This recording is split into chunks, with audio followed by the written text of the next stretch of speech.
Well, good afternoon, everyone, and welcome to our 2026 Duke-Margolis Annual Public Convening on the State of Real-World Evidence Policy.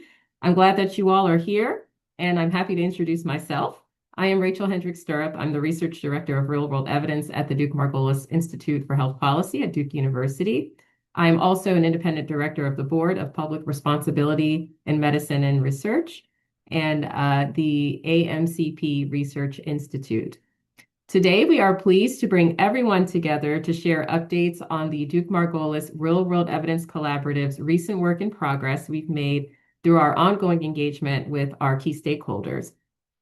The collaborative continues to advance impactful efforts across the real-world evidence policy landscape, and we're also excited to welcome today a diverse group of speakers, including those from industry, regulatory agencies, academia, patient advocacy, and more, and others who have key perspectives to share from across our health policy community. I want to extend a special thank you to all of our members of our Real World Evidence Collaborative and its advisory group, as well as the Margolis Family Foundation. It's their continued partnership and support that has made this work instrumental over the years and possible. Now, as we move to our next slide, I want to take a moment to share with you all our statement of independence. Here are a few housekeeping items in general and logistical reminders to note as well. So the Duke-Margolis Institute for Health Policy is part of Duke University, as I mentioned, and as such, we honor the tradition of academic independence on behalf of our faculty and scholars. I want to note that neither Duke nor the Margolis Institute take partisan positions, but individual members are free to speak their minds and express their opinions on important issues, a lot of which you'll hear today. Next, I'm going to go into some meeting reminders. So throughout our convening today, attendees are encouraged to share comments and questions for our moderators, presenters, and panelists using the Zoom Q&A function. We will do our best to bring audience questions into our panel discussions. And our presenters and panelists are in fact free to respond directly to questions presented via the Q&A function. Please note, however, that as we anticipate a large audience today and have a limited amount of time allocated to each session, we may not be able to address every question that we receive from the audience in a live fashion. And for those unable to attend today's live event in its entirety, and for dissemination purposes in general, a recording of today's convening and a link to the slides presented will be posted and housed on the Duke-Margolis website. Before we dive into today's agenda and session overview, I want to take a moment to briefly showcase some of our Real-World Evidence Collaborative's latest work. So here is an image of our Duke-Margolis Real-World Evidence Collaborative strategic plan, specifically for the past 5 years, 2023 to 2027. So the topics that we'll discuss today during this workshop coincide with this strategic plan and the priorities devised within it by our advisory group.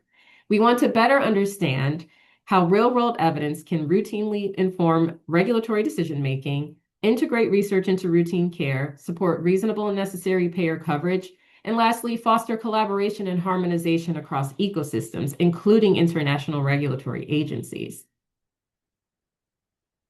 On our next slide, we highlight one of our latest white papers focused on data curation for real-world evidence using EHR source data. So in February, the Real-World Evidence Policy team published this white paper as it's entitled, Data Curation Best Practices and Innovations for Real-World Evidence Generated Using Electronic Health Record Source Data. In this white paper, we explore 3 major considerations, including defining what constitutes data curation, operationalizing best practices informed by regulatory expectations, specifically expectations set forth by the FDA through guidance for industry, and the role and future of AI in data curation processes. We also present policy and best practice recommendations related to standardization, transparency, responsible AI implementation, and human oversight. Next, I'll highlight some of our latest updates for our International Harmonization of Real-World Evidence Standards dashboard. So we continue to maintain and update this dashboard with guidance, documents, and frameworks published by national medical product regulatory agencies globally. This includes other important communications published and disseminated by international organizations like the Council for International Organizations of Medical Sciences, aka SIOMS, and the International Council for Harmonization of Technical Requirements for Pharmaceuticals for Human Use, or ICH for short. The figure on the right illustrates the number of guidance documents and frameworks that exist on our dashboard, broken down by regulator. Overall, harmonization efforts will be increasingly important to help sponsors and regulators advance areas of alignment and also address potential areas of misalignment around key real-world evidence terminology and assurance procedures. I will note, however, that as we encounter potential areas of misalignment, that might also be a sign that misalignment is necessary in order to meet local needs within that regulatory jurisdiction. This ongoing work shapes real-world evidence regulatory policy discussions with timely, publicly available policy updates that guide operational real-world evidence goals and standards among regulators, health technology assessment bodies, payers, researchers, and others. Lastly, I would love to share our recently released real-world evidence policy core competencies. So our real-world evidence policy team has recently developed 12 RWE policy core competencies divided into 2 domains: policy development, evaluation, translation and communication, and second, data and methods. These competencies were developed to bridge previous educational efforts in experiential settings and support the current and next generation of real-world evidence policy practitioners. It builds, in fact, on our Duke-Margolis health policy core competencies in many ways, and you can find them on our website along with additional information. And now I will go into our convening agenda for today. So we'll kick off the afternoon with a fireside chat on U.S. RWE policy developments, moderated by our own Institute Director, Mark McClellan.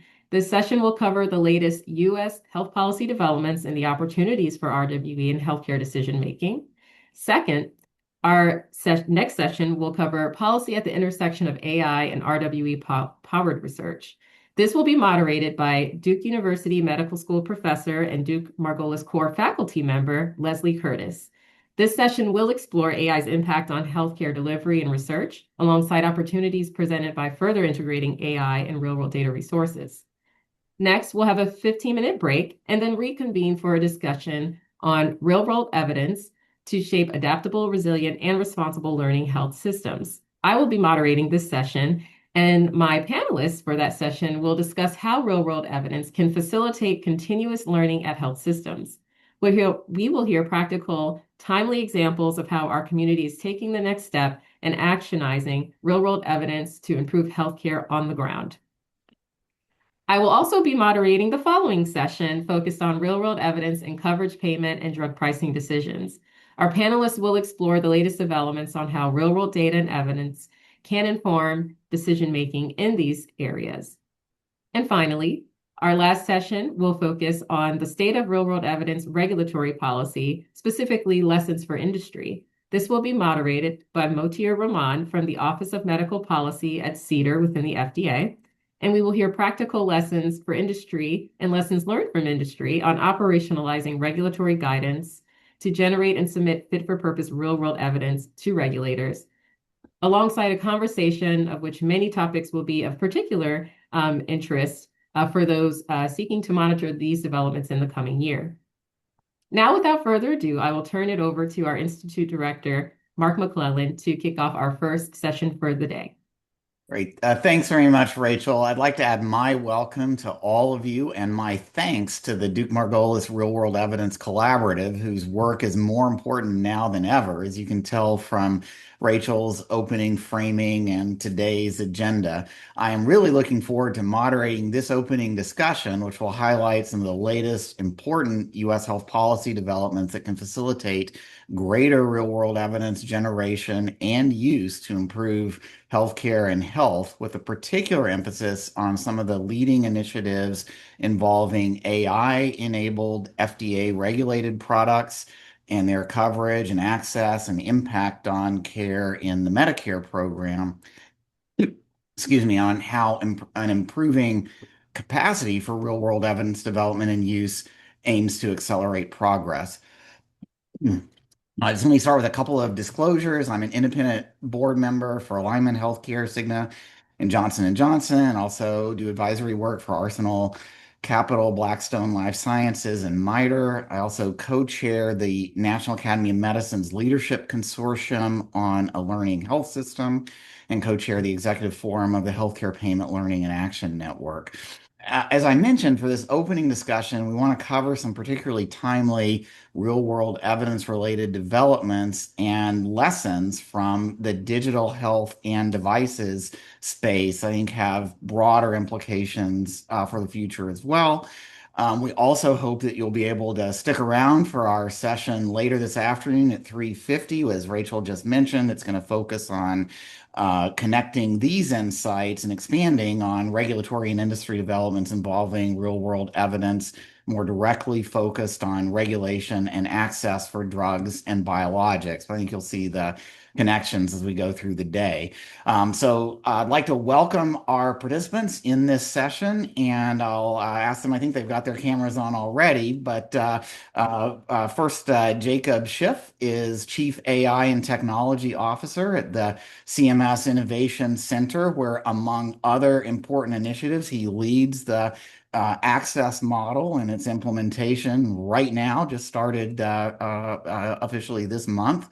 Then Michelle Tarver, I think many of you know, is the director of the Center for Devices and Radiological Health at the FDA, where she brings over 15 years of FDA regulatory policy experience, and that's led up to her serving in this role for the last couple of years. And of course, FDA years are much longer than normal human years. Michelle, thanks for your leadership and for taking the time out to be here today. And I'd also like to welcome Joyce Lau, who is Director of Strategy and Technology Policy at the Center for Medicare and a Senior Advisor at CMS, where she's played a major role in advancing CMS's health technology ecosystem, which is celebrating its year anniversary, I think about right about now, and also has been instrumental in CMS initiatives on advancing health related initiatives on health data interoperability and its use to improve care and provide the information needed to drive further innovation in medical products and healthcare delivery that impacts health. So thank you all for joining us today. It's a great group for discussing how real-world data can support strategic goals, and a great place to start is this synergy between FDA's Tempo pilot, which we'll get to in a minute, and the CMS access model, which I'd like to get to right now. So, Jacob, if you don't mind, I'll start with you. I think most people who are involved in healthcare reform and the role of digital and AI innovation already have some familiarity with the Innovation Center's access model. But could you provide a quick overview of the model and particularly its outcome-based payment design, which depends on some reliable, timely real-world data, and where that model stands now? Yes, definitely. And it's great to be here, Mark. Thank you for organizing this. So as Mark mentioned, the CMS Innovation Center recently rolled out a new payment model, which we call the access model, that, as the name implies, is really focused on increasing access for patients and clinicians to effective technology-enabled care options for chronic conditions. And it does that by introducing a new payment option, which we call outcome aligned payments, that rather than paying for activities, rather than paying for a savings benchmark, it pays for outcomes, clinical outcomes. And it gives organizations more flexibility around how they achieve those outcomes, including through the use of technology. And we believe that this approach of paying for outcomes is a particularly appropriate framework for paying for and enabling more technology-enabled care for chronic conditions in particular. And as it relates to, so this program, this model is really focused on chronic conditions where there is a clear outcome that we are measuring. So in the case of hypertension, that's going to be one's blood pressure, or in the case of diabetes, A1C, or for a conditions like in the behavioral health context, that can be a patient-reported outcome measure. And as it relates to this discussion of real world data, a very nice outgrowth of an outcome aligned payment approach is that because at its core, we are paying for outcomes. We are very rigorous in terms of the outcome measurement because that's what we're paying for. And we're more flexible in terms of the care delivery approach itself within guardrails. What this means is that that same outcome data that we as CMS use to inform our payment determination, did the clinical organization earn payment by supporting the patient and improving their health outcomes? That can also be used in a regulatory context to support the determination of, let's say, a new device, which Dr. Tarver will speak to in the case of the Tempo pilot. So it's a really nice collaboration where the same data that's being used by CMS to inform payment determination can also be used more broadly around really innovating on the regulatory front. Happy, of course, to dig in quite a bit deeper, but that hopefully gives a flavor of the model, its goal, and how it goes about achieving that.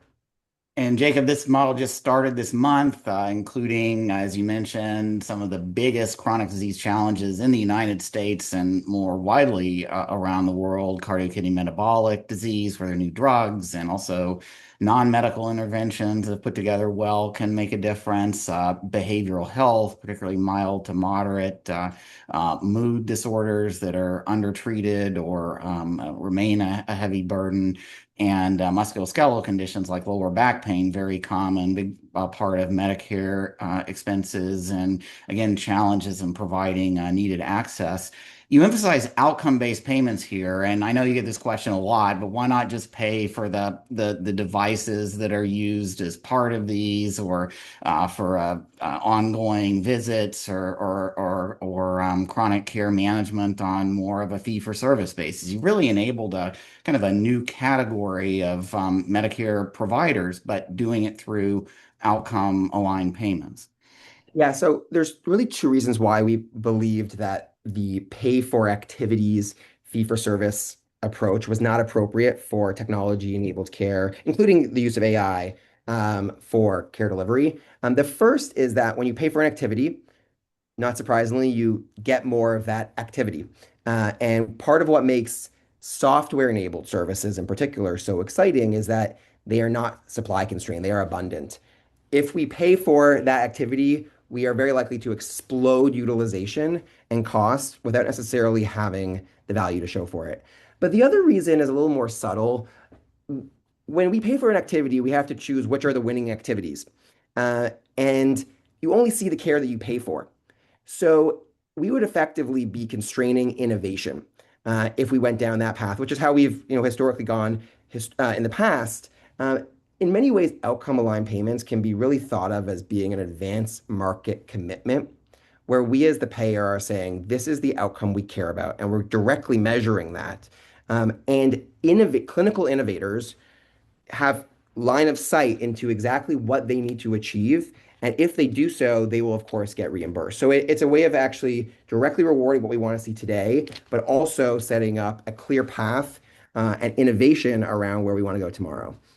Where it seems like there's a lot of potential, but it would have been hard, it sounds like, to provide broad coverage for the medical devices and the care models involved here if it was just on a fee-for-service basis with the limited definitive evidence that exists on many of these products and care models today. Also true.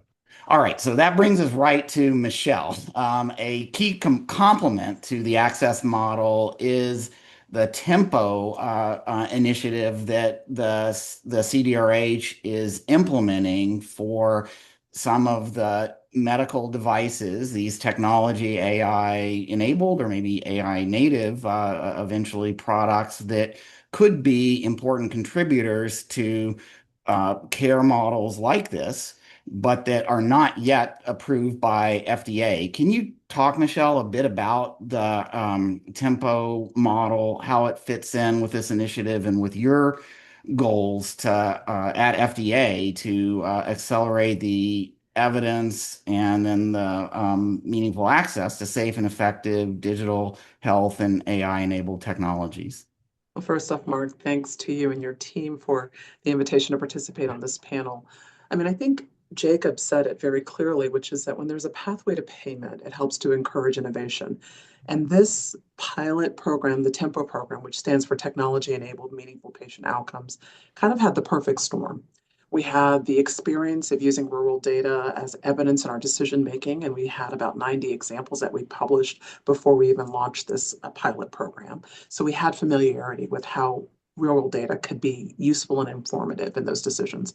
And we had seen a lot of digital health technologies. I mean, we have currently over 1,500 AI-enabled medical devices that we've authorized. So we've got a good sense of the spectrum. So it happened at the right time. This particular pilot program is is new. It was launched in January. We mentioned it in December in a press release, but it really started January 2nd. And just last week, we announced our first participant in the program. What it's aiming to do is to promote access to certain digital health devices, but also safeguarding patients, understanding that it's really for low-risk devices. We're using a risk-based enforcement approach that supports those devices that are intended to improve patient outcomes, as you just heard, in certain conditions, those cardio-kidney conditions like diabetes, hypertension, behavioral health like depression and anxiety, and in chronic pain conditions like lower back pain, which have a lot of costs, a lot of visits to healthcare providers, and a lot of opportunities for digital health technologies to improve that care journey for those patients.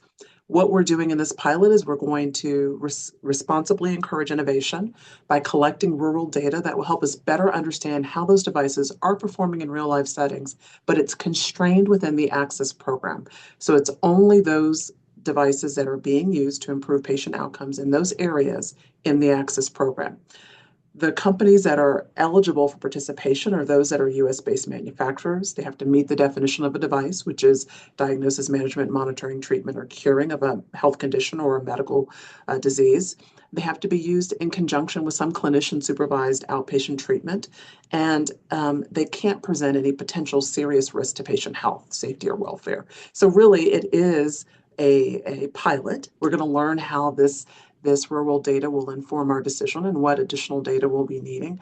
But what's really exciting about it is that it's right-sizing the evidence that we need to answer the questions that we have that can effectuate a market authorization decision. So really a novel approach, and we appreciate our CMS partners and working with us on this particular initiative.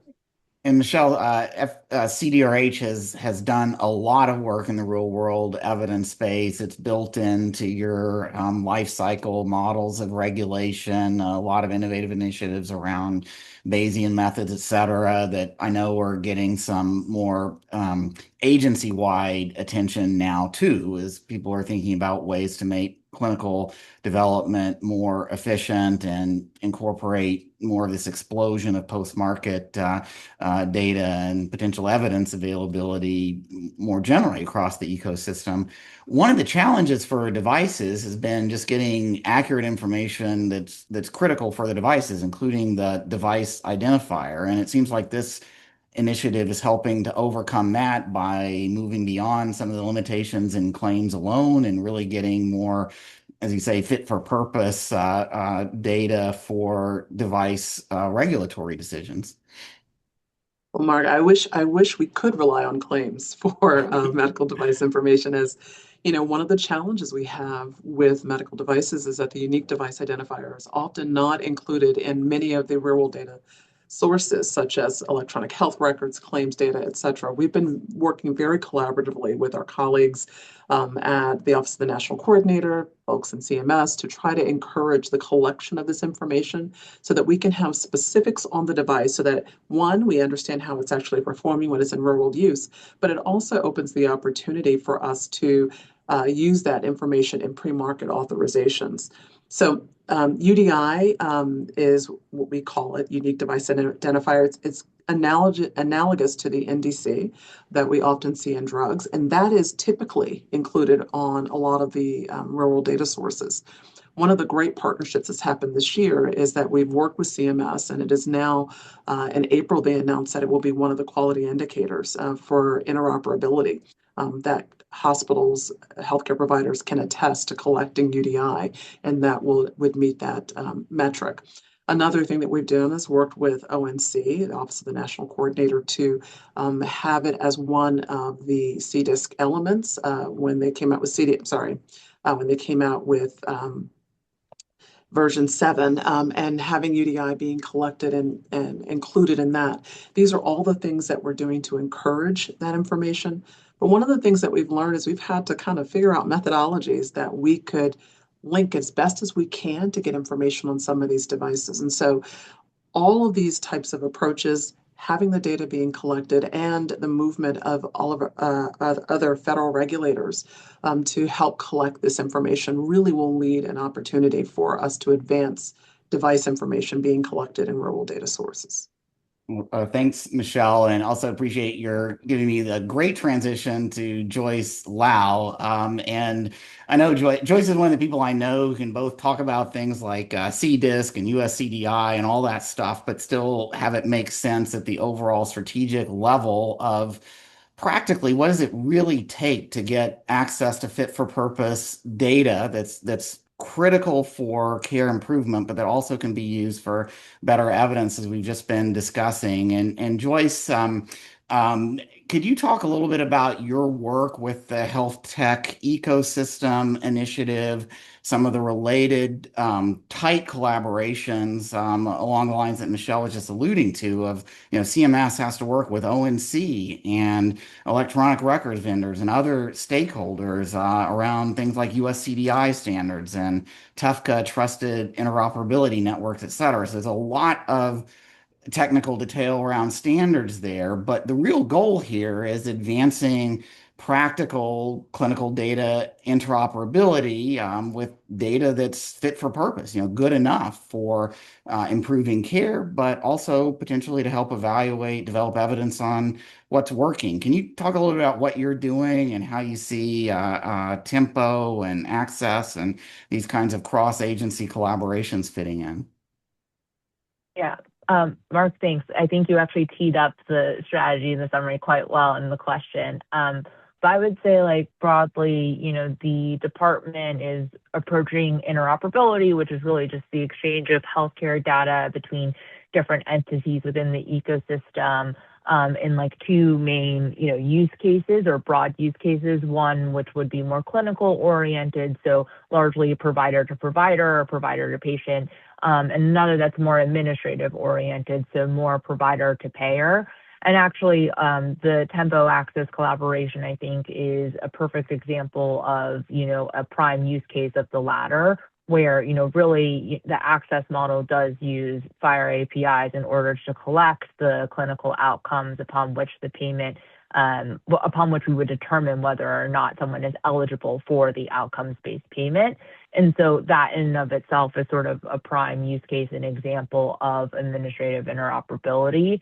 I mean, I think as it relates to the health tech ecosystem, which Mark alluded to, is, sort of starting its 1-year anniversary celebration in, 30 minutes or so. That's really, as we sort of have taken a step back and reflected on what's gone well and what could be improved over the last couple of decades as it relates to interoperability. I think one of the things is standards take a long time to sort of gain consensus. There's a lot of people who want innovation, but potentially, a couple of sort of stakeholders that don't always talk to each other. And then also sometimes that, those conversations that happen between innovators don't always make it, those conversations don't always make it to the regulators in a very quick fashion. And so I think health tech ecosystem is really trying to solve a couple of different problems. Firstly, getting different entities within the ecosystem to talk to one another that, historically might not have the greatest amount of trust or, maybe wouldn't prioritize that collaboration at those touch points. And the second is really to move whatever innovation comes within the health tech ecosystem to, more regulatory pathways, either vis-a-vis CMS or through ONC, which obviously has a huge equity in, pushing forward interoperability more broadly. And so I think, we see, the Tempo and Access collaboration as sort of a prime business use case for the need for healthcare interoperability and really centering that work to empower models like this that, marry clinical and claims data in more real time is sort of, table stakes infrastructure that is needed in order for this pilot to be as successful as we all hope it will be across the agency. Yeah, I know it's been a major effort, and appreciate your being here with that next event coming up for you, your colleagues, Amy Gleason, others have been putting a ton of work in this, not just at CMS, but like you said, it's a agency-wide effort. How's it going? You mentioned this as being a business use case. I mean, it does take, there's been a lot of investment in health IT, and we've talked about this in the past, but getting to that next level of real data exchange and kind of assurances that it's good enough. How are you thinking about business cases like this one enabling that additional work that's critical to success of all of these real world evidence-based initiatives? Yeah, I think, first, I welcome if anyone has a burning use case that they would like us to sort of center some of the work around. Happy to take that feedback. But I think, as I sort of mentioned before, we're really thinking about it in, the clinical interoperability use case and the more administrative operations payment use cases. And I think we've chosen a couple of use cases that people have a lot of pain points around. So on the administrative side, Mark, as you know, we've done a ton of work on prior authorization, which is a digital transaction between providers and payers in order to, get prior auth. So well, it should be a digital perform medical transaction, services. but as as your boss keeps It's talking not, yes. about, the 1980s want their fax machines back. So, yeah. Yeah. Mhm. Exactly. And so I think we've really picked use cases where we feel like there's going to be tangible benefit from both sides of the transaction.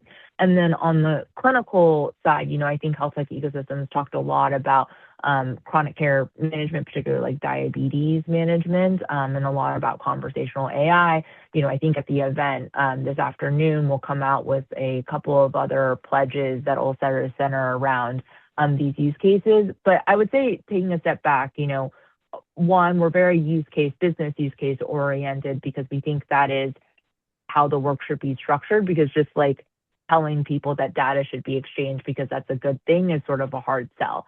I would say the second piece is the department is planning to approach and has been approaching interoperability with, 1,000 paper cut strategy, which I would say that's basically to say that we are approaching it from a ton of different facets and using all the tools in our toolkit that we can. And so that includes things like convening, like with health tech ecosystem, that includes things like regulation, that includes things like financial incentives and disincentives, and that includes things like enforcement and legislation. And I think you'll see the department sort of approach it from that multifaceted sort of full court press over the next couple of years.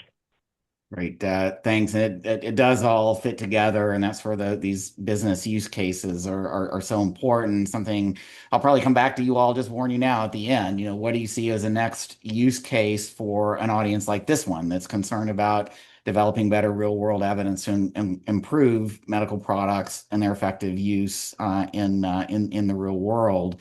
And I hope everybody on with us today is going to think about that through the rest of the day. There are some real opportunities for accelerating real world evidence through the kinds of activities we've already been talking about. And Jacob, maybe I can come back to you and pick right up on that. So you've got these three kind of big use cases, if we want to stick with that terminology, around some of the most important chronic disease continuing burdens in the United States and other countries. We've got a lot of drugs available, generic, innovative ones, a lot of monitoring and innovative care models possible, but we still have a huge burden. What are you thinking about next, both in terms of assuring that the access model has the most impact that it can, particularly from the standpoint of making sure you got the right data driving decisions here, but also potential extensions into other areas? So for us, access success, which when I say access, I really refer to outcome aligned payments, Mhm. comes down to ensuring that within the clinical domains that we've announced, we see ample participation from both organizations as well as beneficiaries, so patients actually receiving this care, and referring providers who now have the ability to better support their patients with all of these new care options, referring to those organizations. So that's one work stream is creating awareness about these new care options. The other area of expanded opportunity is potentially testing this in new clinical areas.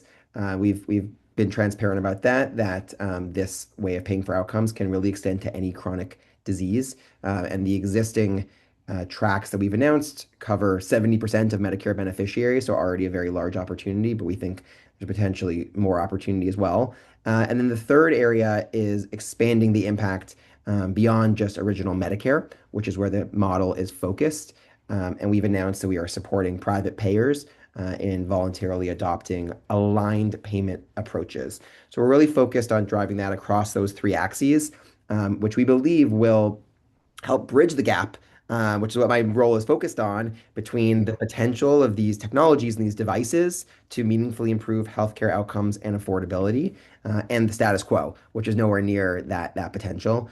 By the way, if I may add briefly to Yeah. the prior question on the business model front, so I fully agree with what Joyce was sharing about the um, all of these different incentives that are ultimately driving data sharing. I do think things like, of course, access and paying for clinical outcomes creates a reason to access patients' data insofar as it improves achieving the outcome. Similarly, with other models that CMS is focused on, other accountable models where the outcome may be a financial benchmark, similarly, that creates a reason to access patients' data to ultimately achieve savings. The third thing that's worth mentioning as another driver of, I think, data interoperability is this very unique moment that we're seeing around patient-centered use of technology. It seems like every day there is a new announcement of a new application, that a chatbot or the like, that empowers patients to access their data and be informed consumer of healthcare. Of course, doing so in a way that is compliant with existing regulations. But I do think that will create more of a demand from patients for their data, because now it's really showing up as value for patients. And I think when you add that all up, it becomes a great tailwind behind what the health tech ecosystem and other initiatives are driving around data interoperability. Yeah, I want to come back to Michelle on that last question. As you said, there is a lot of use going on out there among patients and consumers of AI-enabled tools. I'm not sure how many of them are sort of fully integrated into the FDA regulatory process, but I'll get to that in a second with Michelle. But on this point, you highlighted that you're developing this evidence or these data to enable evaluation. I know built into the access model is, I guess you call it a claims-based evaluation, right? Where some Medicare beneficiaries, I'm not sure I'd want to be one of them, get randomized to the control group, at least for a little while, and getting sort of usual Medicare supports, but not participating in this model. So you've got kind of a built-in real-world, sort of randomized trial approach to developing evidence. It would seem like, though, on top of this, especially with Tempo coming along, you've got an opportunity to get more information using some of this private sector data on risks and so forth to identify which subgroups of patients are most affected, how these tools can be better integrated into actual clinical practice. So a lot of knock-on real world evidence opportunities that this model is facilitating as well. Could you comment a little bit about what you're looking to learn and how the real world evidence being the real world data, clinical data being developed here is contributing to that? I think there's going to be an extraordinary opportunity to learn and inform, ultimately, potentially the standard of care. It's worth distinguishing the outcome aligned payment approach that is based on outcomes that we directly collect. So Joyce mentioned earlier the Fire-based API. In practice, the way this works, I'll just illustrate with one example. One of the tracks is called the Early Cardio Kidney Metabolic ECKM track That's for the qualifying conditions of hypertension, dyslipidemia, prediabetes, and obesity. When a provider organization participating in the model enrolls a patient into that track, the first thing they have to do is submit to CMS where is that patient starting. So very specifically, their blood pressure, A1C, LDL-C, and weight. We're very prescriptive about how that has to be collected. I won't go down the rabbit hole, but it's very, very rigorous. And that's directly submitted to CMS. And then, of course, the outcome payment is based on did they improve the patient relative to where they started. So that part is very defined. And then separately, consistent with our mandate as the CMS Innovation Center, we have to be rigorously evaluating the impact on quality and cost of this model. And in order to do that, there is a degree of randomization, specifically a small percentage of patients who go to enroll, they'll continue to have access to the standard of care, but won't be able to enroll in the access program. That will then create a control group that we will be able to understand the impact on cost and quality of this model more generally. And to your point, I think that will create an opportunity really for us to deeply understand what is working clinically that could potentially make its way back into care delivery writ large. Yeah. And just to put this in sort of the bigger context on real world data that is highly relevant to understanding and addressing the opportunities to improve patient outcomes. So patient outcomes are critical for that. I think a lot of people in this group in the US and around the world have worked for a long time on trying to advance the routine availability of patient-reported outcome measures and the routine availability of the clinical, risk factors and the like that influence the ability to obtain those outcomes. So you just described and used the early CKM track as an example of some of the key clinical data here, which include some of the key risk factors related to cardiac metabolic disease and outcomes. In the other tracks, you're also reporting on patient-reported outcomes directly. And these are measures, data that's going to be used in measures that matter for, millions, if not billions of dollars in payments. So that's a level of reliability and validity and timely and complete access, complete enough access that we just haven't really seen at scale. That seems like a big thing to try to accomplish, but potentially really important for the future of real world evidence development and use to improve care generally. Can you say a little bit about how you're thinking about achieving that goal, which has been pretty elusive here and around the world for at least at scale Yeah. up until now?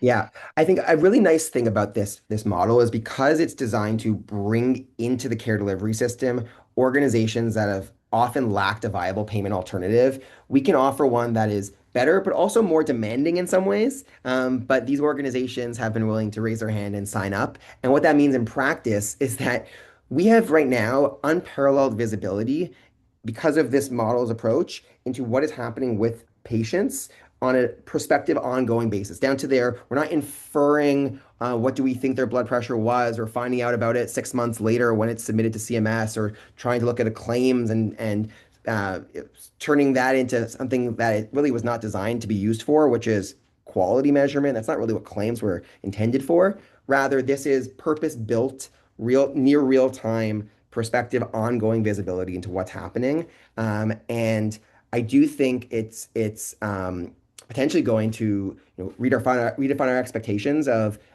the visibility that we as the payer certainly as the regulators should have. And we're very excited to be, of course, already deploying that at scale within this model, working closely with Dr. Tarver's team on the regulatory opportunities, and potentially that can be expanded more generally across other programs. Thanks, Jacob. So a lot of big issues at stake here, and appreciate all the thought and effort and collaboration that's going into it. Michelle, so back to you. CDRH has been trying to be at the forefront of addressing a lot of the challenges that Jacob was just raising, the availability of reliable, fit-for-purpose data. We talked about device identifiers, but also some of these same kind of patient risk, clinical patient risk and outcome measures. You need fit for purpose data for so many of the CDRH regulatory initiatives related to product approval, label expansions, et cetera. How is tempo, how are you thinking about tempo in this overall evolving strategy at CDRH and FDA for incorporating more real world data integrally into regulatory processes? We've been on a really long journey with respect to rural data, as you probably can imagine. I mean, we've Yeah. had final guidance out since 2017 about the use of rural data, and not only the post-market monitoring of medical devices, but pre-market as well, the way to expand labeled indications, as well as, in some cases, primarily support the authorization of the device. One of the really nice things is that we realized early on it's important to share examples. And so we published about 90 examples of the way in which rural data helped to inform a regulatory decision, both in the pre and the post-market arena. And then just this past April, we updated it with 73 more examples. Mhm. And I think what's really helpful about those examples is that they lay out what may be the right situation. Devices, as you can imagine, a lot of them are implanted in a surgical manner, right? And so clinical trials can be complicated and challenging, particularly with certain populations where you're not going to get the big sample sizes you may see in a drug trial. So You're rural not going data to get becomes an exact control group either for major exactly, studies. exactly. So it can be very challenging. So you have to be a little bit more creative about the evidence that's supporting a marketing authorization. And in those 73 examples we put forward, we share some examples where something that might have been a humanitarian use device, meaning a very small sample size of patients in the United States are living with that particular condition, and how the rural data could expand it to a larger patient population so more folks could have access to it. We have examples where in a pediatric population where it may have been restricted only to adults, in rural data opened up the opportunity for children older than 5 years old to be able to get a cochlear implant. So it really can be transformative, opening opportunities for more populations to have transformative medical devices. The reason why tempo is so important is that it's usually a foregone conclusion that drugs will be paid for. Devices don't have that same situation. In fact, most of the digital health technologies we see on the market don't have a predictable payment structure, right? There's a subscription model, there's other things that folks leverage. And so the uptake, integration, and implementation of that technology is challenged based on that. That's why Access is really exciting to us and why Tempo was born, this pilot. We're going to see how it works, right? This is a living learning community. And so we're going to try it out and hope that the evidence that's submitted will meet a marketing authorization requirement. What we've done with the companies is we work with them. I mean, and we have a lot of protocol discussions about what will need to be submitted to the agency. They put a master file in place. They commit to submitting certain data. And this is serving as their clinical evidence component. Now, some of them are electing, and there's more that we have in the queue, are electing to supplement it with other types of clinical data. And some of them have other kinds of requirements, like cybersecurity requirements and other things that are really important for the medical device authorization. But what's exciting is companies are starting to see a way that they can get paid for the devices that they're developing, and that helps to foster innovation. So the pipeline to improve patient outcomes is being enriched through this process. And so we're really excited about our partnership with CMS. We embrace rural data, and I would be remiss if I didn't mention the guidance document that we put out at the end of in December of 2025 that talks about the importance of relevant data, reliable data, and quality is inherent in that conversation. You know, you heard Jacob allude to the robust measurement of outcomes. That's going to be important if we're relying on it as valid scientific evidence, which is what our statutory requirements are. So we are really looking at ways that we can improve the data quality, improve the pipeline of innovation, and at the same time ensure we're safeguarding patients with checks and monitoring in place.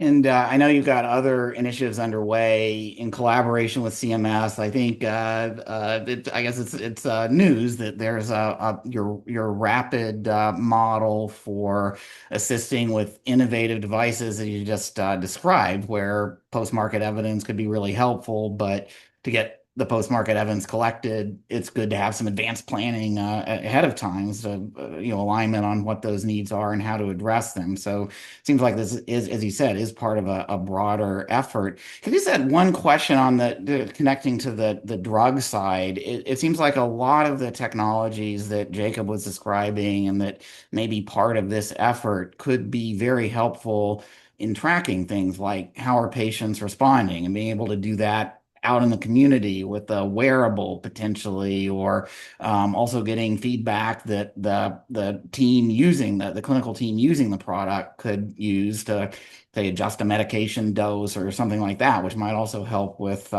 drug approvals and more flexible labeling. Can you say just briefly about how the connections are going between these digital technologies and the efforts on the drug and biologic side to innovate using real world data and less costly and time consuming clinical trials?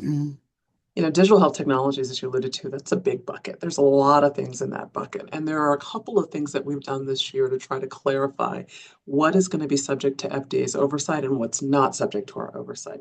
So there are a number of different wellness technologies. There's some wearables that are helping to improve people's fitness or nutrition or their sleep habits, or if they're living with a chronic condition, how they can do lifestyle modifications to improve the outcomes associated with that condition. Those we don't regulate and in terms of having a direct oversight on that. We encourage people to develop robust information that can be useful to the care provider, but it's not something that we are reviewing. On the same side of that, not in our regulatory oversight or even not a device, is some of the clinical decision support software. That software may be those types of medication adherence trackers or looking for interactions or other opportunities to improve how people do in managing their health condition. All of those are not the things that we're talking about. However, I will say one thing.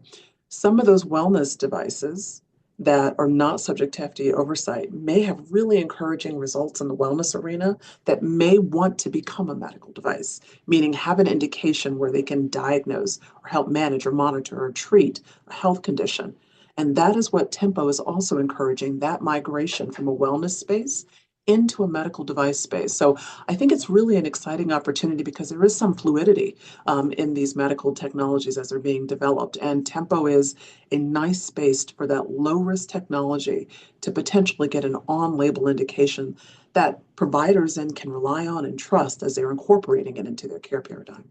And it's nice that Access is providing some initial financial support for that. But as Jacob has already described, very much aligned with, well, you got to help collect the data, and we're going to create policies to advance that. And Joyce, that brings me back to you. I know we're running short on time, but I did want to ask you to maybe speak to this group a little bit about the business cases, use cases that you're seeing out there that relate to developing better evidence and improving clinical trials or real world evidence studies. So I know Amy is also, and you all have also been working on things like Kill the Clipboard initiatives, making it easier for patients to get access to their data in standardized ways and potentially share it as part of a clinical trial. Are there other things that for this group you might emphasize that you'd like to hear more about, or that are part of year 2 of health tech ecosystem and advancing these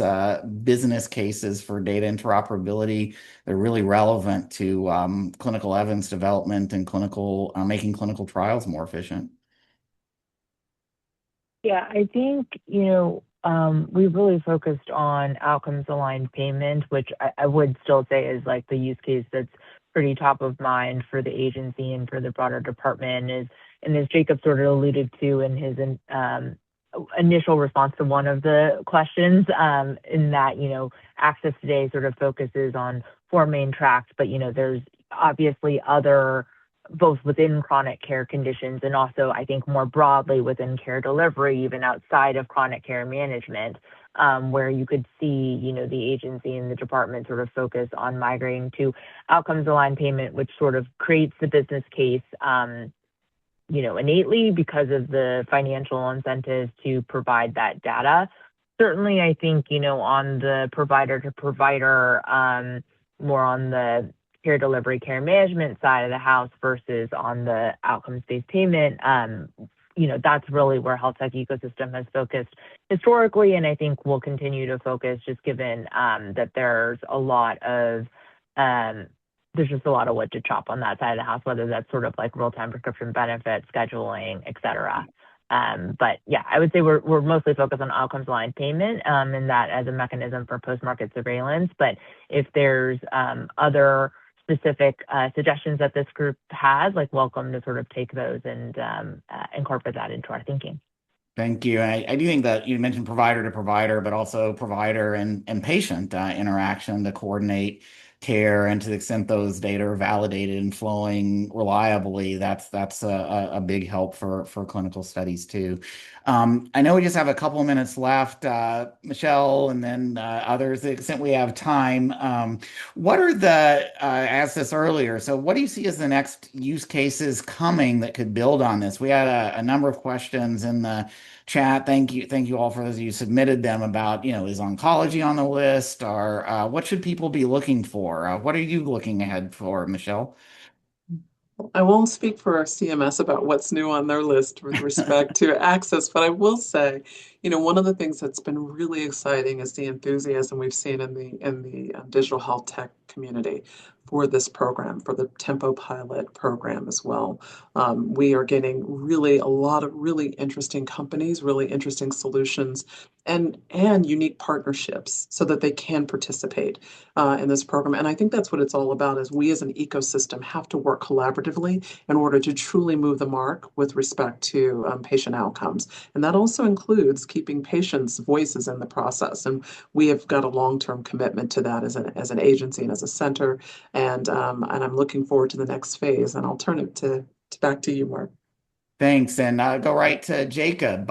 You mentioned other conditions. Any top of the list or any other areas where you're seeing this kind of work going next from the Innovation Center standpoint? We, a couple of months ago, published a paper in the Journal of American Medical Association that did name a few specific conditions that had fallen just below the line. I think that fundamentally this idea of paying for outcomes really does extend to every chronic condition. And as Joyce mentioned earlier, conceptually can really apply to all of healthcare because it's kind of basic, but that's what healthcare is about. It's about measuring and improving a patient's health. So stay tuned. We're certainly excited to hopefully expand the impact of this approach and this test. And then in turn, that means more outcome measurement, which means more real world data and more opportunity to use that for uses like we've talked about today. And Joyce, as you've really emphasized throughout your comments, to make this happen, it does take effort beyond just announcing the payment models for this work to come together. Any next steps you'd like to highlight for organizations that want to get involved in advancing the health tech ecosystem goal of fit for purpose, reliable, critical data, both for improving care and improving evidence? I would probably put in a brief plug for our own convening arm, which is if you haven't joined Health Tech Ecosystem, definitely feel free to. It's, I think, a really good community. I would say more broadly than that, though, it doesn't have to be Health Tech Ecosystem. Like, fundamentally, this is like a team sport. We, certainly, I wouldn't say like we're not trying to build these standards or these, we're certainly not going to get technology to flow in a vacuum. And so collaborating with your peers, both on this call through Duke-Margolis or just outreaching, I think would be really helpful on that front, because I'm sure we're not going to get it right 100% the first time. Joyce, that's a great place to leave this, what will be a continuing, hopefully not only discussion, but continuing action on advancing the development and use of real world evidence to improve outcomes. So Joyce, thank you. Jacob, Michelle, really appreciate your joining us to kick this off at such an important time for advancing real world data and real world evidence. So really appreciate your joining us today. Just to put this in context, session 2 is going to discuss the role and impact of artificial intelligence in efforts to perform or support real-world evidence studies. We're going to turn to that next. Session 3 is going to highlight opportunities for real-world evidence to improve care at health systems and improve the reliability of health system data to support external decision making, as we've talked about extensively in this session, both for improving care delivery, certainty about how to do that for particular patients, as well as improving the data available to make develop evidence relevant to regulatory and payment decisions. And session 4 is going to focus on how additional payers consider approaching and are approaching RWE to support coverage and payment, again, building on this session. And finally, we're going to close out by looking at a drug perspective with panelists representing views from within the industry and FDA on all these related issues. So to get on with that, I want to turn right now to Leslie Curtis, the James Duke Professor and Chair of the Department of Population Health Sciences in the Duke School of Medicine, core faculty member at the Duke-Margolis Institute, who's going to moderate session 2. Thank you, Leslie. Great to be here today. And thank you, Mark, for the introduction.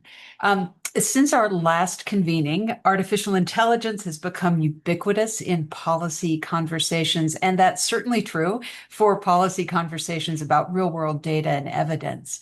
So this session is going to dig into that topic and really explore both the impact and the opportunities presented by integrating AI into healthcare research that's powered by real-world data and generating real-world evidence.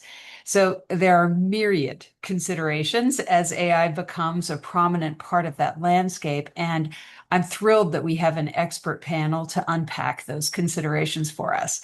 So I'll introduce the panelists and invite them to turn on their cameras as I do if they haven't already. So our first panelist is Erin Cohen, Head of Clinical AI and Digital Oncology at Flatiron Health and Adjunct Assistant Professor at NYU School of Medicine. Our second panelist is Nick Honig, Executive Director of Highlander Health. Our third panelist is Dina Jaffe, Principal Product Manager for Oracle Health and Life Sciences. And our panel rounds out with Emily Shearer, Head of Outcomes Research at Tempus AI. So with that, Erin, let me turn it over to you for opening remarks.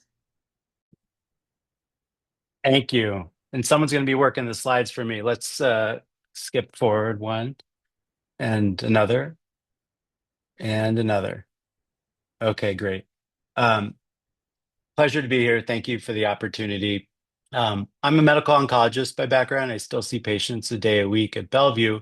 But in my role at Flatiron, most of what I think about is how we can use these new technologies that we're talking about and AI capabilities to really accelerate research, improve care, and I have a particular focus in understanding the quality of these outputs to understand, we heard from the prior session, if they're appropriate for fitness for use. And so that's what I want to talk about today. I want to talk about where does this data come from that can unlock these research use cases? And is it fit for use? Well, how do we understand the quality of it? So this is a fake note I made in Epic.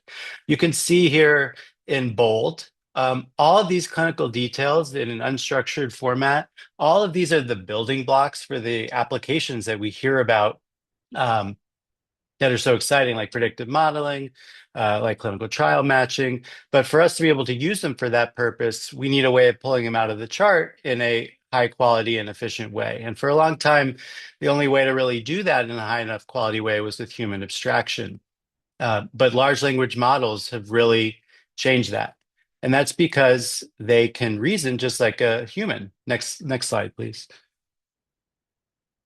And so cool transition, that they can reason just like a human.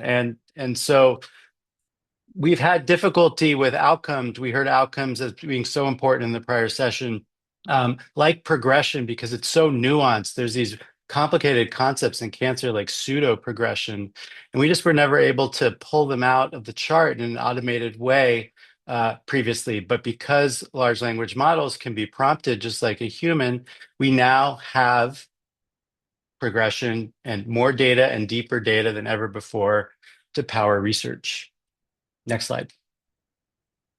Nope, next slide. Oh, sorry.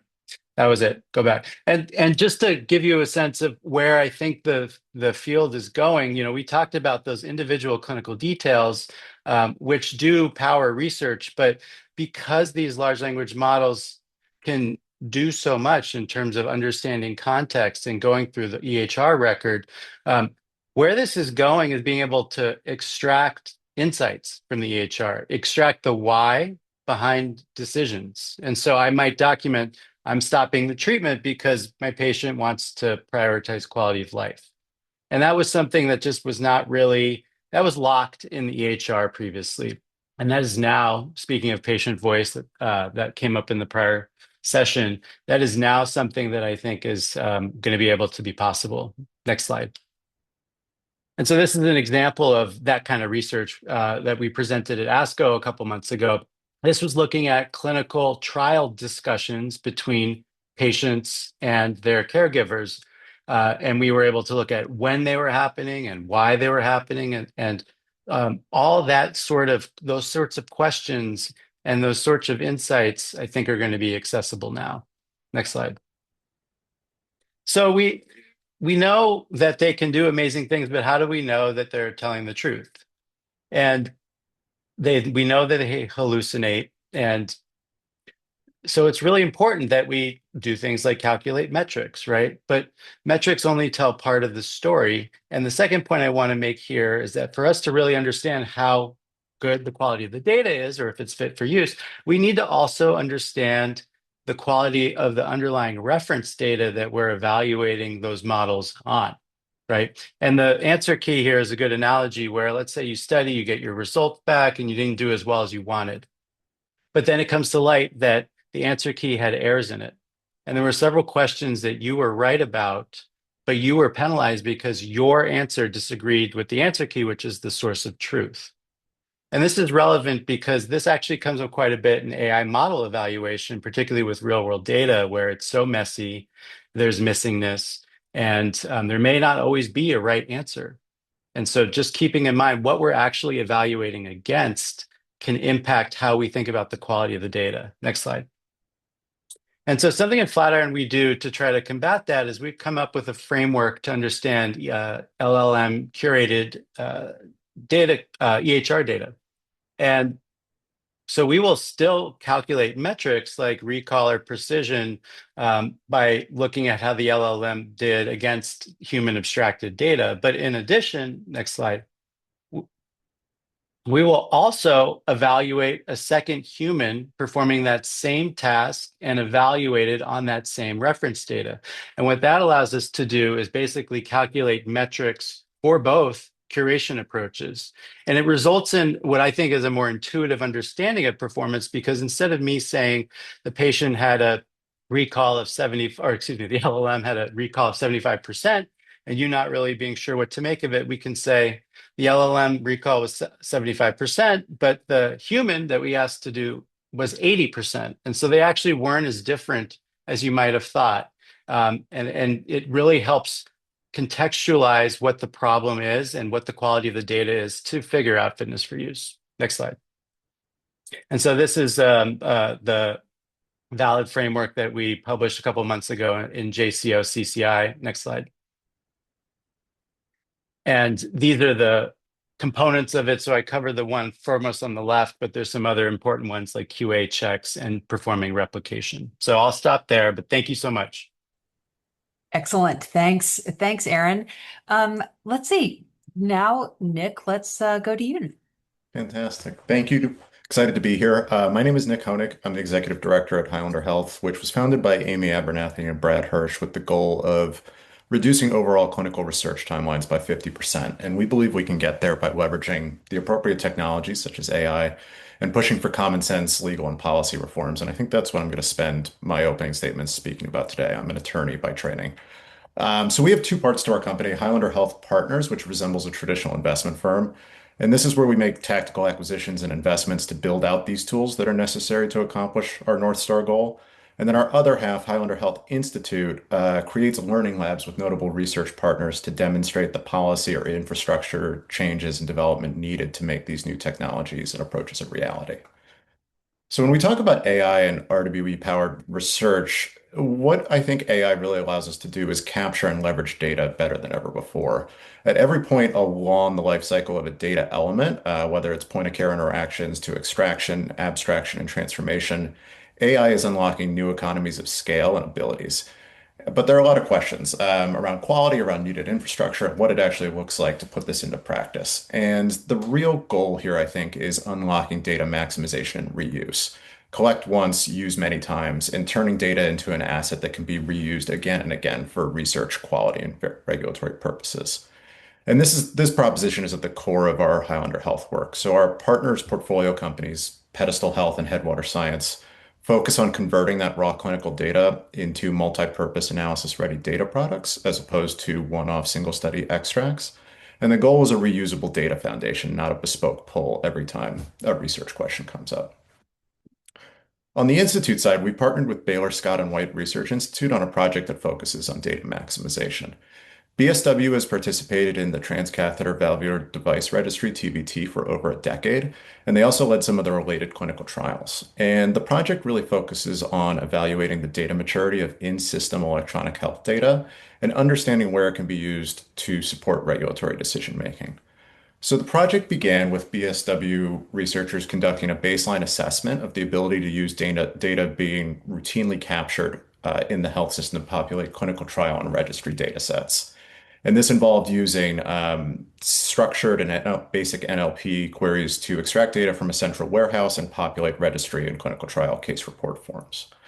We're now moving into the second phase of the project, where we're leveraging AI to abstract unstructured data and trying to understand where we meet quality standards, better understanding data augmentation, and trying to develop granular data quality assessment frameworks in this context.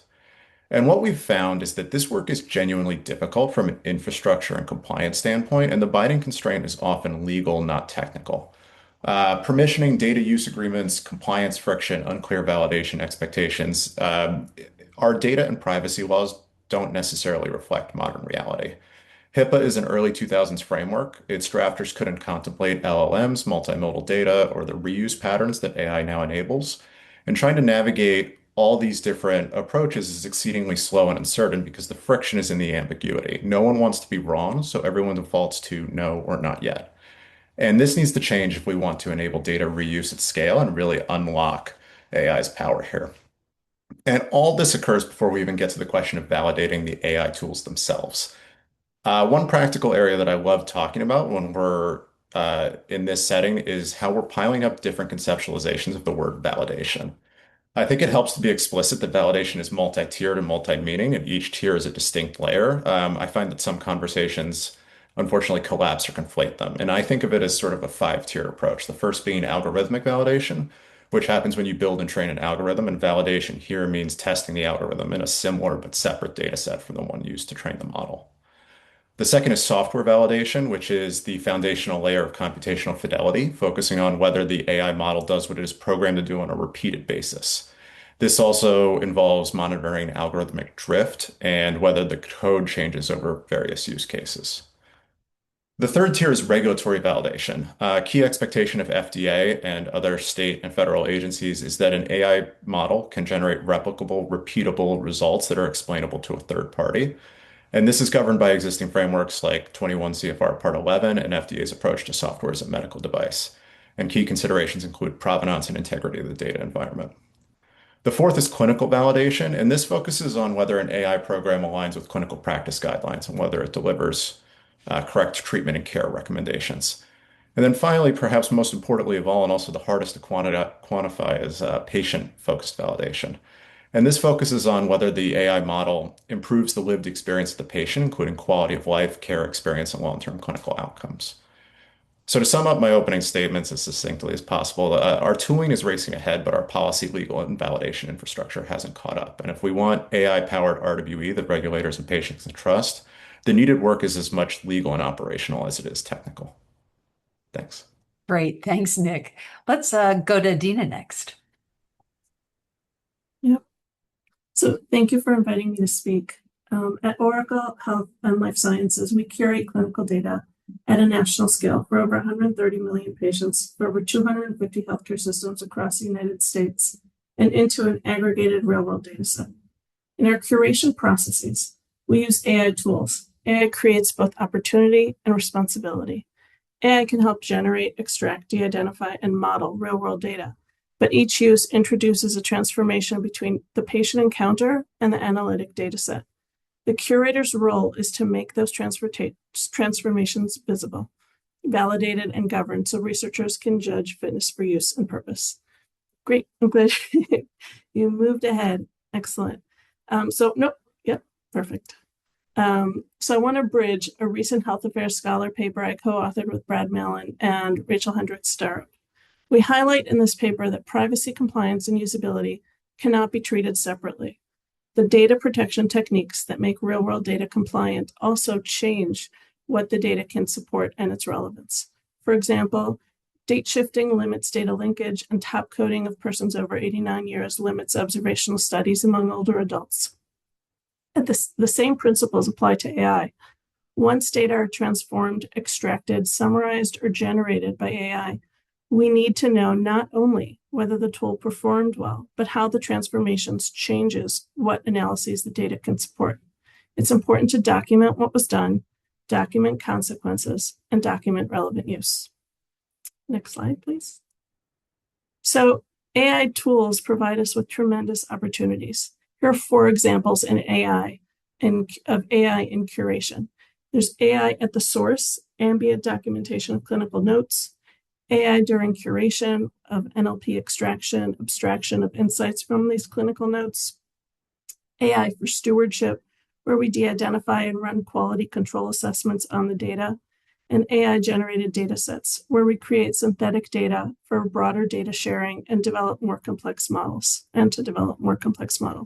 So we might ask of each, in the real-world data, can we identify that AI contributed to the source record?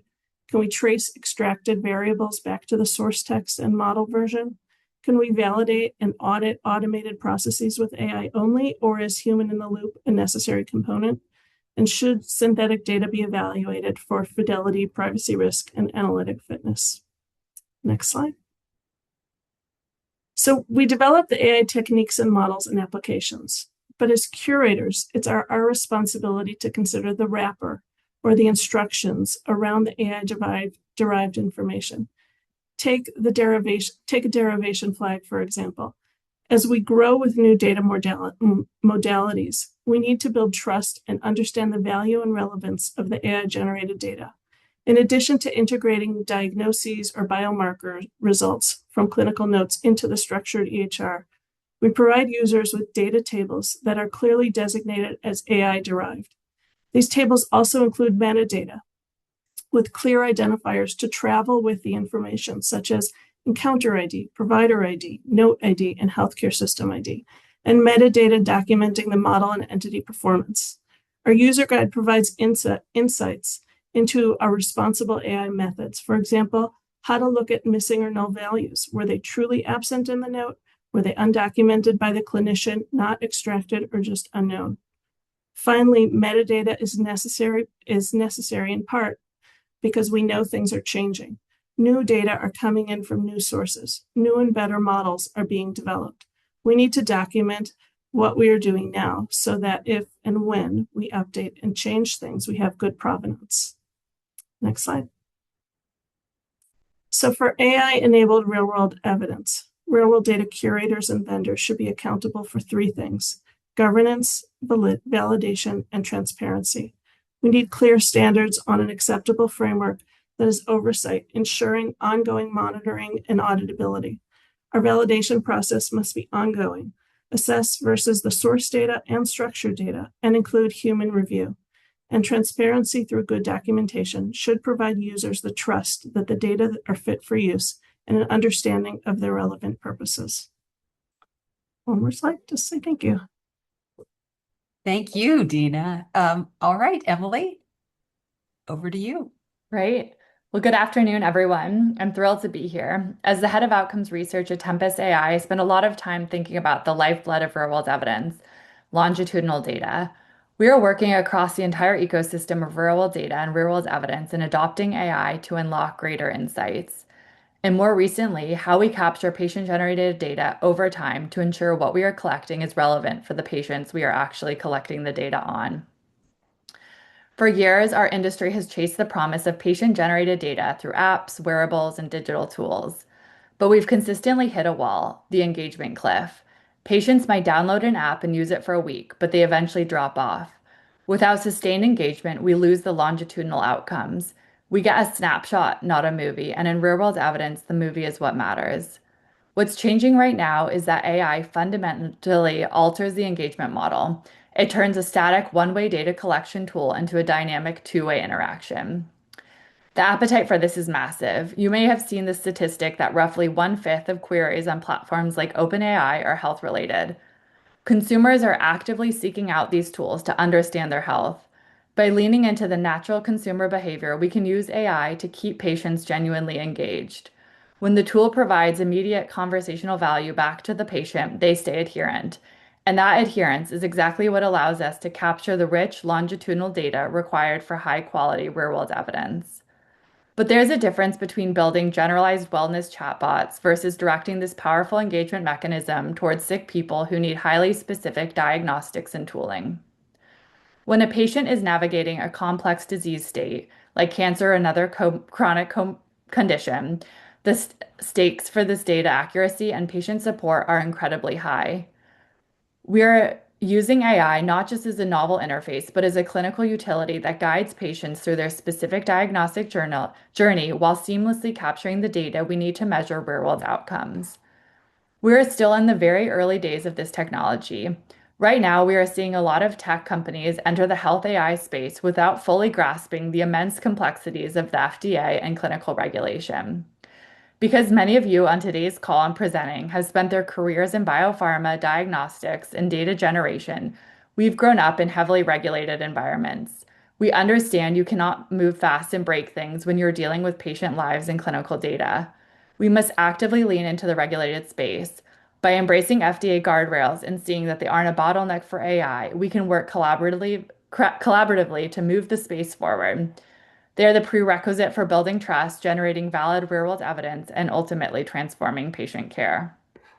I'm really looking forward to diving into these policy nuances with the rest of the panel today. Thank you. Great. Thank you, Emily. And thanks everyone for really teeing up what I think will be a rich conversation. So just as a reminder, audience can submit questions through the Q&A function, and I have many that I've come up with. So I think we'll have a good discussion. So I'd like to start really by talking about how AI tools become more embedded in clinical workflows, which is really critical if we want these to generate or be used for real world data and real world evidence generation. Erin, I wonder if I could open with you. You gave some really concrete examples in oncology, and I wonder if you could maybe walk us through sort of how it gets from research demonstration to routine use. Could you maybe talk about that? Absolutely, happy to. So the first thing I'll say is that I I believe that everyone knows and is able to say or vocalize that you need to have the AI tool or whatever tool it is fit into the clinician's workflow. I don't know that anyone who says that, or very many people who say that, actually knows what that means. And the first thing I would say, which is more complicated than it sounds, is that it's a cross-functional problem that requires a cross-functional solution, and you need to actually bring together the clinicians and the data scientists, machine learning engineers to solve the problem. The next thing I'll say is sometimes we don't end up implementing AI tools at all because we can't figure out how to do it perfectly. And the result is nothing. And in some places like Bellevue, which is I would call an underutilized or under-resourced setting, that could really benefit from AI tools, even if they're not perfectly embedded in the clinical workflow. Sometimes we need to think about when something not being perfect is okay. Yeah, great points. And Dina, you put up a curation life cycle slide that actually, Aaron, as you were talking, I thought back to that because it really reinforces for me this point you're making, Aaron, about the number of, if you will, stakeholders, parties, functions that have to be brought to the table in order to make that happen. But I wonder, Dina, if you wanted to add to what we heard from Aaron. Yeah. First of all, definitely bringing all the stakeholders to the table is important. Um, uh, we talk about ambient listening. And is that, I don't think we fully understand what that's going to look like in our real world data, in a structured real world data. So you have that on one side, and then suddenly it gets into the data. Is it automatically coming into the clinical notes, and does it look like a clinical note that the physician would have authored, or does it have a physician review on it, and do we know that the physician signed off on it and reviewed it? Is it flagged as AI generated? Does it need to be flagged as AI generated? I feel like we're at the beginning of this process, and it's going to look very different in 5 years from now. And we need to kind of set down some groundwork now, so that and foundations now, so that we can understand the value, understand the issues, evaluate it, and then we can develop, what standards and what policies we want. Yeah, great points, Dina. And ambient listening is it is early on in its implementation. I think a great opportunity to do what you've just described. Emily, that makes me think too about patient-generated data, and that faces some challenges in terms of integration of those kinds of data into clinical workflows. I wonder if you want to touch on that briefly. Yeah, no, absolutely. I mean, I think we're in very early days. And right now, specifically, we're taking a pretty conservative approach where we do feel that if you want to generate evidence off of patient-generated data, it should still be in an informed consent manner, specifically for that study. So going through IRB, I think eventually we want to move into a space where you're able to generate evidence off of wearables and other technology in a more kind of broad manner. But I think in order to get there, we first want to ensure that we're bringing patients along the way. Because I think there is a lot of skepticism, right? And there's probably a lot of skepticism to sign up for a tool if a patient knows on the other end a company is just going to be using their data for evidence in a manner that they might not have explicitly given consent for. Yeah, great point. Nick, I wonder if I could go to you for almost a policy read on this issue about the embedding of AI tools in clinical workflows.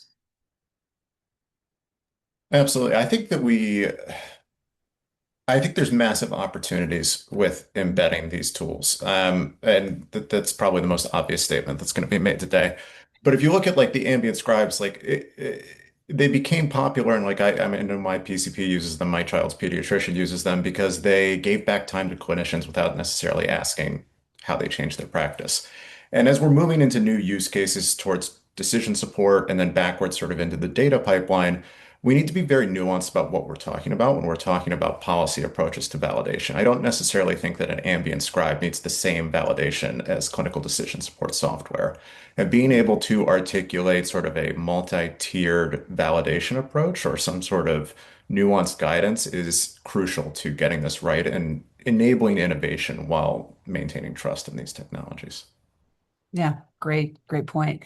That actually I'd like to maybe move from that to talking about how we assess fitness for use, right? And Aaron, you talked about the valid framework toward the end of your slides, and I loved the answer key problem. I wonder if you could just maybe touch a little bit more on the valid framework. You sort of went through quickly at the end. I knew you were running out of time, so maybe pick that up. Yeah.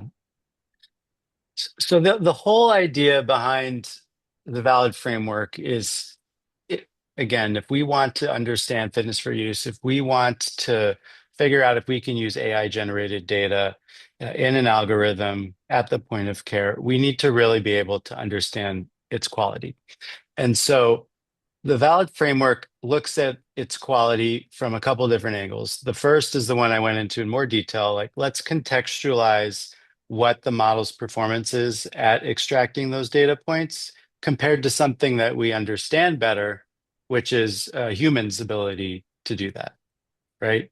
The second point is looking at how these individual variables actually make sense when used together, right? Because again, the model could do a really good job of pulling out individual data points, but that's not really the final metric that we care about. We care about using that data in combination with other data points that you've used AI for to get the right answer. And so how do you do that? Well, one way is to look at the data points and see if they make sense when you put them next to each other. If the date of death is before the diagnosis date, that signals that a problem has happened, right? And there's all sorts of checks and things like that that you can design, particularly when looking at things with a clinical bent. The third is replication. And this, I think, is probably the most important because, as I mentioned earlier, ultimately what we care about is getting the right answer. And so what we'll do sometimes is ask a relevant question using LLM extracted data, and then ask that same question using human abstracted data and compare the final outputs. And if you get outputs that one make clinical sense and are similar, that builds a lot of trust that the approach you've used is appropriate. Right, right. Yeah, good. And thanks for unpacking that. I think it's good to get into some of the details. And valid is one of the frameworks. There are others as well, and we're seeing, I would say, almost a proliferation of kind of frameworks and approaches to assess fitness for use. And Nick, I wonder if you could comment on that. And in particular, is the proliferation of frameworks, is it a problem or are they converging? Maybe walk us through that. I don't think it's necessarily a problem at all. And I think that what the proliferation of frameworks is really because I think everyone is trying to solve a very specific problem for what's in front of them at this moment. And I think this is where being incredibly specific about what we're speaking about is, again, very important. And I know that at the top, we talked about the recent Margolis papers, but data accrual versus data curation versus data transformation are all parts of an iterative process. And even though FDA guidance talks about them as sequential steps, like curation activities, for example, occur at multiple points, and it's better conceptualized as sort of a running check. And so all these frameworks, I think, are designed to solve, point of view needs. And there are a lot of really good ones out there. But adhering to a specific framework, I think, is less important than being explicitly clear about what your data has and how you can demonstrate it. So at Pedestal Health, one of our portfolio companies, we're working through really the key question of, is the data element performing as expected? And we're going through this with liver stiffness measurement, which is a non-invasive way to characterize liver morphology. And we leveraged the valid framework. So we looked at variable level performance metrics, verification checks, replication and benchmark analysis. And there's a lot of other documentation that you need if you're bringing this to FDA. But I think what's really important here is human in the loop is still a must at this stage. And if we look at FDA's recent enforcement actions, even in the cosmetic space, they recently came down on a cosmetics manufacturer for using AI-generated documentation to talk about manufacturing processes, and they didn't have human in a loop. And I think it's a must at this point. Yeah, yeah.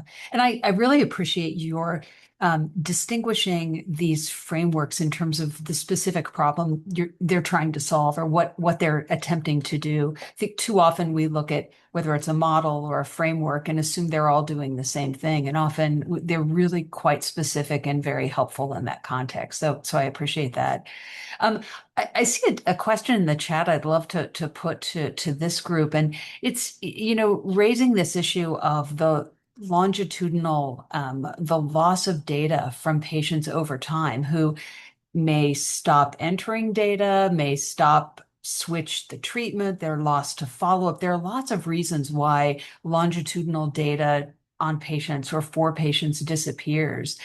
Um, how do we see AI helping us to address this data loss? Do we see that? Where's the help coming from HI there? Does anyone want to jump in on that? Emily, Yeah, go ahead. yeah, sure. So I think one of the ways that AI can really help here is the amount of data that we have in the ecosystem on patients is more than humans are able to abstract. So I think that was one of our challenges that we've faced over time is we actually have access to lots of notes and data on patients that just we have been sort of sitting on, we haven't been able to actually uncover. And so one of the things that we're able to do is we have AI and progress the technologies is actually really dig into that data. So as patients move from one EHR system to another, we may have data on them from another system, from claims data, from other data sources that we're able to kind of pull together and have that trajectory and long-term longitudinal follow-up of patients. So we're finding that right now is we're able to actually uncover a lot of these insights where previously they were just lost to follow up. And we may have assumed they passed away, but we didn't actually know what happened to them. Great example. Dina, I see you came off mute, so I'll go to you next. Yeah, also, we talk about the specific patient, but when we talk more about the global patient, and using synthetic data, I think that could provide us a lot of opportunity to see what patients look like, and without kind of jumping with privacy, kind of putting privacy aside a bit, seeing a more robust patient and building out a larger network of the patient population to get a broader view of maybe of either the rare cases or the specific cases that we might want to look at. Yeah, right. Interesting opportunity there, and will be fascinating to see how that develops. I think we're in the early days, right, of watching that evolve. Aaron. I would maybe just add one additional thing. Agree with everything that's been said. I agree that this is one of the main issues that separates real world data from prospectively collected data.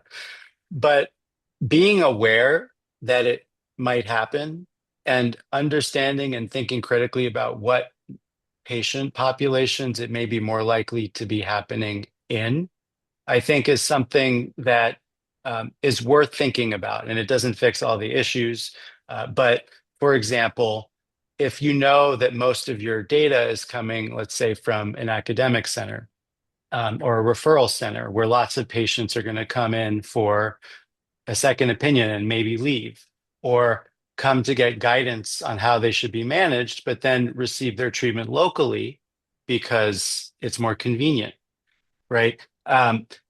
If you're able to think about that, that can help mitigate some of the issues. I'm not a statistician. There's probably some analytic things that can be done, but again, being aware of where it might be more of a problem is something that we can control. Yeah, great point, and I'm glad you brought that up. Oftentimes we think and talk in generalities when if we sort of go a little bit deeper and get down to the specifics, we have ways of addressing or at least mitigating some of the problems that we're encountering. I'd like to maybe continue talking about patient-generated data for a bit, and because I think AI does make it easier to capture those data from digital tools and apps. Maybe, Emily, I'd love to start with you. And what do you see as real both opportunities and challenges these data sources present when we're talking about real world evidence generation? I mean, and we can condition this on patient consent, which is an important point that you brought up earlier.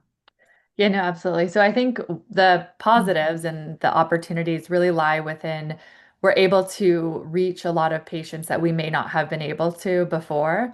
So one of the exciting things is, there may be patients that we didn't have connections to an EHR system. And so we're able to kind of, through this patient generation, capture data, whether that is from an app or a wearable that was sort of sitting out in the entire broad ecosystem. And we don't need to rely on single institutions that there is a relationship to or they've signed up.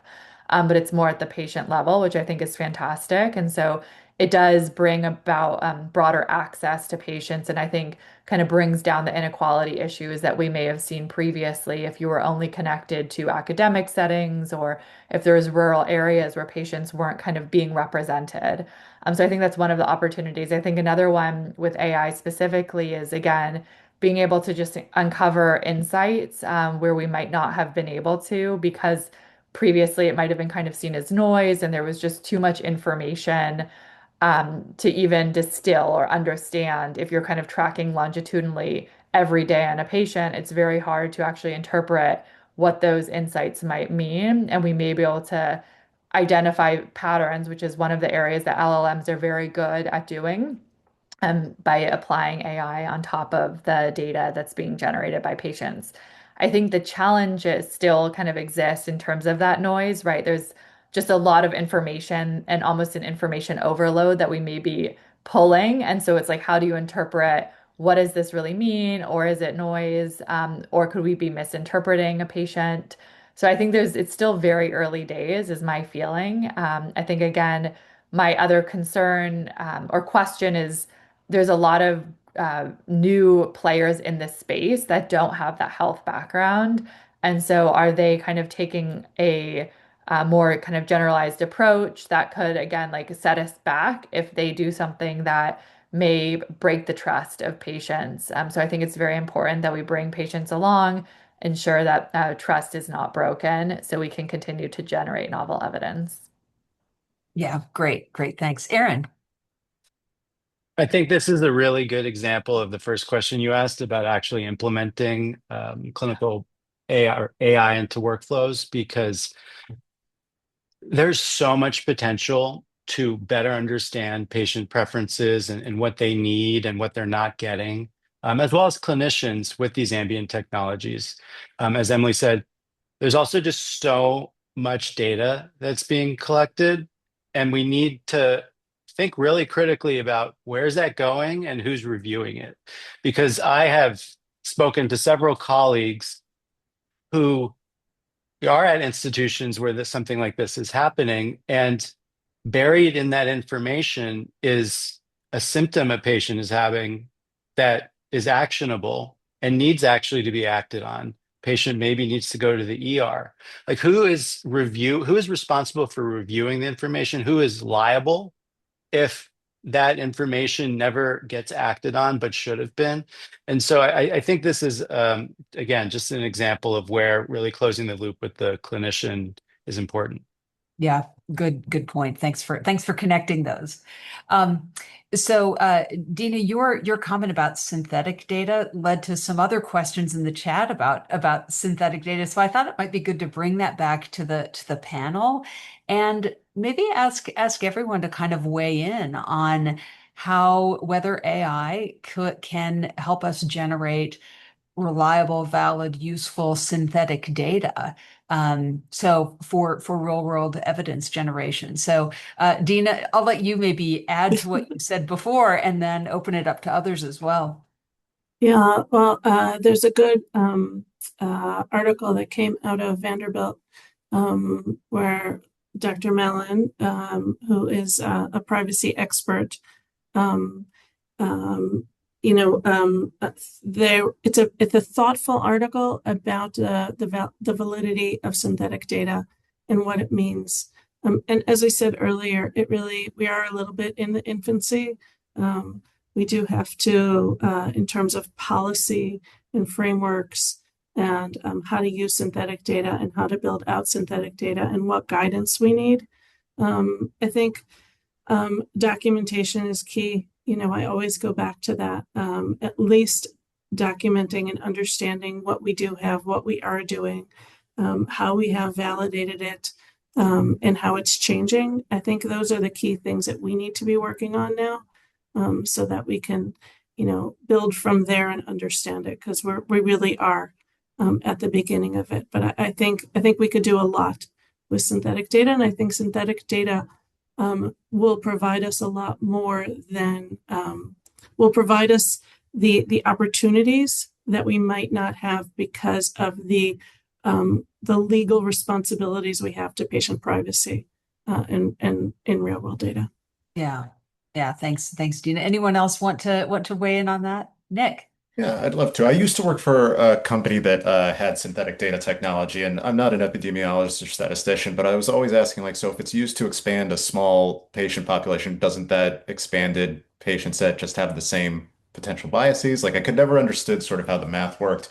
But where I always saw the promise was exactly sort of navigating around those legal and policy barriers. And I remember an Amgen use case from a few years back where data they submitted, I think, to NMPA couldn't leave the country. And so they used a synthetic data set essentially as a proxy to allow the regulator to run queries, navigate the data set, and then send the queries to the data holders to implement on the actual data set. And they were able to get to yes and get to an approval. And I thought that that was a really clever way to use synthetic data. I think that there are opportunities there. Yeah, great example. Aaron. I think the one place where clearly it's going to become used and I think very helpful is related to digital twins. And when I say digital twins, all I mean is asking the question, how would a given patient have done if they had received treatment A instead of having received the treatment they did receive treatment B, right?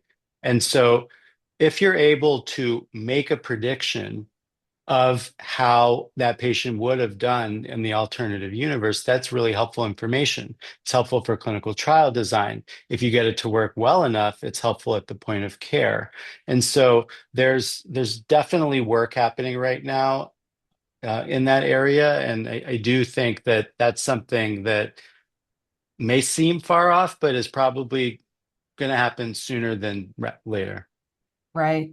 Another topic that will continue to be present, I think, in these kinds of discussions. So I know we're coming up to time, and I'd be remiss if we didn't tackle the issue of governance, at least quickly, right? And really talk about what kind of governance is really needed to ensure that these tools that are implemented in healthcare delivery are used responsibly in healthcare research. And I think each of you has touched on it a little bit, but it seems to me like a good place for us to round out today's conversation. So, Dina, maybe let's open with you, because you really framed this from a curator responsibility perspective. But let me open with you. Yeah, I think we have to recognize that we are kind of on a moving train, and because we might have a framework that works now, it's going to shift.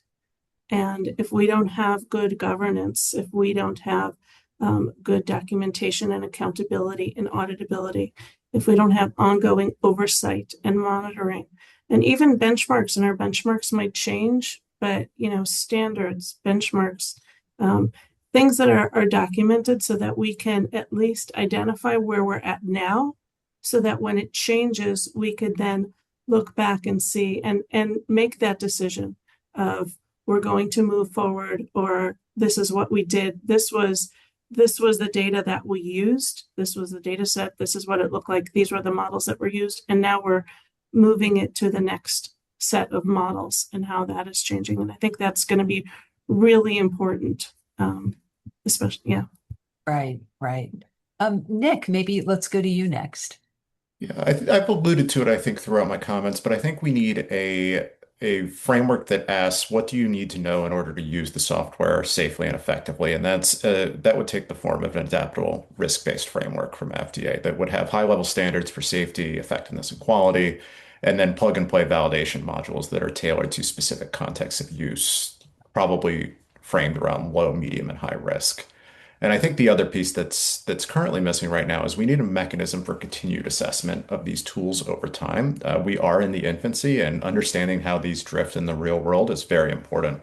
And I think I'd point everyone to the MHRA's airlock program and how they're using it as a proving ground right now to evaluate predetermined change control plans. Great, thanks. Aaron, anything to add?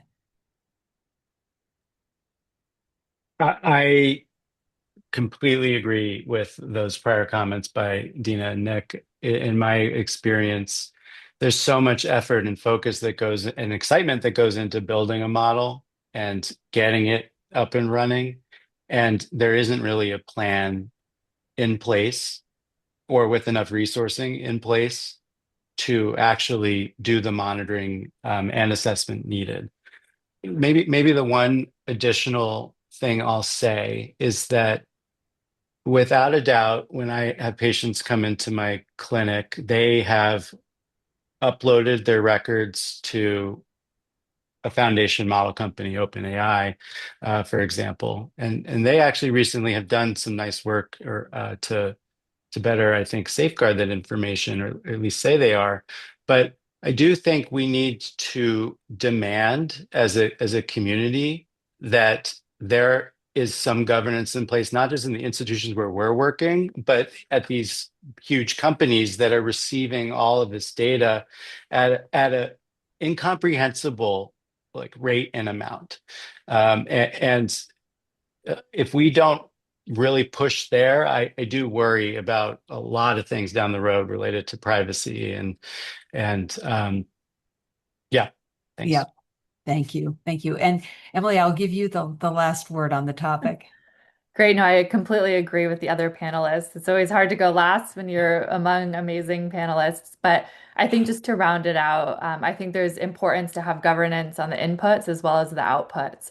So kind of what Aaron was alluding to, but I think it's really important that we do have a governance framework for how we're ingesting data to build the AI tools, and then governance on the other side for the tools themselves. So I'll leave it there. Excellent. Thank you. Thank you, Emily. And thank you for going last. I appreciate the challenge. You did a wonderful job. And thanks to everyone, especially to our panelists. This was a terrific conversation. And I think at this point, we will have about a 13-minute break before we reconvene for session 3 at 2:05. Again, thanks to you all. So welcome back, everyone. We are glad that you remain in tune with the event or have since joined us for this next half of our event. I am going to be your moderator for session 3, focused on real-world evidence to shape adaptable, resilient, and responsive learning health systems. So for the next 50 minutes, we will discuss how real-world evidence can support continuous learning within and across health systems, support more efficient operations, and also identify effective interventions that address individual and community health needs. So I'm going to ask each of our panelists, we have 6 with us today for this session, to turn their cameras on as I introduce each of them. First, we have Sarah Green, who is a consultant and senior advisor at the National Academy of Medicine. Next, we have Chelsea Swanson, who is one of our own, an assistant research director at the Duke-Margolis Institute for Health Policy. Next, we have Fraser Gaspar, who is a principal epidemiologist at MITRE. Then we have Alex Vance, who is Senior Vice President of Data Strategy and Operations at Whole Musk. Next, we have Colin Havinga, who is the Vice President of Rare and Orphan Disease Programs at the Critical Path Institute. And last but not least, we have Mina Tadrous, who is an Associate Professor at the University of Toronto and the Founding Director of the Toronto Centre for Real World Evidence. We are glad that all of you are here with us today for this session.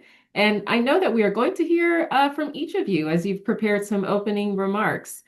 So first, I will turn it to Sarah Green, who will provide about 3 to 5 minutes of opening remarks. take it from here, Sarah.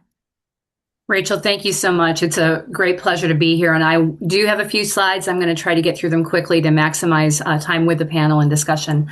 I was asked to talk about the 2 decades of progress toward a learning health system.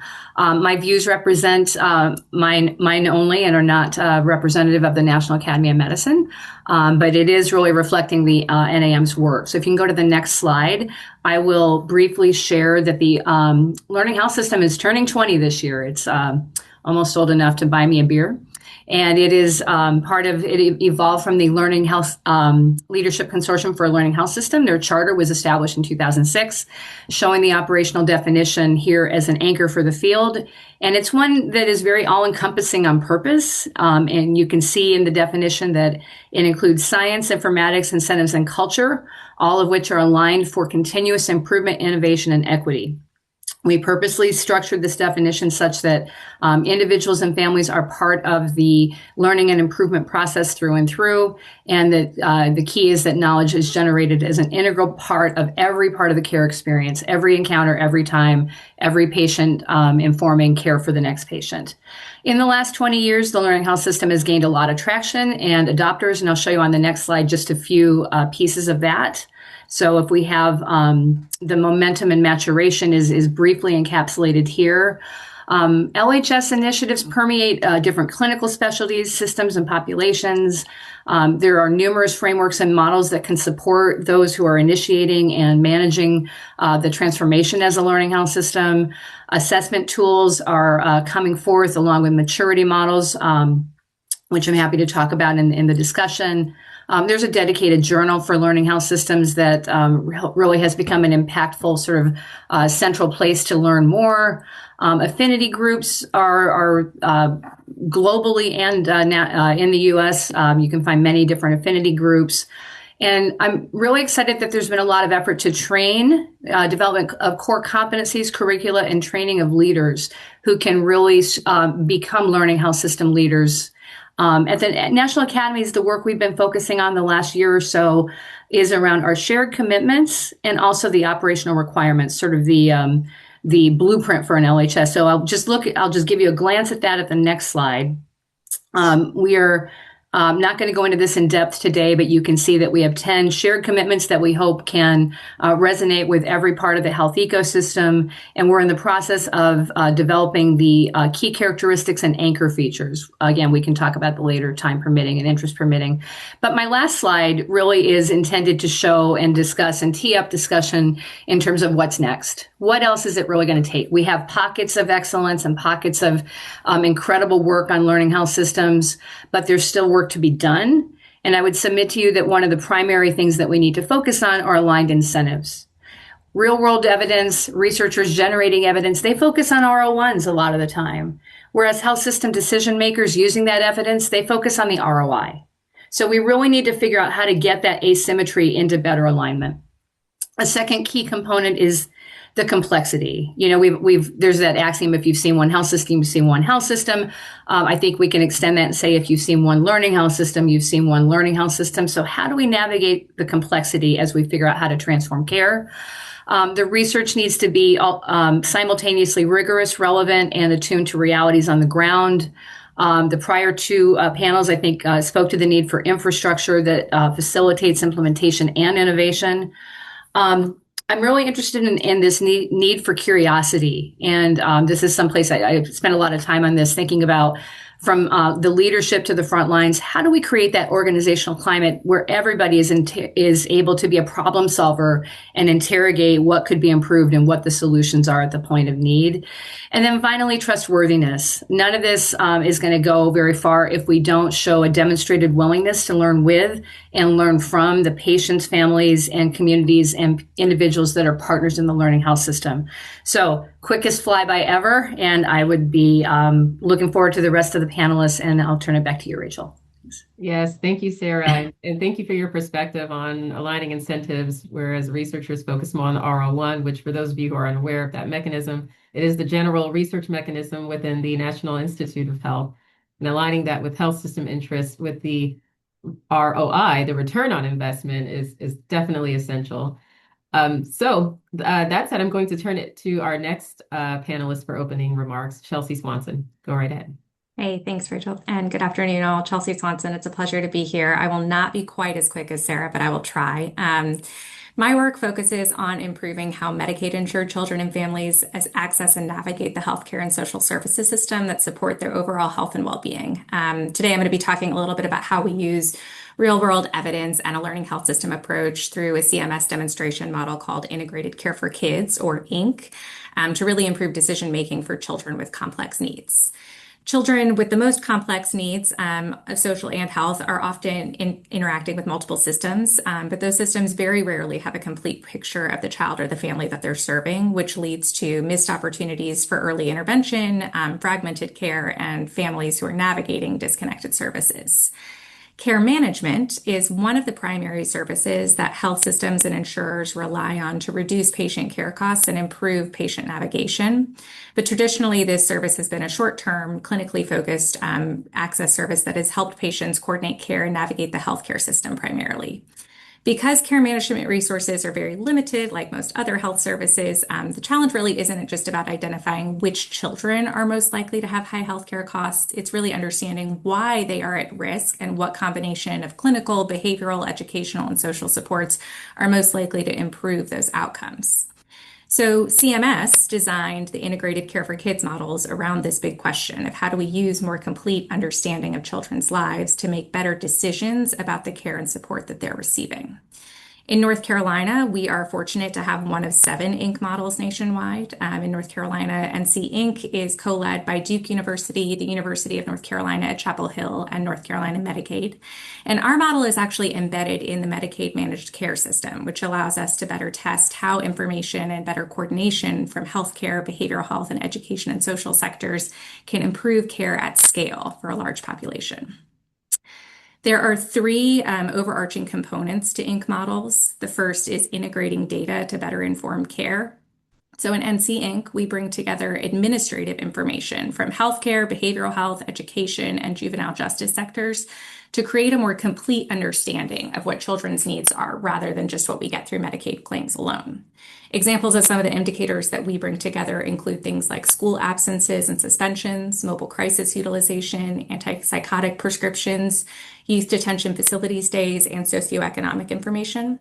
And that data gets combined to create what we call a summarized risk score, which is shared with Medicaid care managers. And based on those risk scores, care managers are outreaching families to engage them in NC INC's brand of care management.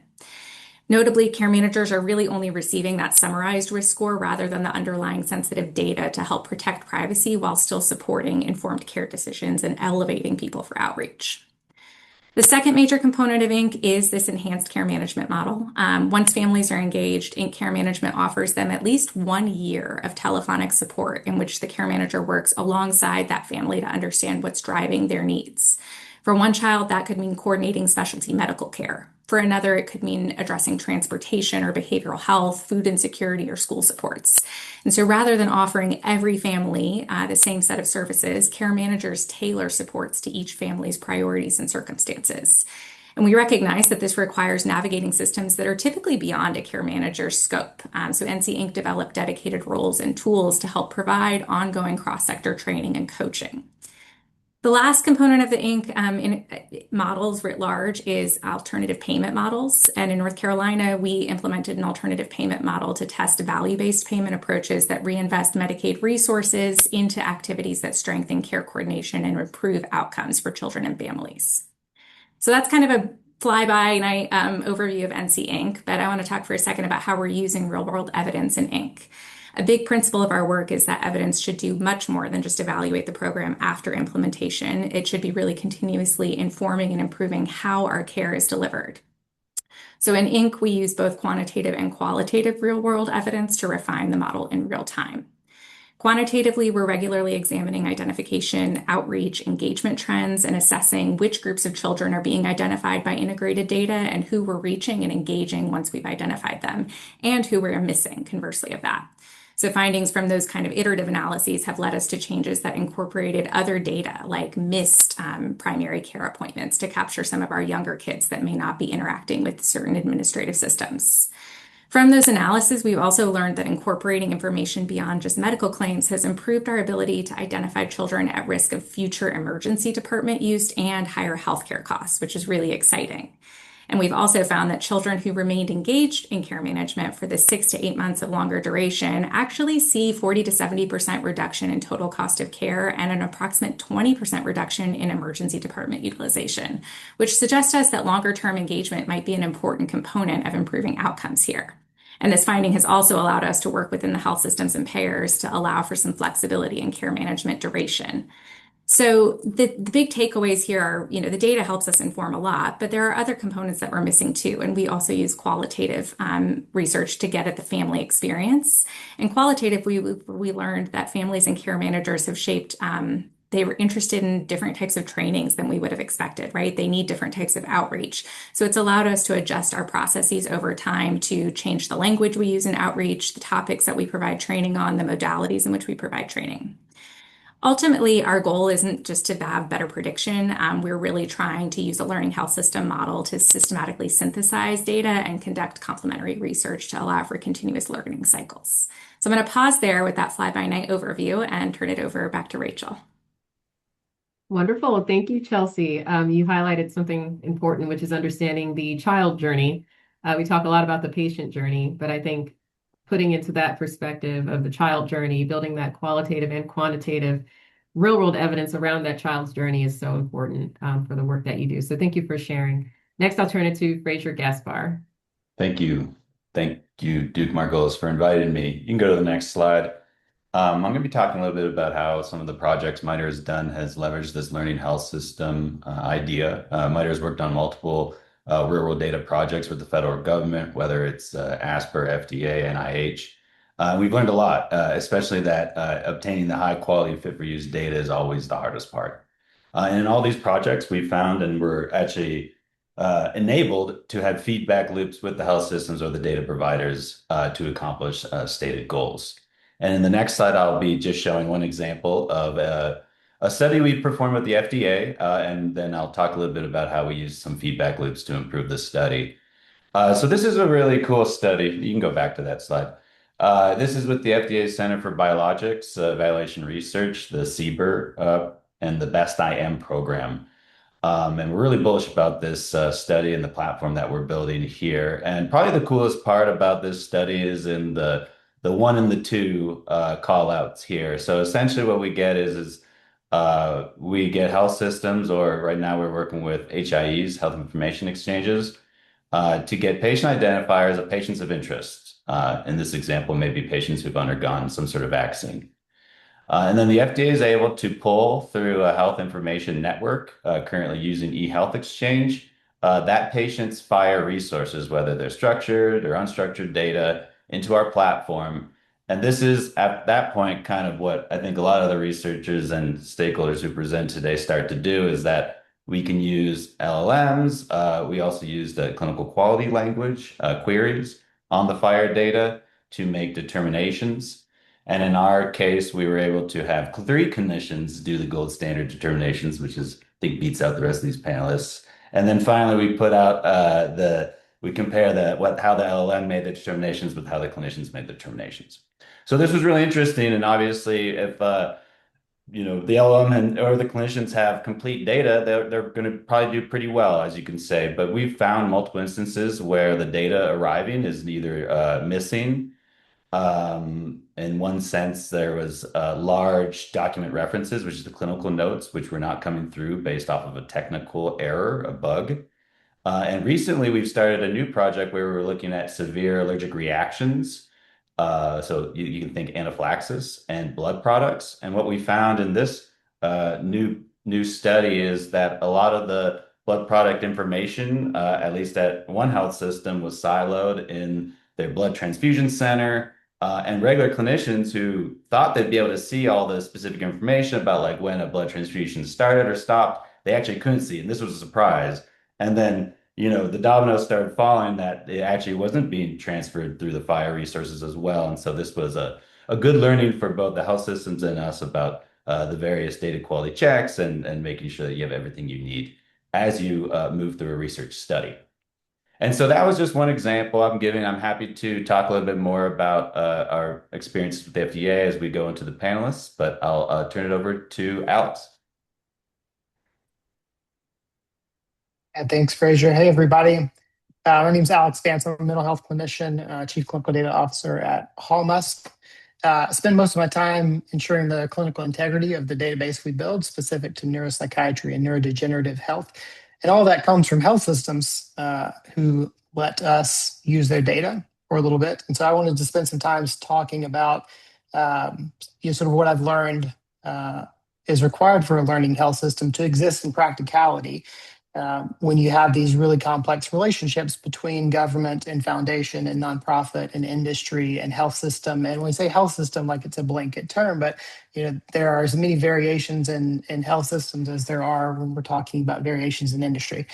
And so we talk about learning health systems, we're often focusing on things like sort of the tech behind it or the interoperability, AI in the clinical workflow. We talked about a few hours ago, FHIR that Fraser was just talking about, data standards, and all those things are essential. But when I spend most of my time in real world data partnerships with health systems across the world, most of the bigger barriers, I'd say, are not technical, they are at the organizational level. Because a learning health system isn't just a technical architecture, it's an organizational and an economic one. And so every patient's generating information that can improve care for the next patient, but only, I think Sarah mentioned, if the incentives are aligned for everyone to, and I'll say nicely, keep learning together. And that starts with the partnership. And I'm not talking about then, finally finishing the red lines and getting contracts signed for the next board meeting or the next RPPR. The best health system partnerships are not just about donating data, and on the industry side, they're not just about extracting data. I'd say they're built around a genuine value exchange, and that's hammered out. I think Aaron mentioned earlier, between real conversations in those explaining the health system or the patient problem to the collaborator. That involves clinicians, data scientists, engineers, product managers who can keep us all focused on the things that actually matter, and all that needs to happen in a reasonable amount of time. Health systems contribute something no one else has: longitudinal patient relationships, clinical expertise, and data generated through routine care. Technology partners are contributing infrastructure, standardization, analytics, and capabilities that are difficult for any single health system to build and maintain on its own. And when both sides create value for one another, you don't just build a database or a tool for a single project or a single grant. That's, in my opinion, how you're going to build something that's going to be sustainable, that has the infrastructure that can continually improve patient care. But I'll share 3 common mindsets that I say get in the way across the board, and not just in in helping data aggregators be successful, but in I'd say improving care for everybody. The first is treating data primarily as a financial asset. I say revenue matters. We all got bills to pay, and these partnerships have to be sustainable. The companies who implement the tech solutions have to be sustainable. But if maximizing the commercial value of data becomes a primary objective, it doesn't go very far. Data should generate value because it improves care, and not the other way around. The second, I'd say, is a blanket philosophy of we don't share data. Responsible stewardship of patient information is non-negotiable. But we have really mature governance frameworks and de-identification methods that allow organizations to collaborate responsibly. I'd say at the same level of risk we take when we deliver healthcare to a patient as a clinician. That's something I stand behind. Choosing not to participate in these kind of things doesn't protect patients from missed opportunities. It often means valuable clinical experience never contributes to improving care beyond your own walls. And as a behavioral health clinician, I think this has been we've been especially susceptible to this. If we truly believe mental health deserves parity with physical health care, and I think most clinicians and patients would agree that it does, then our data infrastructure, I'd say, needs to reflect that. And what that means to me is we have to stop treating behavioral health as uniquely untouchable. I think continuing to separate it only reinforces the disparities that we're trying to eliminate. And as I wrap up, I'd say the third mindset is believing that building an internal data warehouse is the same thing as building a learning health system. Internal analytics are incredibly important, but learning requires context. And without collaboration and benchmarking, you can become very good at looking at your own data while never knowing if it's good, if it represents best practice, or an opportunity to improve. And so to me, that type of collaboration is the promise of real world evidence when we're talking about true learning health systems. Yeah, thank you, Alex. Those are powerful opening remarks. And actually, I was able to sort of map a lot of what you said to our earlier session one, highlighting the Tempo Pilot and Access initiative within CMS as it intends to focus on chronic health management or chronic disease management, behavioral health, mental health being one of those areas. And Fraser, you definitely highlighted the importance around understanding how the technology developers, the data infrastructure developers, how value must be created between the health system and the developer side in order to really enable this. I think we're seeing a lot of that emerge these days or happen already. Next, I'll turn it to Colin Bovinga, who will provide remarks. Hello, I'm Colin Homgay. I'm the Vice President for Rare Orphan and Pediatric Diseases at Critical Path. And we have a little bit different lens as an organization where we work as a neutral convener to solve and use data to solve challenges in barriers to drug development and study and approval. And so the way we work is we gather groups of people together, and then we take data, and then we generate solutions based on where people have identified challenges and whatnot. And obviously, as you've seen, as I work in rare orphan and pediatric diseases, and one can imagine that every data point is significantly precious. And we do work with learning healthcare systems and various groups of individuals to really address that main goal and whatnot. And as you can see, in both those groups, is that there's always a lack of data to inform real new things. And so we really depend on learning healthcare systems as well as other stakeholders that hold data that will be important, like pharmaceutical sponsors or registries and whatnot, and bringing that all together to understand what, in some cases, very small populations. And so it's very paramount that we are able to harness information across a wide variety of sources and instill that in a very cohesive and coherent way to develop those solutions and whatnot. The other thing I think we've learned in doing this is that sometimes it's very fundamental questions, because that learning healthcare system serves as the foundation of what would be a natural history study. So particularly when you look at things like bespoke therapies. And so you wouldn't be able to do that as a single center, or even sometimes in a single healthcare system. You have to really integrate data from lots of different sources to address this in a very logical and structured manner. What that really emphasizes is the importance of things like good quality data, standardized definitions, being able to make the data interoperable, but also things that Alex annotated with encouraging sharing of information and access to that information to different stakeholders to meet those common ends.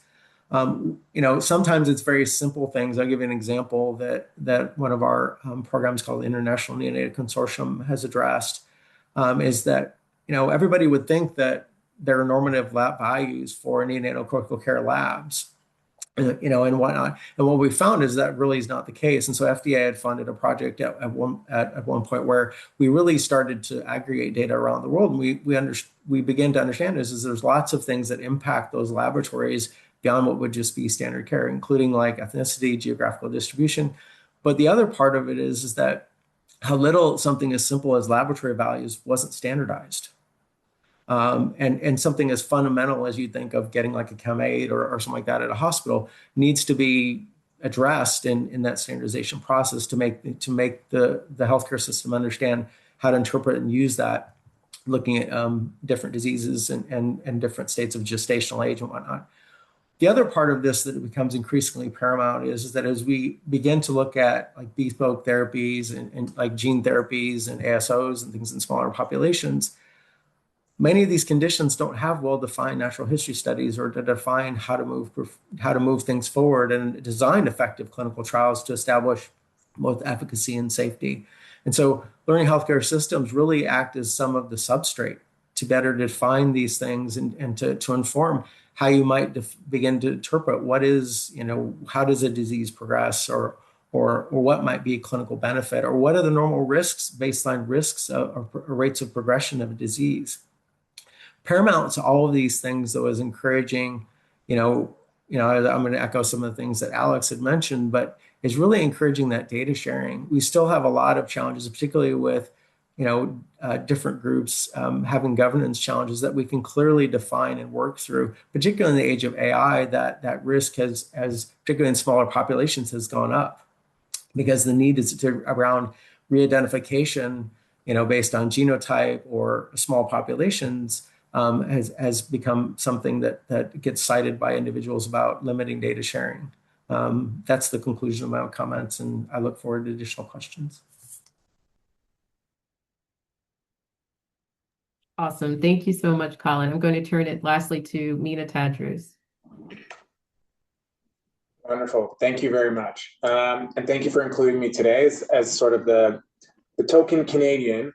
I really do appreciate it. And to Sarah's comment, if learning healthcare systems were in Canada, they would be drinking and they could buy you a beer. So I think maybe that's, I just wanted to build on that. So I often like to start with this meme because I think it very quickly lets you know how old you are. So if you get this, you're getting old. No, but I think for us, I start with this because we've had the pleasure of being able to integrate RWE into healthcare decision-making and our healthcare system up here in Canada for well over 20 years. But it wasn't until recently that I think the tide has really turned as data got richer, data got bigger. But also I think there's been a deep understanding of how this can integrate into the full life cycle of things. So I'm an associate professor here at the University of Toronto, but I do a lot of work directly with our ministries of health, our regulators, and trying to help them better understand how they can use RWE to integrate it into making these better decisions, but not just one-offs. I think what the frustration with a lot of people around the world has largely been is that we do these one-offs that are very profound, they're very powerful, and then it kind of ends. And what we've been able to do is integrate into the process, and it took a lot of time to build that relationship, to build that trust, and I'm happy to kind of talk about that today. So maybe we can move to the next slide, please. This is just our funders and disclosures. So if you don't like what I say anytime today, you could come yell at me. But I think our framework looks a little bit like this, if you can move to the next slide. So when we think about RWE and how we integrate into it, the ideal situation is that it kind of flows into these three pieces, and it's centered around partnership. We don't really kind of just come up with questions. We don't focus on things that we think are interesting. We work directly with them. And I think this is a no-brainer that everybody understands and knows. But for us, I think it's understanding that it's a full life cycle approach. And lots of people have talked about this. So in the work that we do with the Ontario Drug Policy Research Network and the Toronto Centre for Real World Evidence is we think really closely about where in this situation or the question that they're facing. It is the current data landscape, but also where's the problem at? And we often start with monitoring and understanding the problems. This could be as simple as how medicines are being used, simple drug utilization, how much is being spent, and very common things. This is RWE that's been done now for 40 years. You could talk to anyone in a hospital. That drug utilization pharmacist has been doing RWE before people started making it cool.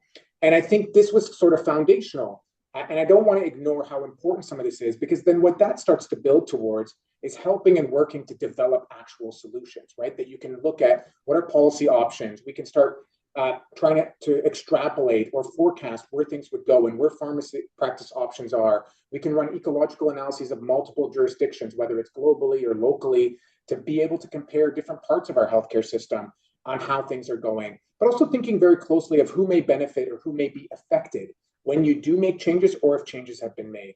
And then lastly, and kind of what keeps us in the job is when decisions are made, it's really important to go back and assess and adapt, right? Did the solution achieve its goals? Is it safe and effective? And did it actually work in practice? So what I wanted to kind of show you, and I'll pivot a little bit, is the same model, but applying it to the area of drug supplies and drug shortages. So an important area in pharmaceutical policy that a lot of us are dealing with, maybe not the classic sort of safety and effectiveness that we're used to, but I think it kind of showcases what this model is like and hopefully gets people talking a little bit about how this model of integrating RWE is so important.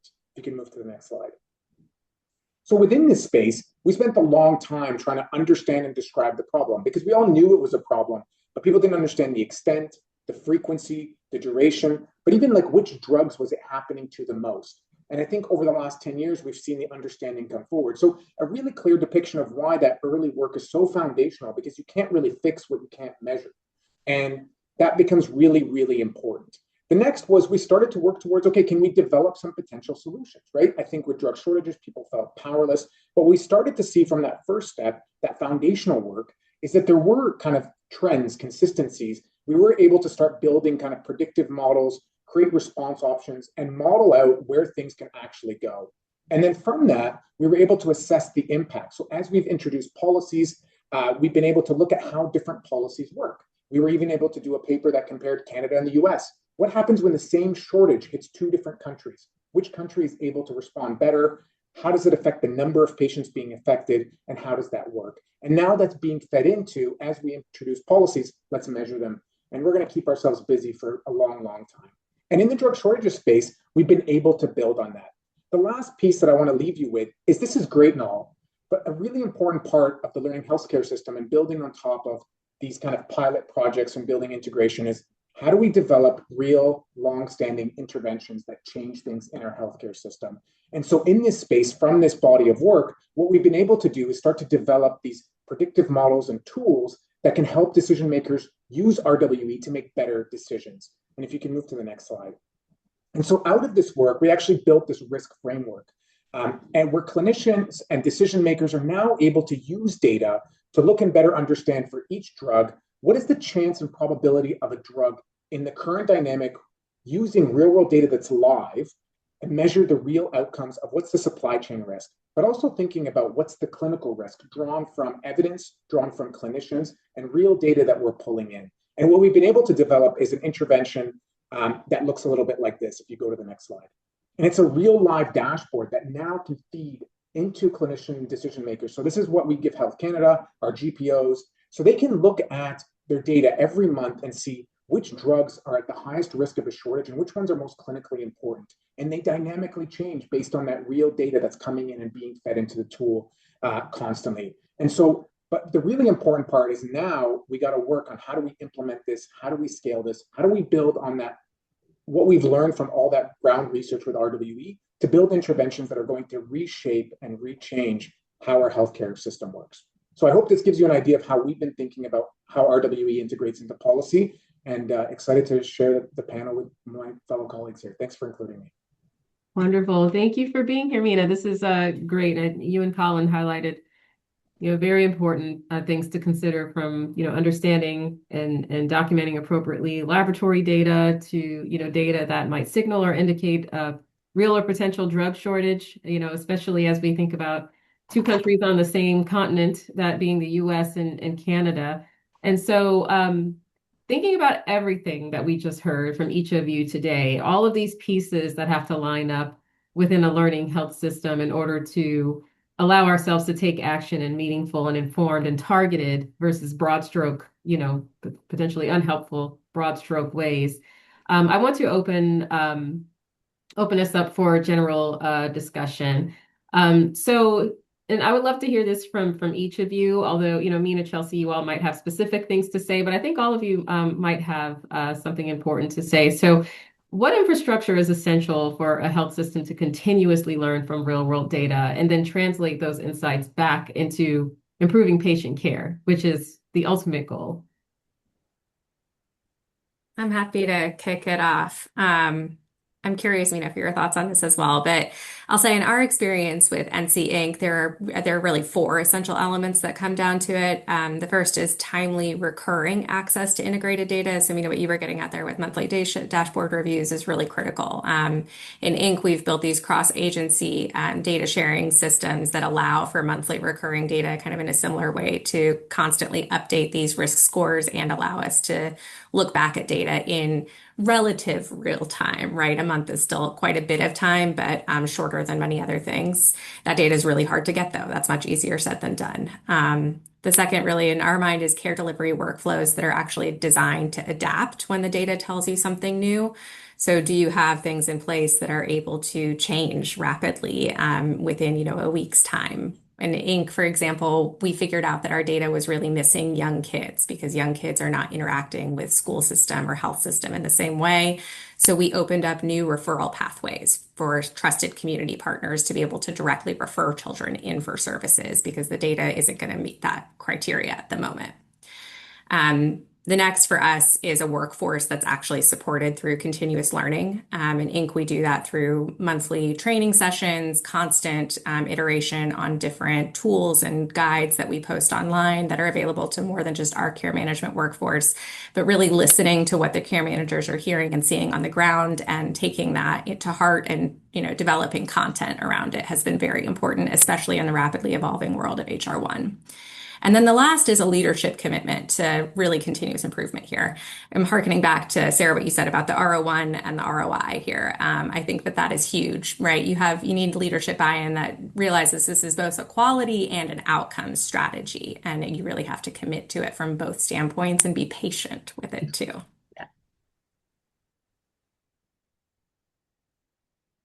Maybe I could just build on Chelsea's comments. I think there on data, I have no disagreement. I think she said it way better than I could. But I want to build on that leadership buy-in because I think it's really important for two things. One, I think you need relationships at the very top, but also the bureaucrats at the director, kind of like the not very top, who are going to be the ones that use that information. I think it's important to kind of have both those relationships, and relationships matter. And, with transitions and people switching jobs, constantly being able to maintain those relationships and training and having their capacity to understand what RWE is. So for us, it's been important as part of our work to launch a boot camp that we train people in government and in the private sector on how to use RWE, not just to conduct it. There's lots of great programs and graduate programs that teach people how to do RWE. And, that's important for me as a professor. But I think we also need to be able to train people on how to read it, and understand its value. And then the second part is, this is going to sound really silly, but thinking about where the budgets come from. Because when the budget is from a research budget or it's from like a pilot project budget, that means they haven't bought in. I think what's been really important for us is to transition to these recurring budgets, because that's when you get the true buy-in. And it's like, show me the money, right? So it's like when you see that, that there's buy-in because now you've become part of the recurring budget and you've made that super challenging shift from pilots to kind of recurring machinery. And that's where you want to be. Yeah. Rachel, may I build on that briefly? Yeah, I loved Chelsea's and Mina's comments. I mean, my shorthand for this is you need the will, the skill, and the dollar bill, right? And so by that, what I mean is you have to want to learn from the data as it accrues over time and place, and that this needs to be cascading out to all of your systems, all your clinics, all your practitioners. The skill, do you have the right people? Do you have the data wranglers? Do you have the boundary spanners, the people who can translate what you learn in these analytics and these business intelligence environments into what needs to change? And then finally, just to, again, the dollar bill, infrastructure is not the necessarily the most exciting part of a health system change management capability. One of my colleagues years ago said, infrastructure is not sexy, but it's necessary. And so I think we really need to be, as Chelsea and Mina said, willing to figure out where the dollars come from in a sustainable way. Yeah, absolutely. Colin, go right ahead. Yeah, I would add to that. I mean, I can tell you in past lives reading like a research department and this becoming a challenge because there's also sometimes a disconnect between like the quality parts of institutions and the research parts of institutions and the clinical parts of institutions. And there's lots of interpretation differences on that data, and one of the things that I learned that was very important was just that, emphasizing a comment that I said earlier is besides the protected time in order to do this, each of the lenses that come to the interpretation was really important. So having protected time to allow that to happen and to particulate, but also then to enter good quality data.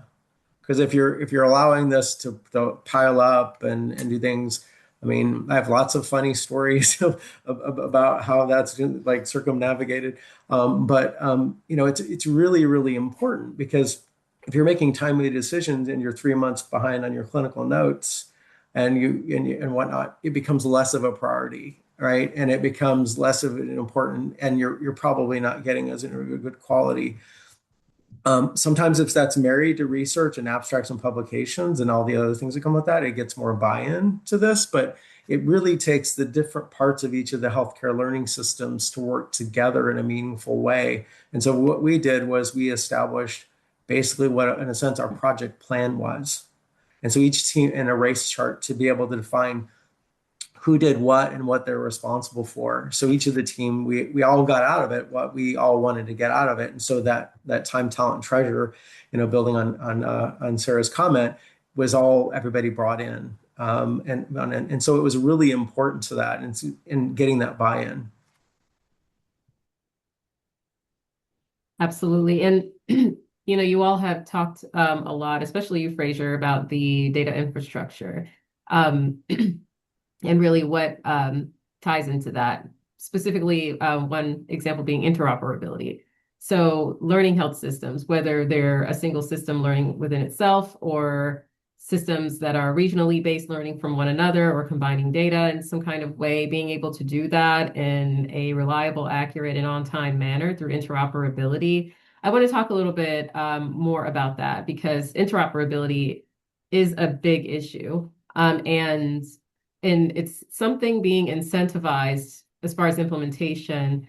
It's being incentivized at national, state, regional, local levels. So thinking about you know, policy and policy incentives, to support or sustain or even create ways to make data more interoperable within learning health systems. What thoughts come to mind? Or even as we think about access to real world data, again, to improve patient experience, livelihood, survival in a timely manner. That is the ultimate goal. What are your thoughts around data interoperability to achieve that goal and to enable health systems to work together and just in our function, as a single institution more effectively? Yeah, I'm going to let other people answer the policy question since that's not my realm of expertise. But one of the largest challenges we've had in the FDA Best IM program, which I had a slide about, was gaining what you would call acceptance on what types of data can be exchanged through health information networks. And so public health is a use case for exchanging data, but it has not been at federal level clearly documented, articulated on the bounds of that exchange. And I think that it would be a huge benefit for the federal government if they came out with more of a policy statement on how they could use health information networks for public health purposes and to what extent, and it would greatly improve public health infrastructure in general. Thank you, Fraser. Any other thoughts on that topic? Especially given that we talked about a lot of different data types and values, thinking about lab data, data indicating supply chain issues. Colin, go right ahead. I mean, I do think the two things that kind of echo even conversations that were had in other parts of the session. I mean, the two fundamental pieces that rise up quickly are, the ability to standardize and make things interoperable are really important. So almost having like a CDISC equivalent of this so that things become a lot more interoperable, at least with definitions and such for the common terms that are being used. I'd say the second one is just a shared agreement to governance, in use cases or not, because if you've ever tried to negotiate a sharing opportunity with one institution, it becomes really problematic and really delayed. Imagine trying to do that across and align multiple, and then with the idea of, linking in concerns about monetizing data and confidentiality and all those things. There really needs to be things that really concretely establish recommendations and practices to actually implement that in a more effective way so people can reference that. And as long as you're following, that guideline, then you're within bounds, and such that it's agreed upon in a bit of a consensus way. And I think that sometimes this gets passed to, the information gets passed around as excuses, but until we really systematically attack this, it's going to remain a problem. And particularly when it comes down to concerns of how it's being applied in AI, there's going to have to be a lot of demystification of this to help, make it become a more efficient process and such. And then probably lastly, if we're talking about policy, there needs to be some carrot or stick involved, I suspect, to encourage people to do this. Particularly carrot, I think, with respect to you've adopted these policies and practices and allowed for sharing. Because I think that what you generally find, and others can tell me if I'm wrong, even if there's an agreement within an organization to share, oftentimes the resourcing is not there. And so it becomes as this champion who says, here, please share this, or make this interoperable or do this, but there's no resources to be able to do that. So some carrot to allow this to happen and make it reality is a really, really, really important thing.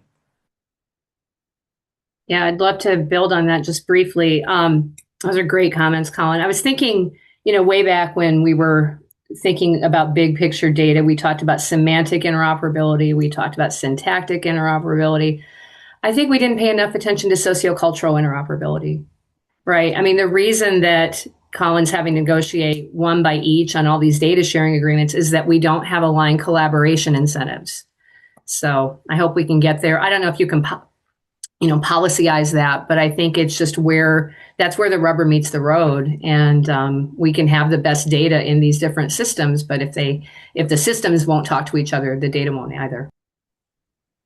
Yeah, absolutely. Sarah, I feel like you're giving us a new language to consider between RO1 and ROI, policy I. So, thank you for those. I got 100 of them. There's more where this comes from, Rachel. Keep them coming. Awesome. All right. Well, I do want to talk about something that you raised a bit, Colin. So thinking about research or investigations done to inform health system operations and research or investigation done to inform generalizable knowledge. So Sarah, you mentioned again the RO1, which is the research, versus the ROI, which is more of the quality assurance, health system operations sort of environment. So thinking about that, where does the puck start and stop with respect to ensuring that the data is fit for purpose for either of those things? And even if you have some use cases to share, I know Alex, your work centers a lot on behavioral health, probably chronic disease management along that behavioral health journey. What are your thoughts there? Because operationally, those things are different. Research operations versus health system quality operations. And then the data infrastructure built for either or both of those operations inherently differs. So what are your thoughts on ways to make those, or at least incentives, Sarah, to your point, what are some of your thoughts or ideas, or even in some use cases that come to mind on bridging that sort of divide that we see today? And that's for anyone. A little bit to go ahead. Sorry. some of the common things that I see. In every tech company I've ever worked for, if you sit down, clinical, business development, data science, and whoever's in charge of emailing everybody to set up the meeting, and you're trying to make a decision on what to do about something related to data or its use, it's usually an all-out war. And I see the same thing when you're talking to legal and engineering and clinical in a health system, or whoever's responsible for the grant management and the actual scientific team at the government level.